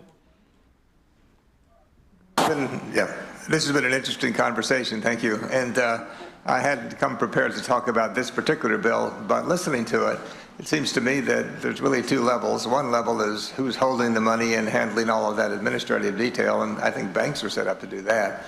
And then the other level is who within the government is making sure that the parties are using the money in the way that it's supposed to be used, the general oversight. And which department of the government is best set up to do that, I'm not sure. But I will be glad to look into it and see what other states do and get back to you, and that way we'd at least have a template to look at. Well, thank you, Mr. Attorney General. That you answered that like a professional politician. Uh-oh. Uh-oh, that's bad. Good. Okay, so Senator Alma Francis Heiliger, you're recognized for your 5 minutes. Thank you. Good afternoon to my colleagues, to the people of the territory. Good afternoon to the testifiers. I first want to tackle Bill 360021. As an individual that goes to the doctor all the time, I'm trying to understand, and I know we try to codify things in the code, but based on federal mandate, would it make a difference if this law passes or not? And anybody could answer. The 360021. If it passes, okay. But if it doesn't pass, are doctors obligated already to do all of this? That's what I'm trying to understand. Does it really make a difference? Does anyone in regards can answer this one?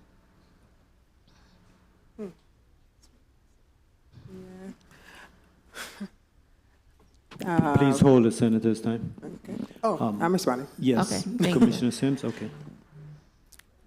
It is happening as mentioned before. I think what the bill would help to do is to drive home the portions that should be covered, identified in the bill.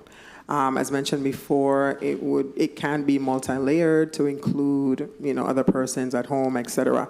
The thing is that this really boils down to your practice and what you do in your practice and the education that you Okay. prescribe in your practice. So, it supports what. So at the end of the day, are doctors already obligated to give this information? They are. They are. So we are creating in the code something potentially repetitious, because I have, right now as we speak, I have a friend that's in a rehab location and they have to take opioids. They have a nurse that comes in and they regulate them based on federal code.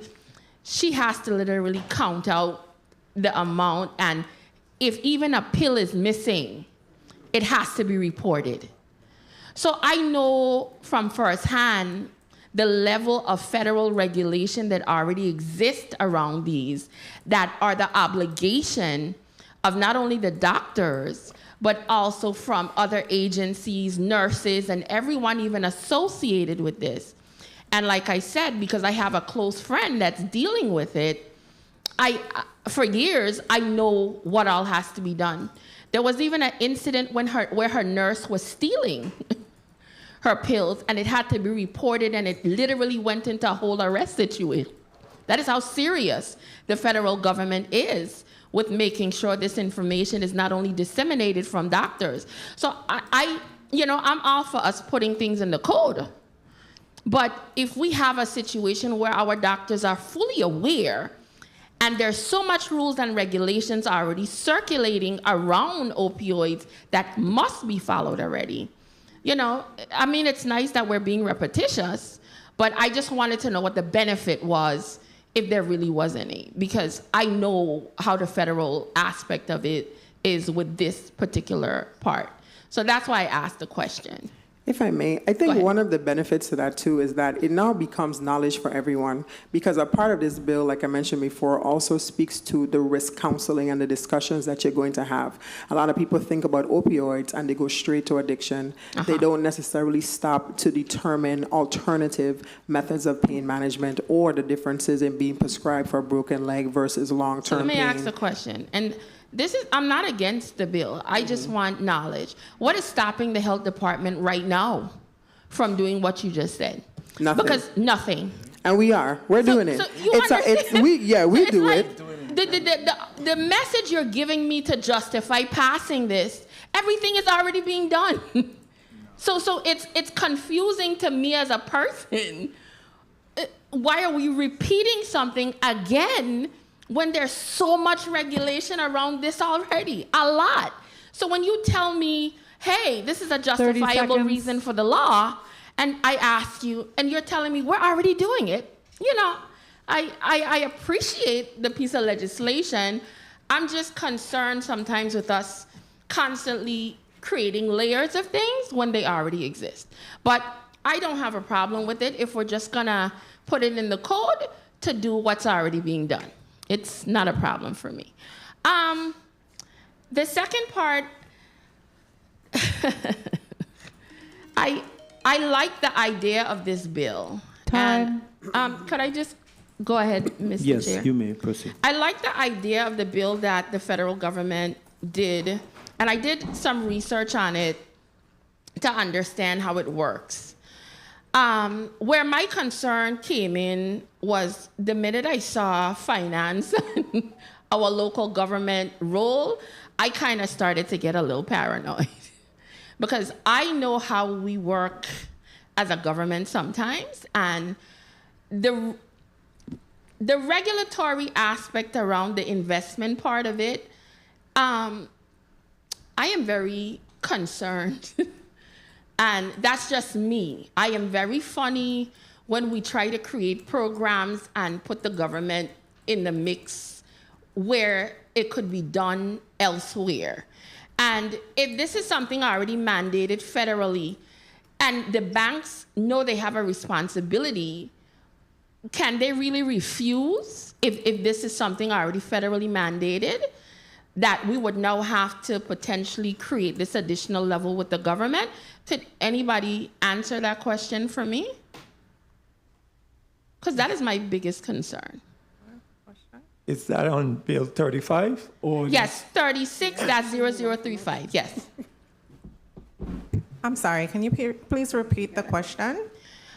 The question is, this is a federal law, and we're trying to tweak it to introduce it here in the Virgin Islands.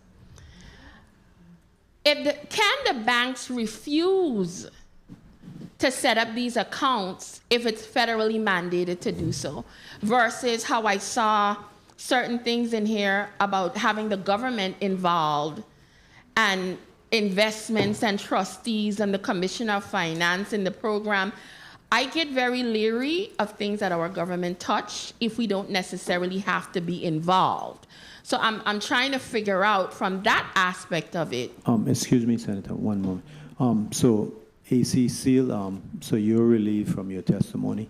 Thank you for being a part of, yes. Thank you, Senator. Thank you. Senator, you may proceed. Thank you. So that's what I'm trying to find out for clarity. Brenda Cardy, Department of Finance, Director of Treasury. My apologies, Senator. We are not able to answer that question, as that answer would have to be provided by the Office of the Governor or the Lieutenant Governor, Banking and Division. We can't speak to whether the banks are able to deny such a request or a federal mandate. Okay, that is very, very important for me because I need to know if people could be independent of this or we are, and let me just, could I just finish up quickly? Go ahead. I know my time has been called. When I was 16 years old, there was a young lady that lived homeless by my house. I asked my mother at the time, can she come live with us? Because nobody would take her in. She lived with me up until my mother passed away. The thing with her, because she was off the streets for years, she was actually supposed to be collecting Social Security. And by the time we got around to figuring out, there was over $30-something thousand sitting there waiting for her. All these years she had not collected Social Security. She got that money in chunk, like a big chunk, which I'm not even going to go into the details because it was not a positive thing for her to get all that money at one time. So I'm trying to figure out, I understand the benefits of this where putting in monies like that and they could still get benefits, SNAP and all these other programs.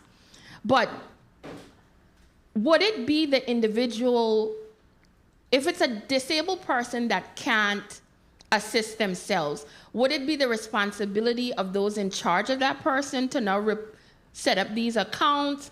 And I'm a little bit concerned how it's written, because why would somebody come and report that this person has money if they really don't have to?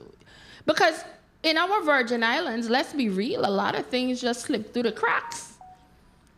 So I'm trying to see, how does this benefit people with disabilities and how is it going to work?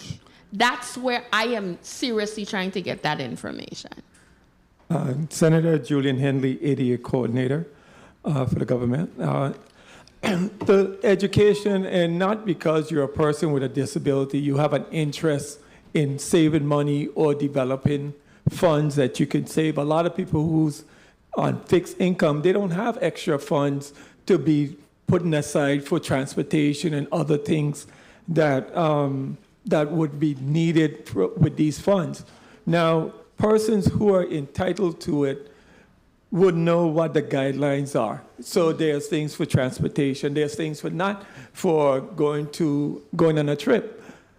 So you would have to have an establishment that determines how they would distribute these funds to this individual based on what. So all of that needs to be, I think, researched and looked into, because there's things that we don't know. Although we are all in love with the legislation, there's things that we need to get clarified, because going to the banks, I didn't know that if they would be mandated or not.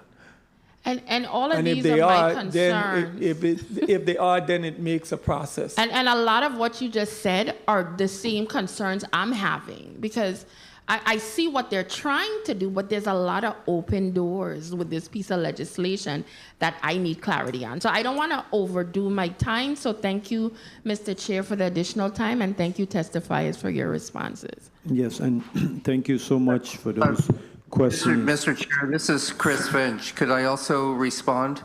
Sure, Mr. Finch, you may proceed. Yes, go ahead. Thank you. Senator Heiliger, just two thoughts. I also was aware of a situation similar to the one you described with the lady. However, there's probably never been a program created that doesn't have some ability that someone can abuse it. But I don't think that we should look at this at all that way, because for the vast majority of people with disabilities, this would be a godsend. That this would enable them to be able to collect money for things that they're otherwise prohibited from collecting, and to receive help from people that otherwise would threaten the very benefit programs which they depend upon in many cases for their very lives. So I don't think we should look at this from the eyes that there's some possibilities remotely out there that some people will abuse it. Second, on the discussion from the banking, I also don't know the answer about whether or not banks can refuse, but more what I'm thinking, and I've just been Googling away as we've been having this conversation, it may be more of a situation where the Virgin Islands determines that one local bank should handle all of this business, and then give the banks the opportunity to bid on who wants to do it. I don't think we're going to fall a situation where nobody wants to do it. I think it's a lot of accounts, and that's what banks want. Mm-hmm. You know, Mr. Finch, you know, I'd allow the senator to respond to that because it wasn't a direct question, and I'd like her to respond to you. Well, I do appreciate him sharing that information, and I think from the piece of legislation structurally, I know what it wants to do, but because we have so many unanswered questions, I have to see a pathway to see all the beautiful things that could possibly happen. Because if we're unsure about the banks, we have to find that out. I have to find out the inclusion of how the government's part is going to work in all of this. So that is where I have to be concerned on behalf of my residents. And until I could get solid answers, then I could say, well, okay, with those answers, this legislation could get tweaked a particular way to be the best that it can be. So that's why I need these answers. So thank you, Mr. Chair, for the additional time. Thank you. And you know, I know, Ms. Cardi, you have to leave, but the finance question is so important here. The legal counsel of the legislature is here telling me that in many states, the Department of Treasury is the one that actually administers this. So you have a Treasury division in the finance department? Yes, we do, Senator. Do you think, because you know, also Novell Francis is the chairman of the budget, so do you think that the Treasury division would be an appropriate place if it's staffed to administer this program? So I did my research, and I do acknowledge that of the 47 states, there are 27 states in which the Treasury Department does administer the program. But we would need to do additional research to understand what administering that program requires. Right now, in the Division of Treasury, we don't have that. You see, and I don't want to, be out of line, but I wish that's what you had did before you came here. I wish you had researched that and you had come to the Senate and say, yes, the Treasury Department division could administer it. Senators, I'm going to need this staff in so that we can be able to now look at putting it in the Treasury Department. And so I want to let Senator Francis go next because I'm sure he's going to have some important questions. Senator Francis, you're recognized for your 5 minutes. Point of information. Senator James, point of information, you may proceed. Thank you, Mr. Chair, and good afternoon to everyone. I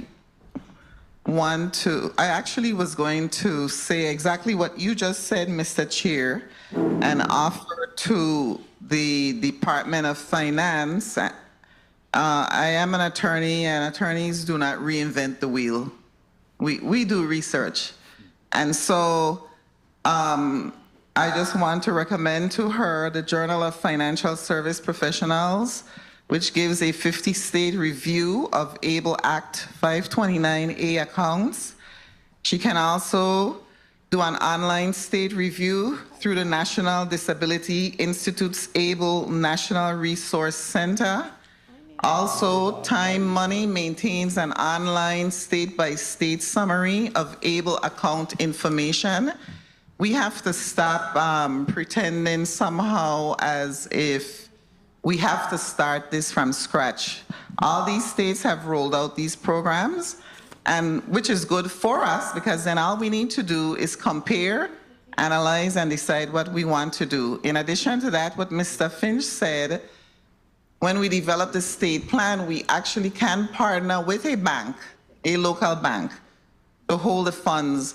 But I think more than anything else, I would recommend, which I love to do, to everyone to spend some time reading about the ABLE Act accounts. Thank you, Mr. Chair, for making that point. Thank you so kindly, Senator James, for that important information. Point of information, Senator Lorenzo Frederick. I'm a banker of 25 years, and I can tell you this is a bankable transaction. If it's regular savings, checking, it's monies that need to be insured. That's what banks do. That's what credit unions do. I don't know of the Department of Finance doing anything like that. You guys aren't set up for that. So what we have here is we just need to figure out how to get this bill to work with what we have. It's like trying to put a circle in a square hole. It's not the perfect fit. So this is something we could collaborate on. You know, the legislature, your Department of Finance, the banks, the credit union. Let's see what we could do. Because right now we're going around in a circle. You said you guys don't do it. I understand, Ms. Carter, you don't do it. You guys aren't set up for it. And you were absolutely right. Thank you, Senator, and I appreciate your concern and your comments. And I also do want to point out that while there may be 27 states in which the Treasury Division or Department administers the program, we don't know how their office is set up. Different Treasury departments can have, as Senator Frederick mentioned, they may have an accountant, they may have a project or a program manager. We don't have that. So while I understand that there are states that are successfully running this program, it is something that we need to start from scratch. It requires additional research. We at the Department of Finance, we will commit ourselves to doing that research, networking with other states to see what that looks like. But right now, it's not an easy process for an office that does not have the capability to do so. Okay, thank you, Ms. Cardy. Senator Novell Francis, you're recognized for your 5 minutes. Thank you very much, Mr. Chair, and thank you for all of the testimony and the discussion that we've had in this particular measure thus far. I still continue to advocate and implore that this is a very important piece of legislation and it should move forward. I tell you that, and the importance of this legislation as we continue to contemplate it is at a time where we're having some difficulties in terms of grappling and navigating all of the federal drawbacks that's happening in this territory and the need for individuals to be self-supportive, especially our disabled population. I think it's so critical that we continue to understand this rapidly changing federal funding and where we at with this. But some of the comments that have been made thus far in this particular piece of legislation, it talked about it being transformational, it upholds the dignity, it provides great security, and then we're hearing of all of the barriers and the impediments by which we move forward. It's not our role and responsibility in the Senate to create mechanics of how this legislation will move. We create a legislation based on model laws, based on federal mandates and requirement, and then the agencies responsible for the implementation comes up with the rules and regulation or build the programs and safeguards in regards to creating it. It's unfortunate. It's truly unfortunate that we have a government that we don't trust. A lot of this conversation seems to be surrounding the lack of trust by Department of Finance and the entities that's responsible for doing this. And you were seeing that, there's pointing fingers of who should be responsible for this, whether it's going to be banking and insurance, or Department of Finance, or Division of Treasury. They're all part of this system that we call government. And obviously, under that system of government is our responsibility and our fiduciary responsibility as well, and our obligation to make sure that we're taking care of those vulnerable individuals and our disabled population. We have heard that there is no SSI that's administered here. You have an individual that could have been injured, a veteran that could have been injured and be eligible for SSI in the States, come home to the home front, they're no longer eligible for SSI. How fair is that after that individual have been injured while performing the ultimate sacrifice and giving of themselves on the behalf of this community? I believe that I wanted to ask you, Mr. Drigo, how many individuals, do you have a tally or a count of the disabled population in the Virgin Islands? No, we don't. But in terms of general rule, nationally, 1 in 4 people in the population is disabled. See that? And it's a very fluid number. Right. We could walk out today from this building, drive out in our vehicle, get in an accident, and become partially disabled. We have a lot of individuals that's walking in this community where they don't have a physical disability, they also have invisible disability that would be also eligible for this program. You know, so I think that it behooves us. It behooves us to work in a consortive effort to be able to resolve the issues that we're seeing here as capacity, as a lack of trust, and be able to make sure that we're meeting the needs of these individuals that we have identified as a disabled population that very well could be benefits or beneficiary of this particular piece of legislation. Again, it's truly unfortunate that we have a government that there's this level of lack of trust, and this whole circumstances where there's this fine opportunity that 46 states, Guam and Puerto Rico have been able to put, and it's not rocket science. We're not reinventing the wheel. I think that there is mechanism that we could use to tweak and again to be able to address these issues. My role and responsibility in this government, in this legislature, is to make sure that we are finding the solutions to the problems that we have in here. We have a problem. We have a problem where disabled individuals could very well be targeted because they don't have the capacity to be able to save money. And we hear of the stories that have been had. Any one of these individuals that's disabled could apply and qualify for an ABLE program in 46 other states, remotely from right where we're at here. And it's so unfair that we're not taking the time out to really navigate and understand how we could be able to fix this problem that we're seeing here. So again, I wanted to ask you, Mr. Henley, as the council, because I hear a sense of lack of trust in government from you as well, where you believe that this should not be a government-run responsibility, but you know, whether we call it the Division of Treasury, whether we call it Department of Finance, Banking and Insurance, it is government. So we're, based on the research that you have done, and I have done a lot of research, there's a wealth of information that's available on this ABLE. You could just Google it, YouTube it, AI it. There's a wealth of information that's available on the access and availability of ABLE legislation. What have you found in terms of the areas of that's responsible for this collections of the savings accounts, Mr. Henley? Good afternoon, Julian Henley, ADA coordinator. Senator, based on research, like you're saying, we did research on this, and what we find is the 529 bill was passed in 2009, and that's where persons could do exactly what the ABLE account is doing, but just within Department of Education, so people can go to college and do different things.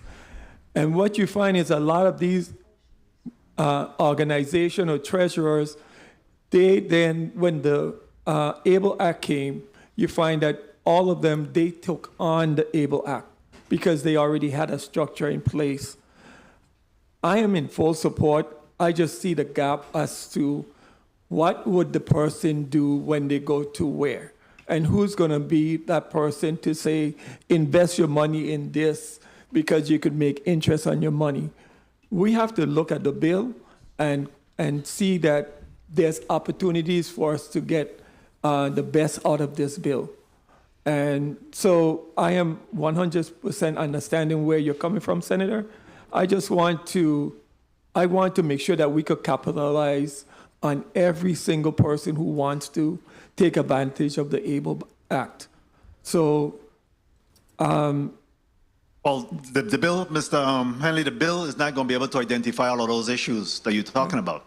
Again, there are 46 different versions of this based on the 46 states that's already implemented the bill, implemented ABLE. You know, so there will be tweaks along the way, you know, as we go along to make sure that we're addressing the unique situation. What we're trying to do is to create the structure or the framework by which we're able to implement ABLE's Act here in this territory. And I'm hoping that I endeavored to do that today in terms of creating the structure.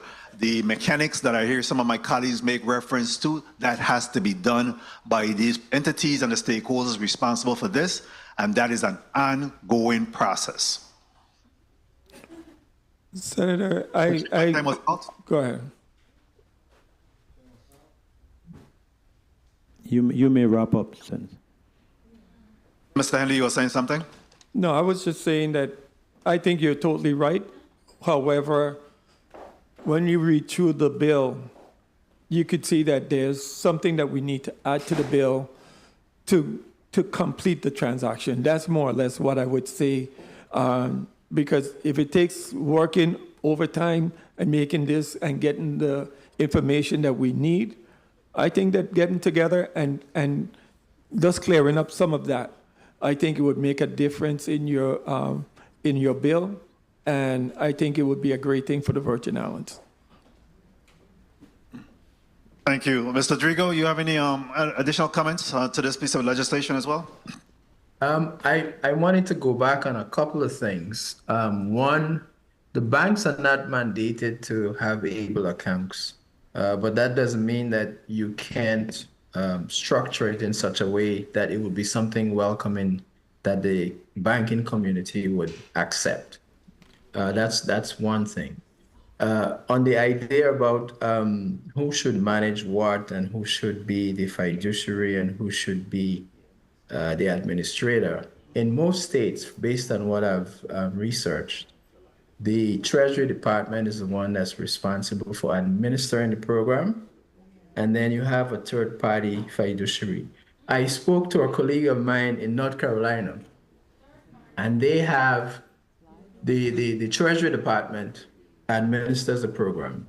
And North Carolina is part of a National ABLE Alliance, which is a consortium of 19 ABLE programs that contract with a census, and a census is third party to provide administrative services and investment to the program itself. So it can be done. It's just a matter of us taking our small program, and I would recommend, and I shouldn't say I would recommend, I would suggest that being small as we are, we should align ourselves to one of these programs. We could share costs, so we could leverage what we have in terms of what's in the fund itself. I don't think that all of what's been discussed in terms of the nuances and the hindrance and education and all of that should prevent us from offering this vital, most important resource for people with disabilities. We have enough educated people in the room and outside of the room that can make this work. And I think you should try and do that.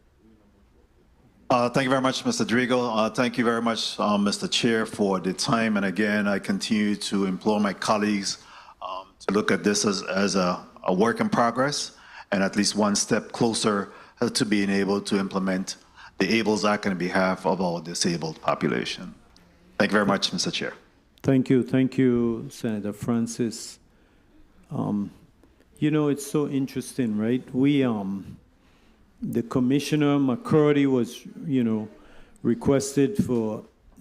invited to be a testifier. He couldn't be here, so he sent Ms. Brenda Carty, who is the Director of the Treasury. During testimony today, it was brought up by a female senator from St. Croix that the Treasury Department is actually, in a lot of cases in the United States, that's administering this program. She's the Director of Treasury. She came here telling us she can't. But she just up and walk out of the meeting. Now, that is a total disrespect, Commissioner McCarty. You couldn't be here. You sent someone to represent you, and the person up and walk out. And to my knowledge, correct me if I'm wrong, she lives here on St. Thomas. And so I didn't even dismiss her. She just packed her bags and left. Well, Sapopa. Okay, this is the type of disrespect this administration shows to the legislature. This is an important bill. It addresses those persons with disabilities. The persons that living with disabilities in this community need to have a voice. They need to have people standing up. And the Department of Finance walked out of the meeting when it seems like they're the ones that should be assigned the responsibilities. So thank you. Next, we'll go to Senator Senator Carla Joseph. Senator Carla Joseph, you're recognized for your 5 minutes. Thank you so much, Mr. Chairman. I want to first really commend the two bill sponsors for these bill. Bill number 36-0021. And that deals with the issue with prescribing opioids. I did hope to have the opportunity to speak with Dr. Frank Odlum because he's a practitioner and he would know what was the process currently used by the medical community when they are prescribing any type of opioid. Are they actually telling their patients and educating them about the opioid? So that was one thing. I think it would be beneficial to us to have heard from an MD. I know Dr. Sims is here, but she's not an MD. But she is not an MD. No. She's not an MD. So the MDs are required. Okay, I could tell you, and I know, Mr. Chairman, you would know this because you have family members who are MDs as well, or were family members. So it's critical to have the MD here. I could recall, and I'm just sharing with my grandmother, she, or even a nurse or nurse practitioner, she would have her medication prescribed, and they would check all the time. Even, and this is a key point, and I agree with Mr. Schuster, caregivers also have to be inserted in this bill to be educated as well. That's a critical component because they are typically with the patient 24/7. Okay, and sometimes caregivers are the ones who may use, these opioids or sell them. So you have to have that level of education so that it isn't on the streets. And that's sometimes how it gets leaked on the streets. And that will conclude my comments on Bill 36-0021. I really would like to hear what they do and what the protocol, and especially given Dr. Odlum position as chairman of the Virgin Islands Medical Examiners. We really need to have his input here because he's an MD. Then that's for Bill 36-0021. Then I also have some concerns, and I'm very disappointed, Mr. Chairman and colleagues, with the Department of Finance. I'm not a member of this committee, but that should not be tolerated. That should not be tolerated in this day and age, that you have someone who is invited, who is on an executive level, representing of someone on an executive level, and they just up and leave. They just bust off like that. That's not how it is run. That's so unprofessional, and we need to have a higher standard for people. So regarding this Bill 36-0035, I too have sat here, and before the bill even came, I had concerns on how it's going to be implemented. How are we going to implement it? Are we going to take some of the costs? I know Mr. Drago mentioned about partnering with other states and leveraging. So, Mr. Drago, if you could just shed a bit of light on us, for us, how would that leveraging look like? Would we have to take some of the monies that the individuals would receive to leverage and partner? How does it look like? Senator, what I was referring to is that if you have a larger pool, similar to insurance, if you have a larger pool of money and there are costs associated with managing those accounts, you will be able to leverage that if you have more people in the pool, because the cost usually is about the same. So you can share that cost. Okay, so what source of funds will be used to cover some of that fund, that cost? Wait one moment. Wait one moment for me. Time. Would it be, Mr. Chairman, may I continue? Okay. Would it be the actual monies that would come towards be in the program that would be used as the leverage? Have your research defined that? I've not researched the finite amounts of those, but I would think that if you have an account, there's an associate cost with having that account, and you ought to contribute as the account holder. So I think that some of that cost would be included in there. So you're saying similar to what the bank charges us as fees. Right. Okay, so that's what you're saying. That would be our own money they would detract or deduct. Now, I do have a concern regarding this bill. I'll wrap up now. You wanted to say something, Mr. Drago? I'm so sorry. Oh, I couldn't hear what you were saying towards the end. I'm not sure what you were I just mentioned that, use an analogy that it would be the same cost that we incur with our bank statements from the bank when they withdraw a fee for managing our and holding our money secure. Okay, so I want to then look at a portion of this specific bill which speaks to requesting a budget from the department for operating and administrative costs. They are not even here to answer this question. So this is very troubling to me. So I really applaud this. I know this is a lot of money that is due to our disabled population. I really have to applaud the sponsors, but I do see that maybe the Department of Finance may not be the best place, and we may have to explore another external partnership instead of utilizing the Department of Finance for the management of this account.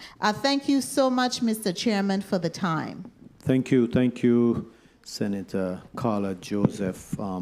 Next, we'll go to Senator Clifford Joseph. Thank you for your patience, Senator Clifford Joseph. You're recognized for your 5 minutes. Thank you, Mr. Chairman. And good afternoon to the listening public. Good afternoon to my colleagues. Good afternoon to the testifiers.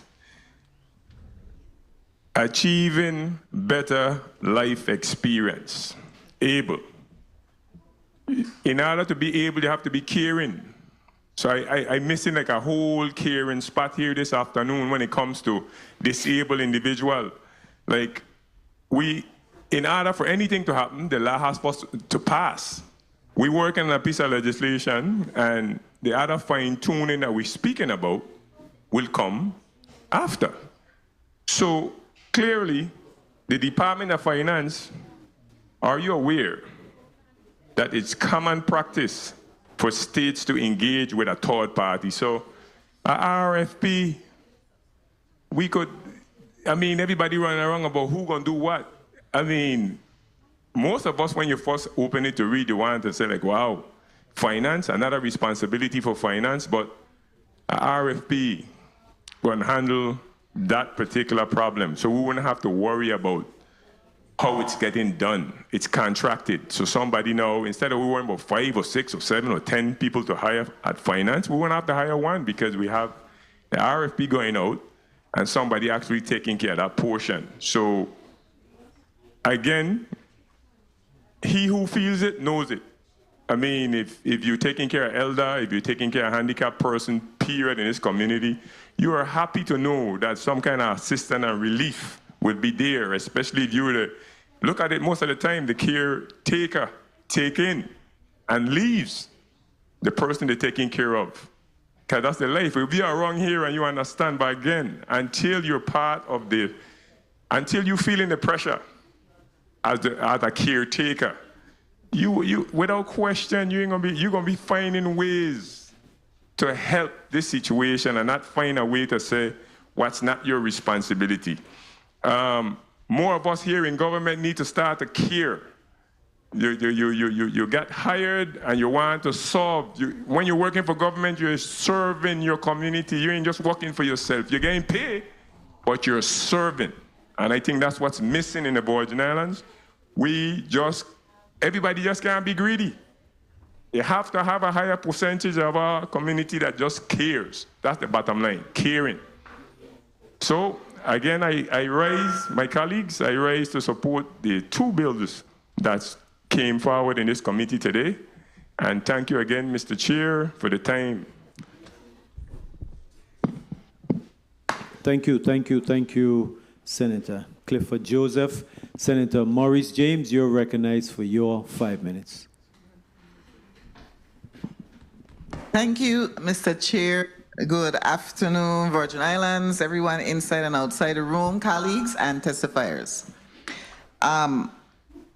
There was a sentence that jumped out at me during Mr. Finch's testimony because I think most of us are missing the fact that when disabled persons are receiving benefits, that sometimes they may risk losing the benefits because of their income. And there was one sentence, and the reason this jumped out at me, Mr. Finch, is because I set up a special needs trust for someone so that their benefits they could not lose their benefits. And you said, the provisions of the ABLE Act enable the families and friends who know and love her to be able to contribute to her expenses without her public benefits being affected and without causing her a tax liability. You want to expound? I think it's very clear, but I think sometimes we miss that point that this is what this does also. Right. I mean, let's take a case, and I'll continue with her. She needs, say, a new electric scooter. It costs, I forget, but I think depending on obviously there's varieties, but $3,000–4,000. You have a program that doesn't allow you to ever accumulate more than $2,000 worth of assets. You can never get that scooter unless you can find someone who is just some other program who's willing to give that to you. You're willing to work, you're willing to take care of it, you're willing to do everything you're supposed to do. And the federal government, in its wisdom, said the regulations we have on these programs, that's not what we meant them to have that effect. So let's cure it, and ABLE cured it. Right, exactly. I think, this is about human dignity and independence and being able to take care of oneself, but also realizing that under the programs we have, there are limitations, restrictions on her employment, for example, that you mentioned. Mr. Drigo said something too that struck me in his testimony, which is that the yearly cost is 29% higher for families with an adult person, right? Imagine in the Virgin Islands, and I have a co-worker here who's very passionate about this piece of legislation because, as my colleague before said, who feels it knows it. And her decision to stay in the Virgin Islands denies her the ability to collect all the other benefits that would be available to her because she decided to stay here with her son.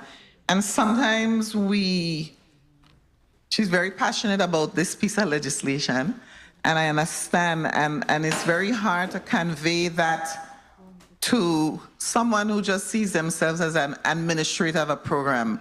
And I do want to echo, Mr. Chair, what you said, that it was disrespectful. I actually saw when the person walked out.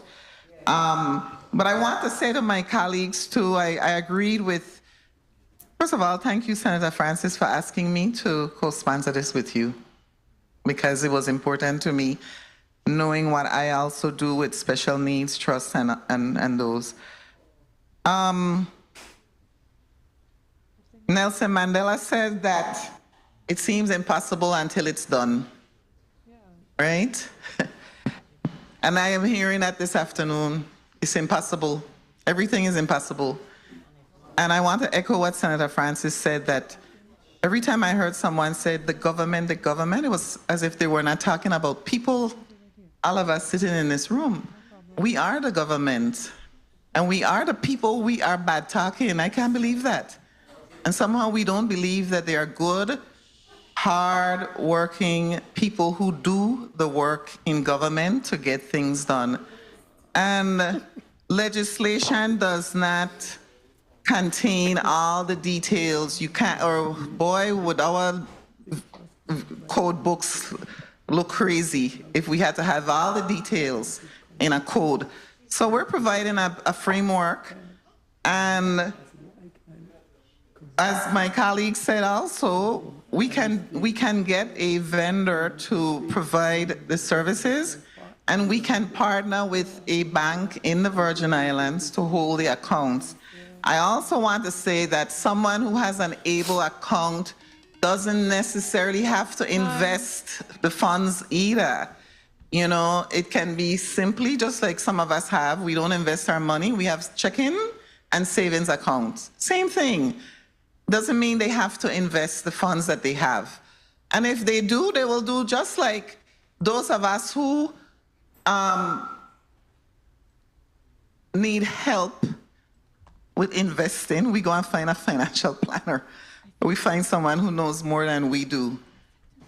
Same situation. We just need to help those who need our help right now. So I want to thank those who are supporting this measure. And final thing too, the Lieutenant Governor's office, they're a regulator, as was said before. They're not an implementer. So we need an agency or a department.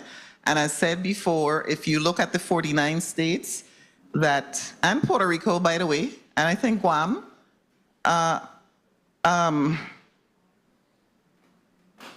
you know, I'm going to just say that we need someone to implement, and we need people to step up and do the job. Thank you very much for your support, colleagues, on this. And I'm not a member of this committee either, so with my colleague, we're at the mercy of your conscience. Thank you. Thank you, Senator Maurice James. Point of information, Senator Alma Francis Heiliger.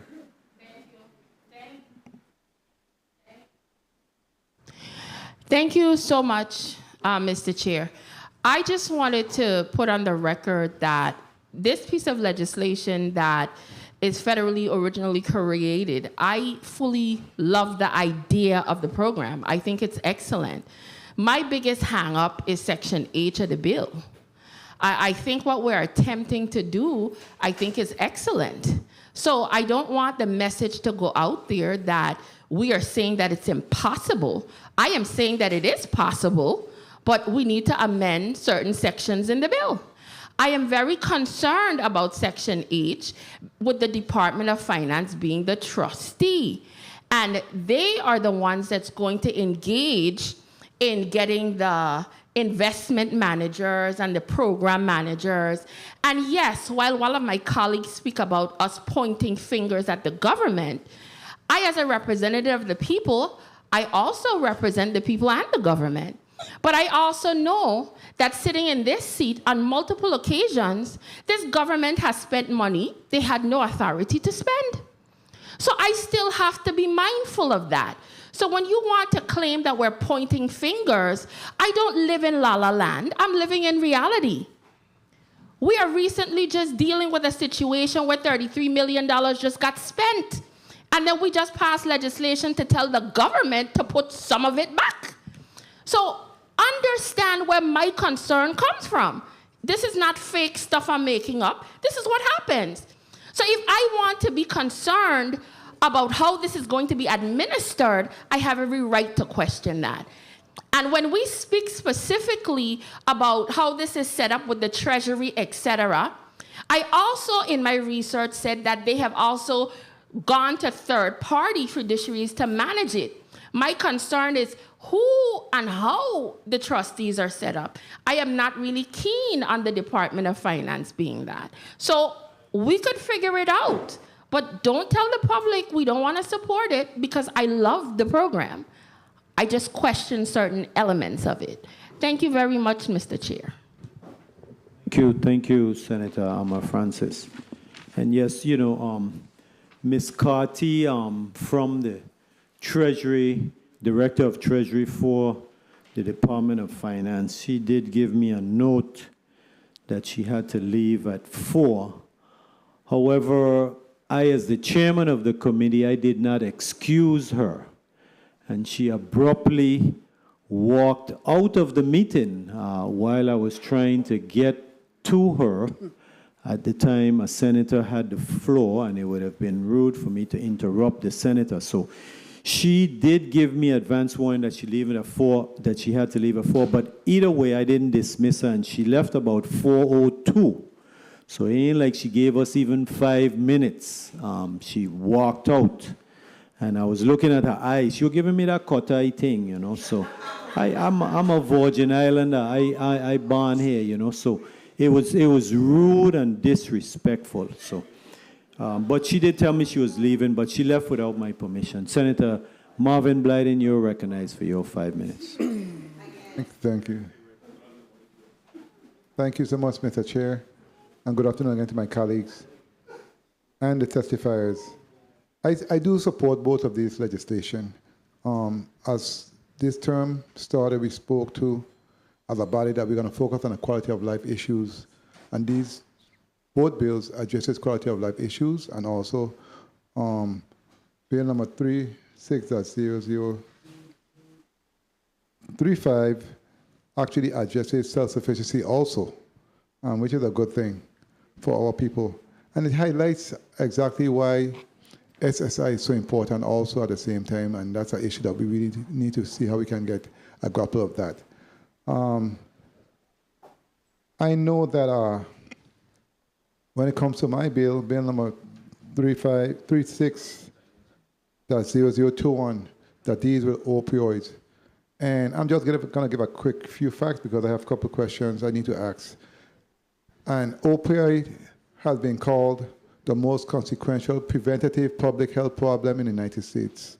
And overdose deaths have increased more than sixfold since 1999 to 2019 alone, over 10,300.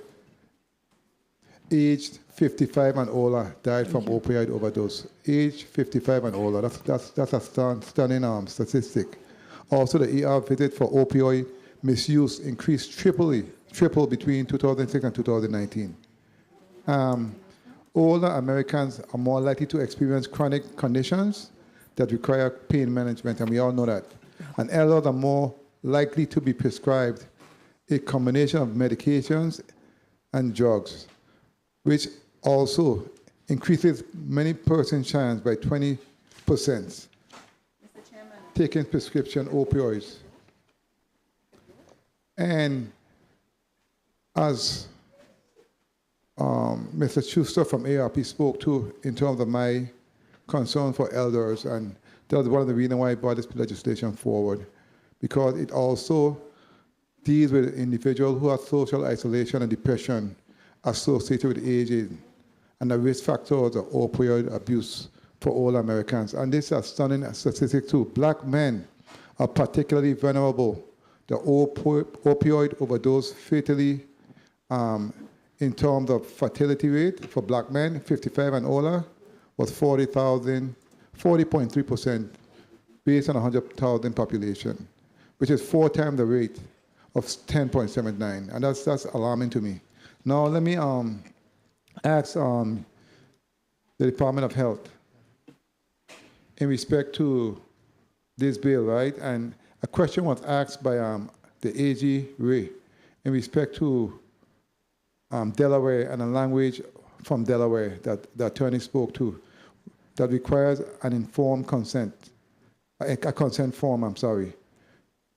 Okay, so let me ask, when prescribing opioids, right, the language were not contained in a statute, but in the extensive set of regulations promulgated by the Department of Labor in Delaware. And my staff sent me a copy of that paper with the regulations.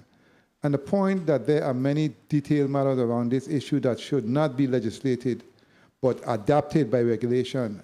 And as your Department of Health, the Department of Health, is not the only enforcing agency, but the subject matter experts. You are. So let me ask you a question. Have you considered drafting specific regulations of this nature? And I believe you have a copy of it also.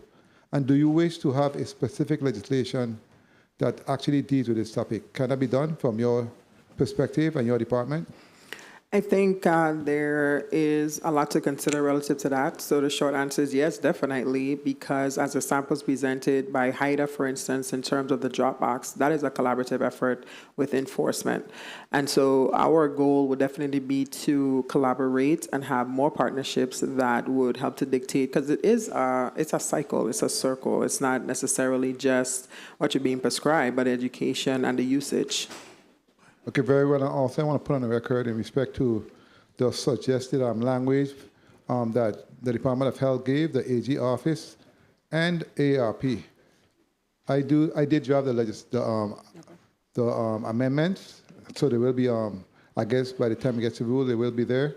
But I did amendments, and they were very good suggestion and recommendation, and I appreciate that because there is no such thing as a perfect bill. But at the same time, as they go through the process, we can amend and make the bill more feasible as to the outcome of the bill. But I believe both bills addresses critical issues in the territory, and it addresses quality of life issues for our people. And definitely I will be supporting both pieces of legislation. And Mr. Chair, I want to thank you so much for the time. Thank you, Senator Blyden. Colleagues, if you have a burning question, I'll allow a burning question at this time. Yes, Senator Avery Lewis.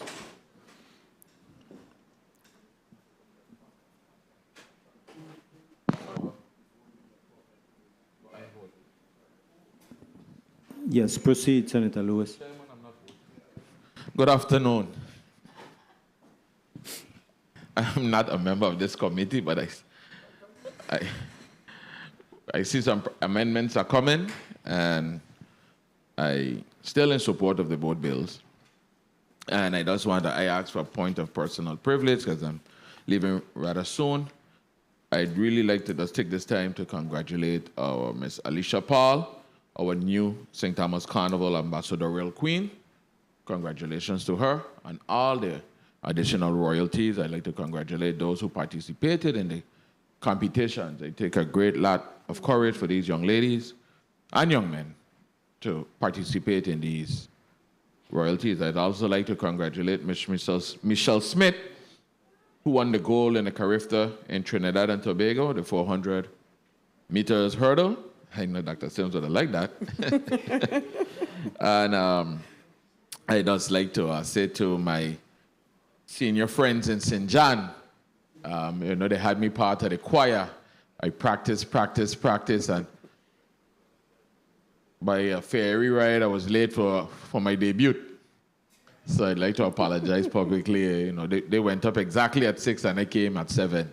So I'd like to say to my senior friends in St. John at the Adrian Center, I apologize, but don't put me on the choir yet. I'm still part of you. And everybody have a good afternoon. God bless the Virgin Islands. Thank you, Senator Lewis. So at this time, what we'll do is we'll allow the testifiers to wrap up, give a 30-second closing. We'll start with Christopher Finch and then proceed to the left, Attorney A.G. Malloy, going that way. Thank you, Senator, for this opportunity.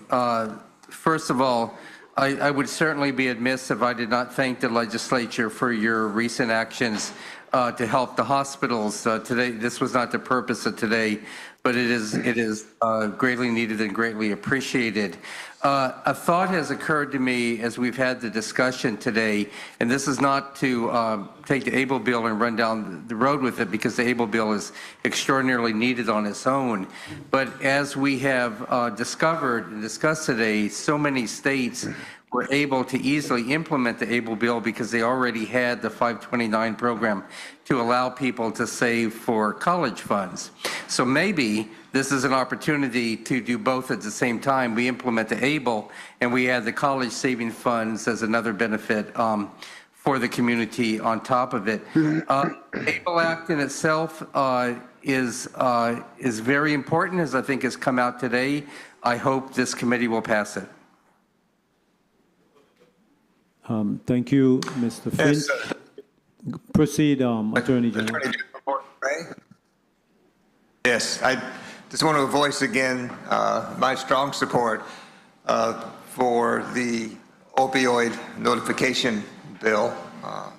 It may well be that that notification is already required by the rules of ethics for doctors, that it could also be put into a regulation, but I think by having it in a statutory form, it really underscores it, makes it that much stronger. And so I would still stand very much behind it. One thing that might be reconsidered, I noticed that the legislation in other jurisdictions often has some kind of a waiver or a signed agreement by the patient that they have been so informed. And that, I presume, is to protect the doctors from being sued later if the patients go ahead and do things they shouldn't do. Then it becomes a swearing contest between the doctor and the patient. So it might be in the interest of public policy to go ahead and have a waiver provision in this bill similar to the one that the other states have. But I leave that obviously to the legislature. Thank you, AG Gordon Ray, and I'd like to thank Mr. Malloy and also Attorney Taylor for being present at the hearing today, and your valued input is always greatly appreciated. And next we'll go to Mr. Julian Henley, and then we'll go to Mr. Troy Schuster, then to Mr. Angus Drago. And lastly, we'll have AC Sims. Good afternoon. I would like to thank this committee for giving me the opportunity to put my thoughts on record. I feel that having a bill number 360035, I think it would be a great benefit for this territory. I would like to, I know there's missing points in that legislation, but I'm not sure if that's enough to prevent this bill from moving forward. I would just like to say that although I'm the ADA coordinator, I'm also an advocate. And advocating for opportunities for person to be more independent is something that we need to take serious, put it on the books, and figure out how we could improve. This territory has been deprived of a lot of things. And I think because of those lot of things, we found ourselves, seems like we're not ready for a big leap like the ABLE bill. So thank you, committee, and I hope everyone have a successful day here at the legislature. Thank you, Julian Henley. Next we'll go to Mr. Schuster. Yes, thank you, Senator Troy Deshaberry Schuster, State Director of AARP in the Virgin Islands. And again, AARP stands in full support of both of these measures. For those with disabilities, they're at such a great disadvantage, and they need everything that we can do to help them, to support them, to give them greater financial resiliency. With regard to the opioid notification, I myself am a cancer survivor, survived stage 4 cancer. If there were anything such as stage 5, I would have been stage 5. When I was going through cancer treatment, my physician offered me morphine, never notified me of the effects of it, including the fact that morphine could cause death. Thankfully, I was a well-informed patient and a pharmacy owner, and I was able to avoid the use of morphine. I used non-opioid, non-narcotic medications to overcome my pain, and so did not run the risk of death or addiction. Going through 6 months of chemotherapy, God knows I could have been well addicted to morphine by the end of those 6 months. And again, as a pharmacy owner, I mean, I know that a lot of pharmacists are very, very busy and oftentimes don't take the time to inform the patient, and those printouts that they get with their prescription, some of them are not comprehensible by the patient. Some patients are challenged, some of them cannot read very well, etc. And so it's really, really super important for the doctors to notify the patients and for the pharmacists also to notify the patients and for the caregivers to be well informed. You know, when it comes to hospice, you know, that could be waived. Those people are declared terminally ill, but cancer patients, 14 years cancer-free. And, we have a lot of life ahead of us, and we don't need to be addicted. So, again, I stand in support of both of these measures, and I urge all of the senators to vote in favor. Thank you so much. Thank you, Mr. Justa. From the Association Director, Association of Retired Persons, AARP. Next, we'll go to Mr. Angus Drago. Good afternoon again, Senator Fonseca. Thank you for having me. I want to commend Senator Novell Francis and the co-sponsor, Senator Maurice James, for this piece of legislation. I think a measure of a community's heart is how they treat the lowest amongst the members of the community, and the people with disabilities are on the lowest of those polls. One of the things that we advocate a lot for here at the Disability Rights Center of the Virgin Islands is to encourage people with disabilities to advocate for themselves. And this ABLE account is one of the means of that person advocating, doing something for themselves independently, or whether they have a rep that will help them with the process. It promotes independence. It is something that is good for the community. And it gives that person a sense of purpose, because with most people who are disabled, their disability did not begin when they were born. Their disability started at some point in their life. And we sit here, say probably with the exception of Julian, who you could see has a physical disability. There are those of us with disabilities that are not visual. And sometimes I think our society is not sensitive enough, especially in the mental health side, to really be sensitive as to what's happening with folks with mental illness. And that's a serious epidemic in our community. And I'd just like all of us to take a step back and look at ourselves. There are those of us who have lived experience. I have a sister who is disabled. I have a son who is disabled. So I've lived that for quite some time in my life. And even at that rate, you still have to pull yourself back with everything that's affected you as a person, a family member. So I could understand with folks who don't have people who are disabled and their reluctance to be sensitive, their reluctance to help. But we're in a body here, the legislature, the different members of the executive branch, the various not-for-profit groups and different government organizations. And we ought to put our heads together and figure out, how can we make this ABLE Act work? Because it will be a step up for people with disabilities. Thank you. Yes, thank you, Mr. Drago, for that testimony. AC Sims, you may proceed. Thanking this body on behalf of Commissioner Encarnacion and the leadership for having us here today to testify on a number of bills. It was definitely a pleasure. I really want to also take the opportunity to thank the bill sponsor for 360021 for always valuing our input, especially when it comes to these areas. As you mentioned, it's not a perfect bill, but we stand ready to collaborate to make it just that. I want to drive home the point, really we want to drive home the point that we want to lift a lot of these things from paper and put them into practice, especially when we're dealing with education. We're meeting people where they are, and everyone is at a different place. So when we're discussing, it's never going to be cookie cutter. We have to really take it step by step, case by case. There were a lot of things mentioned today, and as we said before, we stand ready to work these bills to make sure that they're not only relevant for today, but for generations to come. Thank you. Thank you for that testimony. And I, too, do support these bills.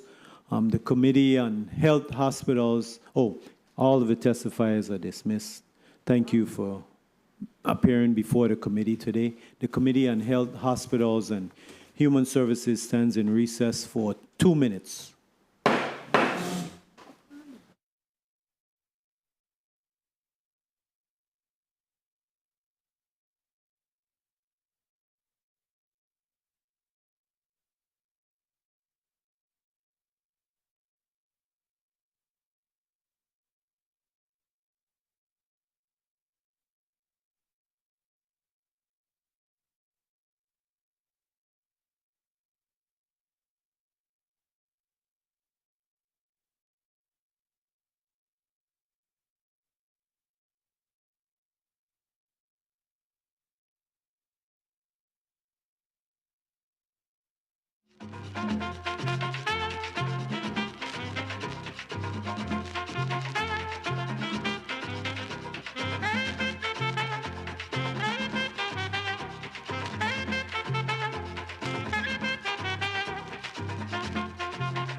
the Committee on Health, Hospitals, and Human Services is back on the record. Do I hear a motion? Senator Marvin Blyden, you're recognized for your motion. Thank you, Mr. Chair. Mr. Chair, I move that Bill number 36-0021, an act amending Title 19 Virgin Islands Code, Part 3, Chapter 29, Subchapter 1, relating to opioids and requiring that a practitioner discuss certain information with a patient when prescribing opioids be voted on favorably in this committee and forwarded to the Committee of Rules and Judiciary for further amendments and consideration. I so move. Second. Bill number 36-0021 has been properly moved by Senator Marvin Blyden, seconded by Senator Milton Potter. Any objections? Roll call.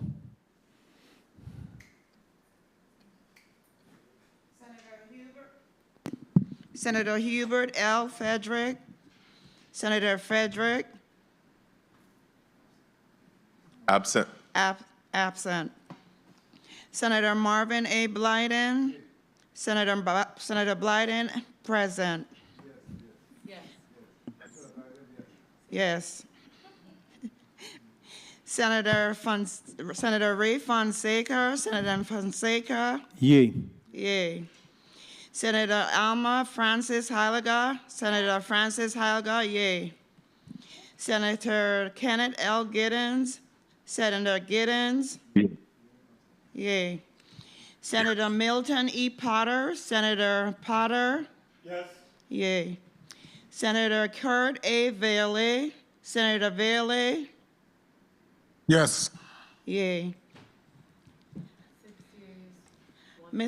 Mr. Chairman, 6 yeas, 1 absent. Thank you, Bill Madam. passes. Thank you, Madam Clerk. Bill number 36-0021, an act amending Title 19, Virgin Islands Code, Part 3, Chapter 29, Subchapter 1, relating to opioids, and requiring that a practitioner discuss certain information with a patient when prescribing opioids, has been voted on favorably by the Committee on Health, Hospitals, and Human Services, and will be forwarded to the Committee on Rules and Judiciary for further action. So moved. So approved. Motion? Do I hear a motion? Motion. Senator Kurt Vele, you're recognized for your motion. Thank you, Mr. Chair. I move that Bill number 36-0021, an act amending. 3-5. Withdraw that motion. Motion withdrawn. Motion, do I hear a motion? Motion. Senator Kurt Vele, Motion. you're recognized for your motion. Thank you, Mr. Chair. I move that Bill number 36-0035, an act amending Title 15 Virgin Islands Code, Article 5, to allow the government of the Virgin Islands to implement the federal mandate of the Stephen J. Beck Jr. Achieving Better Life Experiences, which provide for the establishment of saving accounts for persons with disabilities, receive a favorable vote in this committee, and be moved to the Committee of Rules and Judiciary for further consideration. I so move. Second. Bill number 36-0035 has been probably moved by Senator Kurt Vele, seconded by Senator Kenneth Gittins. Hearing no objections, roll call. Senator Hubert L. Fredericks. Senator Fredericks, absent. Senator Marvin A. Blyden. Senator Blyden, yea. Senator Ray Fonseca. Yea. Senator Fonseca, yea. Senator Alma Francis Heiliger. Senator Alma Francis Heiliger, not voting. Senator Kenneth L. Gittins. Yes. Senator Gittins, yes. Senator Milton E. Potter. Yes. Senator Potter, yes. Senator Kurt A. Vele. Senator Vele, yea. Mr. Chairman, 5 yea, 1 absent, 1 not voting. Thank you, Mr. Clerk. Bill number 36-0035, an act amending Title 15, Virgin Islands Code, Article 5, to allow the government of the Virgin Islands to implement the federal mandate of the Stephen J. Beck Jr. Achieving Better Life Experiences, which provides for the establishment of savings accounts for persons with disabilities, has been voted upon favorably in the Committee of Health, Hospitals, and Human Services and will be forwarded to the Committee on Rules and Judiciary for further action. So ordered. Well, this concludes the business of the Committee on Health, Hospitals, and Human Services for today, April 22nd, 2025. And I'd like to remind the public of some important dates. Carnival Monarch competition will be in Fort Christian parking lot. That is at 8 p.m. On April 27th, we'll have the boat race on Veteran Drives. That's 10 a.m. The Panorama, Fort Christian parking lot, 6 p.m. April 28th through May 3rd will be the Carnival Village. The Carnival Village officially opens at April 28th. April 30th is the food fair. It's down at the Austin Bay, Monsanto Crown Bay Center. And May 1st is the Juve Sunrise. You know, that sunrise, you ain't really got no time, but be there around 4:30. May 2nd is the Children's Parade. That's at 10 a.m. And of course, you know, May 2nd is the race at Clifton Phibbs Horse Race Track. Be there. We got some big races. And of course, May the 3rd is the Adults Parade, 10 a.m. And make sure you're there for the fireworks at 9 p.m. And of course, we heard testimony from the Commissioner of Health today about the hand, foot, and mouth disease for the kids. There's 272 cases of that disease on St. Thomas, so walk with your hand sanitizers. And if your kids are showing any kind of illnesses for that hand, mouth, and foot disease, please leave them at home. We don't want to have any spread of any diseases. I'd like to thank all of the staff of the legislature. I'd like to thank my personal staff, and I'd like to thank my colleagues. Today was a very, very vibrant day. We had 2 important bills, and both bills were moved in the committee. And we'd like to thank the community for listening. And this concludes the Committee on Health, Hospital, and Human Services now stands adjourned.